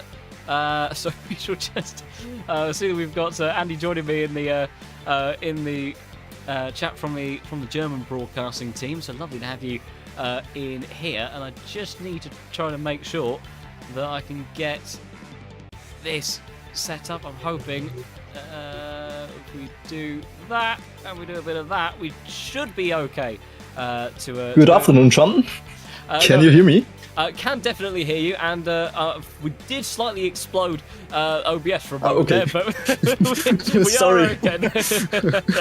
So apologies to viewers at that end whose eardrums may have been predominantly shattered, but we are no, so all good to go. I think just small shenanigans in mind, but we are now definitively okay, and I think before they have to wait around any longer, we will start to bring in people for interviews. So we'll bring in our champion from the second time around Next Level Racing Cup, Mr. Yukov Monkey, George Boothby, managing to do it once more after what I gather has been quite a long day for you in streaming, and you must be absolutely chuffed to bits with your performance over these 3 races.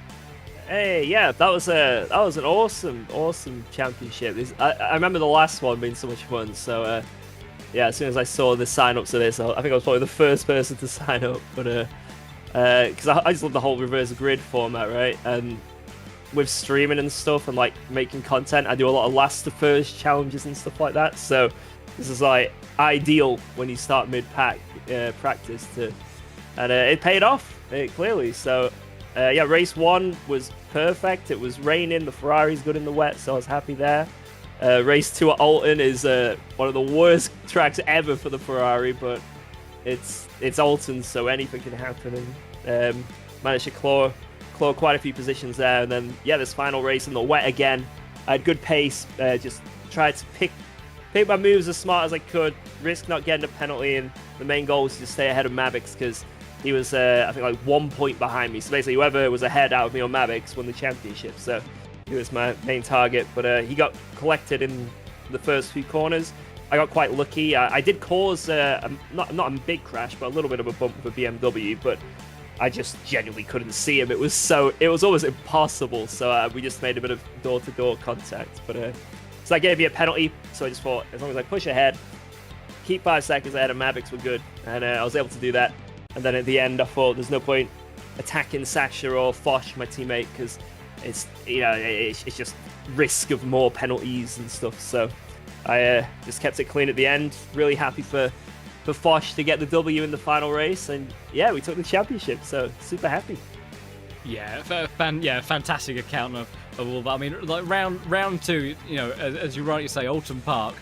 I mean, it's a pretty terrifying circuit, I think, sometimes to go around there, and especially, you know, how quickly it can bite you and, you know, and send you off, and there's not really much in the way of overtaking opportunities around there. So any time that you're going for an overtake, there's just an inherently larger risk involved there, probably almost over give or take any other circuit. There's not many that are probably trickier to make an overtake at. And there were stages where it kind of looked a bit uneasy. You know, that Marco managed to kind of gain a few more positions early on in that race, and you managed to catch up later on. And then it got really, really quite busy with between you and Marius as well, and it through cascades on the outside. It was a it was a really kind of tricky moment, especially, you know, how quickly it could have gone wrong for you there as well. Was there a major element of stress, or were you calm and cool and collected inside the cockpit of that Ferrari? Not at Oulton Park. There was, I don't think, a moment where I wasn't stressed, but I think Kyalami was a little bit stress-free once I got a gap, and yeah, the start of this race, this was like the big pressure cooker. But once the race developed, once I kept it clean for the first few laps, and I could see where everyone was, where I stacked up. Then I could, like, just get into the zone and I didn't have to think too much about, like, I need to overtake, I need to do this. I just needed to, I only needed to really get to the end. So, yeah, Oulton was not a fun time in my head, but but it was worth it. And it's fun to have a track like that to really shake stuff up. Yeah, it's not what we see all too often, and it's I think, yeah, I mean, like I say, it's a personal favourite of mine. I mean, depending on maybe which car you're behind the wheel of, it's a more enjoyable driving experience now, and also maybe how many other cars are around you at the time as well. It can go very, very quickly from pleasant to terrifying. But you kept your head, you knew exactly what you needed to do, and then even into the final round, just a very measured drive overall. Obviously, the 5-second penalty wasn't ideal, but you dealt with it. And then you delivered everything you needed to do. So, yeah, and I think actually delivering sort of in comparison to your first victory in this championship in its debut season, actually taking sort of a fairly healthy points margin of victory this time around. That's only by 10 points, but I think comparatively it was about 1 or 2. So this is comparatively domination from your perspective on this occasion. So a mightily put together series of 3 races from you, and fantastic to have you back in the cup once more. And big congratulations to you on the victory, George. Thanks, man. Appreciate it. And yeah, I'm looking forward to the next one. Hopefully, so it's the best, probably one of the best championship little mini series on this game. So I really want to do it again. Oh, I think we all do. My voice has been a bit compromised today, and I would certainly like to have a go at third time's a charm of seeing how it performs next one. But yeah, I'm sure that there will be future opportunities for things. So yeah, look forward to having you back for whenever we get going again. And yeah, congratulations to you again. Good stuff. Cheers, guys. Thank you. Thanks, congratulations from me as well. Thanks, man. Fantastic stuff, yeah, from our champion in all of that, and I think also now sort of a couple of I think particularly close friends to you, Andy, and the rest of the LFM team will be making their way sort of in, because we'll look to bring in the man that finished P2 in the championship after managing to ascend his way up the order. After fantastic results at the Nurburgring, Sasha Vassner snatching P2 at the death of it to walk away with that extra little bit of prize. You must be very happy with the races you put together in that Mercedes. Yes, I'm very happy. Very, very happy. It's the first time I won something with sim racing. You took that, Mercedes particularly. I mean, we had 2 out of 3 of our races were in wet conditions, and I think, correct me if I'm wrong, but I wouldn't have naturally said the Mercedes would have been the most pleasant in some of those conditions to drive around there. So what was that like from your perspective? No, but I'm quite used to the Mercedes, and I like rain, so I was quite happy that it was raining in 2 races. Yeah, I like him in the race, the Mercedes. Yes, it's an interesting one. I could see a couple of times, particularly when George was sort of hunting around behind you, where Nurburgring, like the Schumacher S's in particular, probably looked like a part of the circuit where maybe the Mercedes wasn't quite as comfortable as it could have been. Doesn't have the same agility perhaps as something like the 296, which is almost prototype like by comparison in the way it delivers lap time.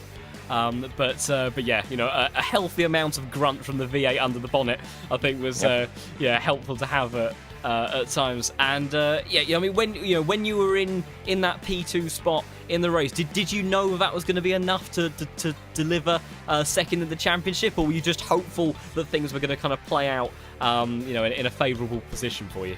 No, I was just hoping. I was looking at Paretskas. He won the last race, so I didn't know how many points he had. So I was a bit afraid of him catching up. Yeah, but I would be happy with P3 also, so I'm happy overall. Yeah, fantastic stuff.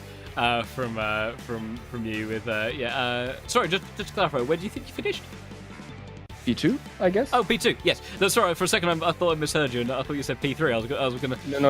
I would be happy with P3 also. But... I see. I'm with you. So... Yes, no. P2 in the standings for you after that drive from Nurburgring. So yeah, brilliant stuff from you. And anything from you, Andy?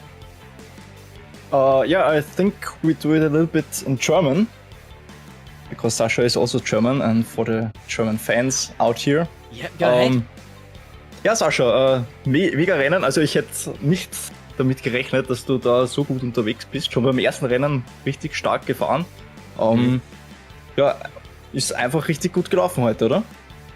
Ja, also erstmal hat der Tag ein bisschen blöd gestartet. Meine Schaltwippe hat aufgehört zu arbeiten. Und ich habe jetzt das Runterschalten auf meinen Flasher gelegt, also da, wo ich sonst normalerweise den Flasher habe. Und dann habe ich es manchmal im Rennen halt nicht ganz verarbeitet und habe die ganze Zeit auf diese Schaltwippe eingehauen. Und das Auto hat nicht runtergeschaltet. Und dann musste ich halt die ganze Zeit irgendwie umdenken. Das war schwierig, aber sonst ja, es lief sehr gut. Vor allem der Start im dritten Rennen, der war glücklich für mich, dass ich da irgendwie alle verbremsen und dann außen weit gehen. Da kam ich dann durch. Und Kyalami lief einfach gut, ja. Und Oulton Park war eigentlich, der Start war ziemlich blöd mit dem Crash, aber trotzdem dafür P7. Super zufrieden. Ja, noch gut durchgekommen, ne? Ja. Und letztes Rennen war ja nochmal richtig spannend, Dreikampf um den Sieg. Hast du da noch irgendwo die Chance gesehen, vielleicht den Sieg auch noch zu holen, oder war es einfach doch zu stark, oder war auch das Risiko dann vielleicht zu hoch, sich irgendwie zu verbremsen und dann die Position an George zu verlieren? Nee, ich bin komplett safe gegangen. Ich hätte auch George durchgelassen, wäre rangekommen, so richtig rangekommen. Hätte keine Lust, sich mit dem zu fetzen. Hier war es egal, ob jetzt P2, P3, also wäre mir wurscht gewesen. Ja, ich hab's einfach nur ganz safe angehen lassen. Ich wollte auch gar nicht mit Samir fighten. Okay, bist du einfach nur näher rangekommen, aber so richtig attackieren wolltest du dann nicht. Und dann habe ich mich einmal wieder verschaltet, weil ich aus Versehen auf den Flasher gekommen bin, was jetzt mein Downshift ist. Und da habe ich dann wieder Platz verloren, dann war ich wieder weg, also dann hat es auch wieder gestimmt. Okay. Na, passt. Also ich glaube, du kannst mehr als zufrieden sein heute mit dem zweiten Platz in der Meisterschaft. Super zufrieden. Ja. Perfekt. Good. I think, John, that's it. Fantastic. Unfortunately, my knowledge of German is absolutely terrible, so my ability to know when to come back in is slightly compromised. But great to hear from you, Sascha. And big congratulations to you once again on getting P2 in the championship. Thank you. Thanks a lot. Danke, Gratulation. Danke. We shall now bring in our second of the two Germans that ended up on our podium spots. And of course, Mavex, Mr. Marco Bischoff, who ended up finishing P3 in the championship there. Imagine a slightly disappointed Marco we may have in the interview room after Nurburgring. It was all looking so good after the first two rounds, but a tricky end to the day, would you say? Yes, it is really disappointing because the last race was not good, especially the start was a bit tricky and with little touches here and there. And Boosby was too strong in the rain. And yeah, I lost it in the last race, but overall P3 is a good result for me. And yeah, could be better with P2, maybe P1, but it's okay.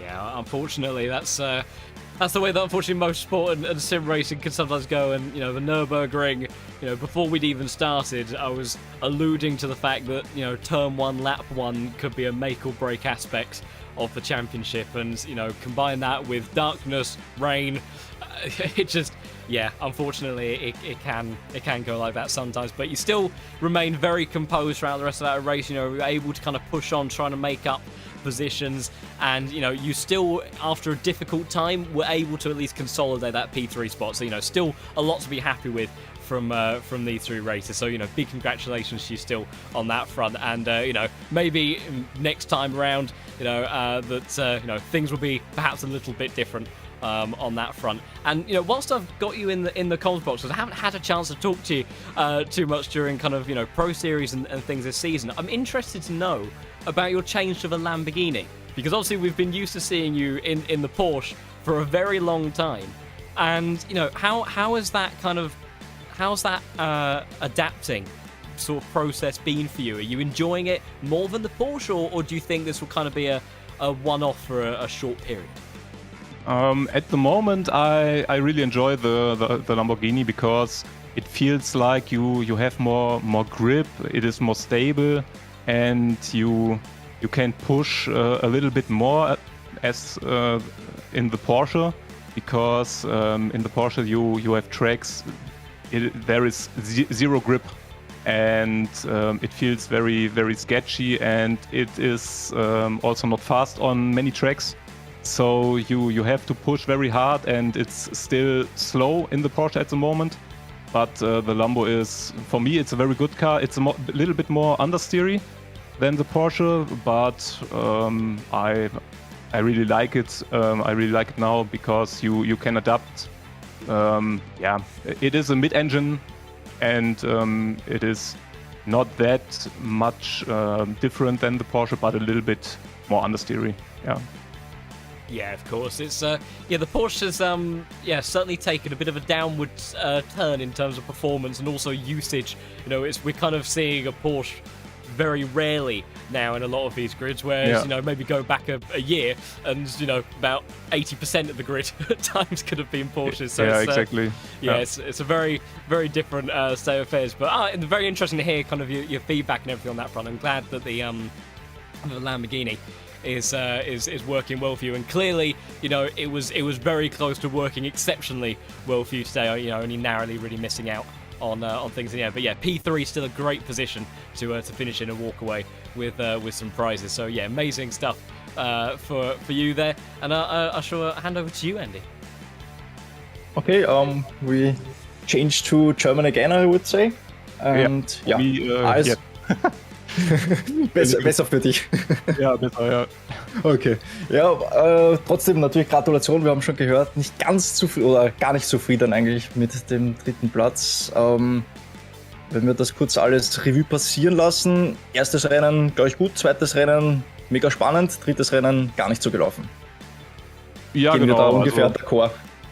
Genau. Also das erste Rennen, ich bin halt komplett ohne Vorbereitung, halt auch, ich bin eine Runde auf dem Trainingsserver dann kurz vor dem Quali-Start gefahren im Regen, und dann bin ich halt sehr defensiv gefahren im Quali, und deswegen war es auch nur Startplatz 8. Und im Rennen lief es dann aber sehr gut, weil man sich ein bisschen eingrooven konnte, man hatte genug Zeit, seine Pace zu finden, und die anderen haben hier und da auch ein paar Fehler gemacht, so deswegen war das eigentlich eine gute Ausgangsposition. Gerade auch Oulton Park habe ich mich eigentlich sehr wohl gefühlt. Hatte dann aber auch, ich glaube, knapp 15 Sekunden Schaden oder so insgesamt auf Oulton Park und hier und da ein bisschen Verkehr gehabt. Das ist dann halt der Nachteil, wenn du von weiter hinten startest. Aber das Wichtige war halt, dass wir vor Boosby waren. Und deswegen kam es dann aufs letzte Rennen, und da war es halt entscheidend, wer den Start wie trifft. Und da habe ich halt ein bisschen verkackt, und er hat es besser gemacht. Und dann war halt die Lücke da. Es war halt nur ärgerlich, dass Sascha dann auch noch relativ weit vorne war und ich nur, ich glaube, P8 oder was ich dann geworden bin. Ja. Aber insgesamt P3 trotzdem gut. Also ist zwar enttäuschend im ersten Moment, aber im zweiten ist es dann auch okay. Ja, vielleicht noch zu Oulton Park. War ja richtig spannend, das Duell mit Boothby, und ich glaube, Marius 30 war noch dabei. Genau. Ja. Hast du da alles riskiert, oder wie bist du da an die Sache rangegangen? Ja, ich sag mal, ich habe schon versucht, vor Boothby irgendwie zu kommen, weil ich wusste halt, wenn ich vor ihm lande, dann kann ich Punkte gut machen, weil er im ersten Rennen halt schon einen Platz vor mir war. Deswegen, da muss man immer so ein bisschen gucken. Warnings und Pressure Lost und so in den Reifen war halt auch ein Thema. Da muss man, also es ist halt nicht einfach, weil du Oulton Park halt so gut wie nie fährst. Also es ist halt gefühlt, seit 2 Jahren bin ich die Strecke nicht gefahren oder so. Und deswegen war es dann halt auch so ein bisschen das Ungewisse hier und da, was passiert mit den Reifen. Und da habe ich halt kurz vor dem Boxenstopp gemerkt, ich habe nur noch irgendwie 25 PSI oder so hinten links. Und es gab auch, glaube ich, ein paar Reifenplatzer oder so. Deswegen, da muss man halt ein bisschen aufpassen. Aber insgesamt, ich habe es ein bisschen riskiert natürlich. Wie gesagt, wollte vor Boosby sein, aber insgesamt, wollte ich es dann natürlich dann auch im letzten Rennen irgendwie noch besser machen, und das hat halt nicht funktioniert. Ja. Ja, dann vielleicht nochmal kurz zum letzten Rennen. Startphase war richtig gut. Da warst du, glaube ich, schon an Boothby sogar vorbei. Aber außenrum in Kurve 1 halt einfach übergeblieben. Ich glaube, da eben ein paar Mal auch einen mitbekommen. Genau, also ich wollte halt außen irgendwie daneben und dann im Nassen, beziehungsweise sie haben relativ früh vor mir gebremst auf der Außenseite und dann habe ich halt diesen Reflex gehabt, so, weil ich gesehen habe, die bremsen relativ früh und ich war ein bisschen später dran, dass ich nach links gezogen bin und dann sehr weit außen war und auf diesem AstroTurf angebremst habe im Regen. Das ist halt nicht die beste Idee im Regen. So, und dann war ich halt links, ganz außen und dann musste ich in die nächste halt auch relativ spitz reinfahren. Und da stand dann auch, oder ist ein Porsche quer gekommen, den habe ich dann noch berührt, dann habe ich mich selber fast rausgedreht. Also es war halt nicht optimal so, aber das ist dann manchmal so, manchmal kommt der eine besser durch, manchmal der andere. Und diesmal war es halt für mich nicht so gut. Ja, aber ich glaube generell, also nicht nur dieses Rennen gesehen, sondern generell die ganze Saison, auch Pro Series, glaube ich, jetzt doch deutlich positiver als mit dem Porsche noch. Also der Switch zum Lambo hat schon Sinn gemacht. Ja, also in der letzten Season war es ja so, ich habe erstmal schwach angefangen mit dem Porsche und hatte einige nicht so gute Rennen und dann über die Konstanz ging es dann aber halt auch hinten raus. Aber es war halt immer so mit Krampf und mit Bauchschmerzen so ein bisschen, weil das Auto halt irgendwie komisch ist zurzeit. Du hast zwar 2, 3 gute Strecken dabei, aber wenn die halt, sagen wir mal, 2 davon sind nicht im Kalender und dann bist du halt auf vielen Strecken einfach, hast ein schlechtes Gefühl plus bist nicht schnell. Und im Lambo ist es halt anders, da kannst du viel konstanter vorne mitfahren und dementsprechend halt auch bessere Ergebnisse einfahren, was halt in der Pro Series, ja, du musst halt 100% geben mittlerweile, um da überhaupt in Podiumnähe zu kommen und es muss alles passen. Und wenn du da halt auch nicht das richtige Auto hast hier und da, dann ist es halt leider davon abhängig, welches Auto du hast. Das sieht man ja jetzt auch an den McLarens, dass die momentan zwar nicht auf jeder Strecke, aber auf einigen Strecken sehr, sehr, sehr stark sind und da kannst du dann halt auch mit einem anderen Auto kaum was machen, wenn du da gute Fahrer drauf hast. Ja. Also bleibt's vorläufig einmal wahrscheinlich dabei, dass du beim Lambo die Treue hältst. Für diese Season auf jeden Fall erstmal. Also ich bin auch immer ein Fan davon, mich so ein bisschen auf ein Auto einzuschießen und da meine Erfahrungen zu sammeln und 100% rauszuholen. Das habe ich mit dem Porsche auch versucht, aber es hat mir tatsächlich auch zum Schluss gar nicht mehr so viel Spaß gemacht. Gerade wo ich jetzt auch den Vergleich zum Lambo habe, ist es krass. Also wir haben teilweise auch Rennen gehabt, da haben wir Fahrer dabei gehabt, die dann gastmäßig bei uns mitgefahren sind auf dem Porsche und die sind von anderen Autos gekommen und haben gesagt, die wollen das Ding nicht mehr fahren, so nach 5 Minuten. Ja. Und dann für uns war es halt normal in dem Moment, aber jetzt, wo man den Kontrast halt hat, dann ist es schon krass. Also allein der Grip, den du im Lenkrad spürst, im Lambo und so, ist deutlich besser und macht dementsprechend auch mehr Spaß. Ja, das ist ja doch immer noch das Wichtigste, dass das Spaß macht. Ja, auf jeden Fall. Schlussendlich. Wenn du da im Rig sitzt und dich reinsetzen musst, sag ich einmal, um den Porsche zu fahren, ist ja das nicht so ideal. Ja, wir haben zwar noch die eine oder andere Liga, da müssen wir noch den Porsche fahren und aber das kriegen wir auch hin. Also es ist jetzt nicht so, dass es überhaupt keinen Spaß macht, es kommt immer auf die Strecke an, aber ja, schauen wir mal. Passt. Gut, dann sage ich einmal vielen Dank und nochmal Gratulation zu P3. Ja, dankeschön. Und, ja, John, it's your turn. Yeah, it was just thank you for coming in for an interview, Marco, and yeah, like I say, I know that a little bit of disappointment will have existed there in how the way that championship ended, but there's a lot of positives still to take away from it. You still, it's still kind of in relative terms, considering how long you drove cars like the Porsche for, you're still in the relatively early stages of getting used to the Lamborghini, and you're quite clearly or finding more and more pace and stuff as you go along. And today, the fact that you were in such a strong position entering the last race was testament of that. So still some positives to take away, still some goodies to take away with P3 in the standings as well. So yeah, a big congratulations to you, and look forward to talking to you again in the future. Yeah, thank you very much, and hope to see you again in the future. Yes, thank you. Cheers, Mavix. Take care. Yeah, cheers. Ciao, ciao. Danke, ciao. Ciao. So lovely to hear from all three of our prize winners from the standings aspect. Of course, there is the raffle draw as well for 4 lucky drivers for 1 chair and then 3 €100 vouchers as well. But yeah, George Boothby, Sasha Vassner, and Marco Bischoff taking those top 3 positions in the standings. What a fantastic show and event that they and also all the rest of the grid have put on for us this afternoon. And before we go our separate ways, Andy, any words from you? Yeah, it was a great, really, really great event. Crazy.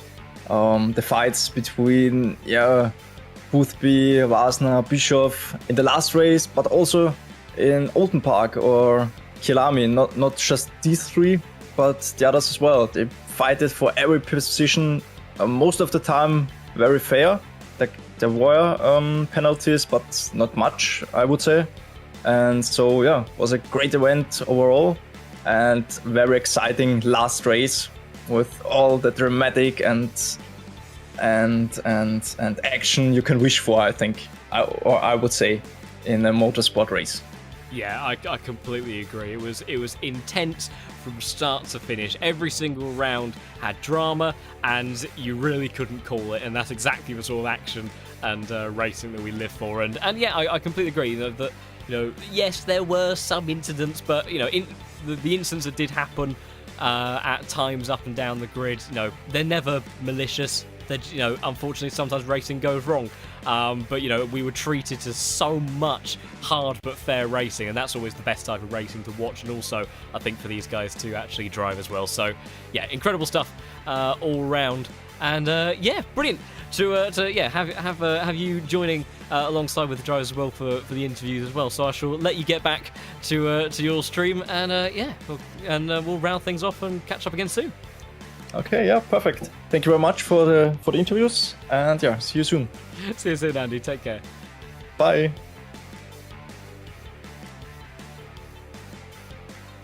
So there we have it then. The Next Level Racing Cup comes to an end for the second time.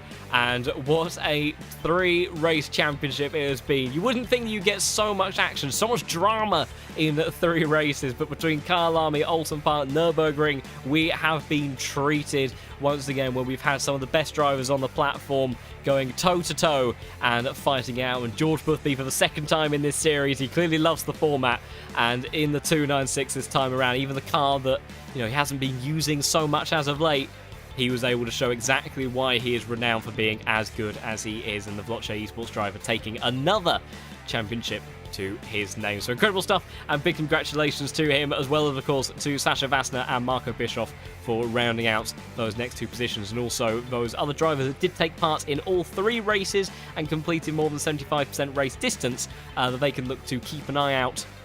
I imagine it will go out to the Discord server, or you'll be contacted individually one way or another, that the winners from the raffle draws are both for the chair and those 3 €100 vouchers that I mentioned.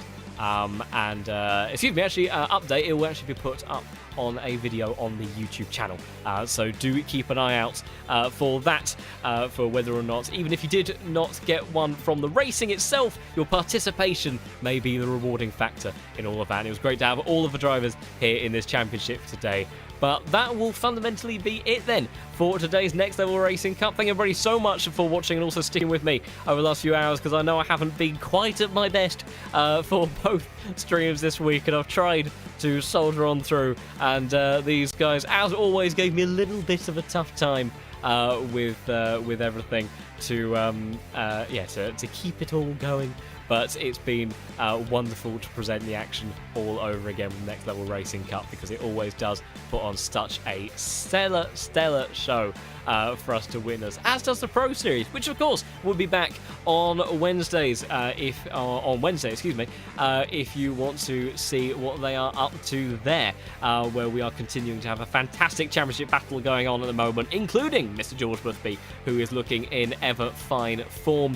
And if you have also watched today and think that you fancy taking part in maybe the Next Level Racing Cup in the future, or anything else that we have to offer on the LFM platform, then do head over to the lowfuelmotorsport.com website, get yourself signed up and get yourself a license, and you could be making your way up through the ranks, ready for future competitions that are coming about, or even just taking part in the weekly races that are going on as well. And if you want maybe something that's a little bit different from ACC and you fancy something non-GT3 potentially, then also rFactor 2 is on the platform as well, and you can head over there, do some single-seaters, some prototype sports cars, and even negotiate the wonderful and crazy world of the Nordschleife if you feel like it as well.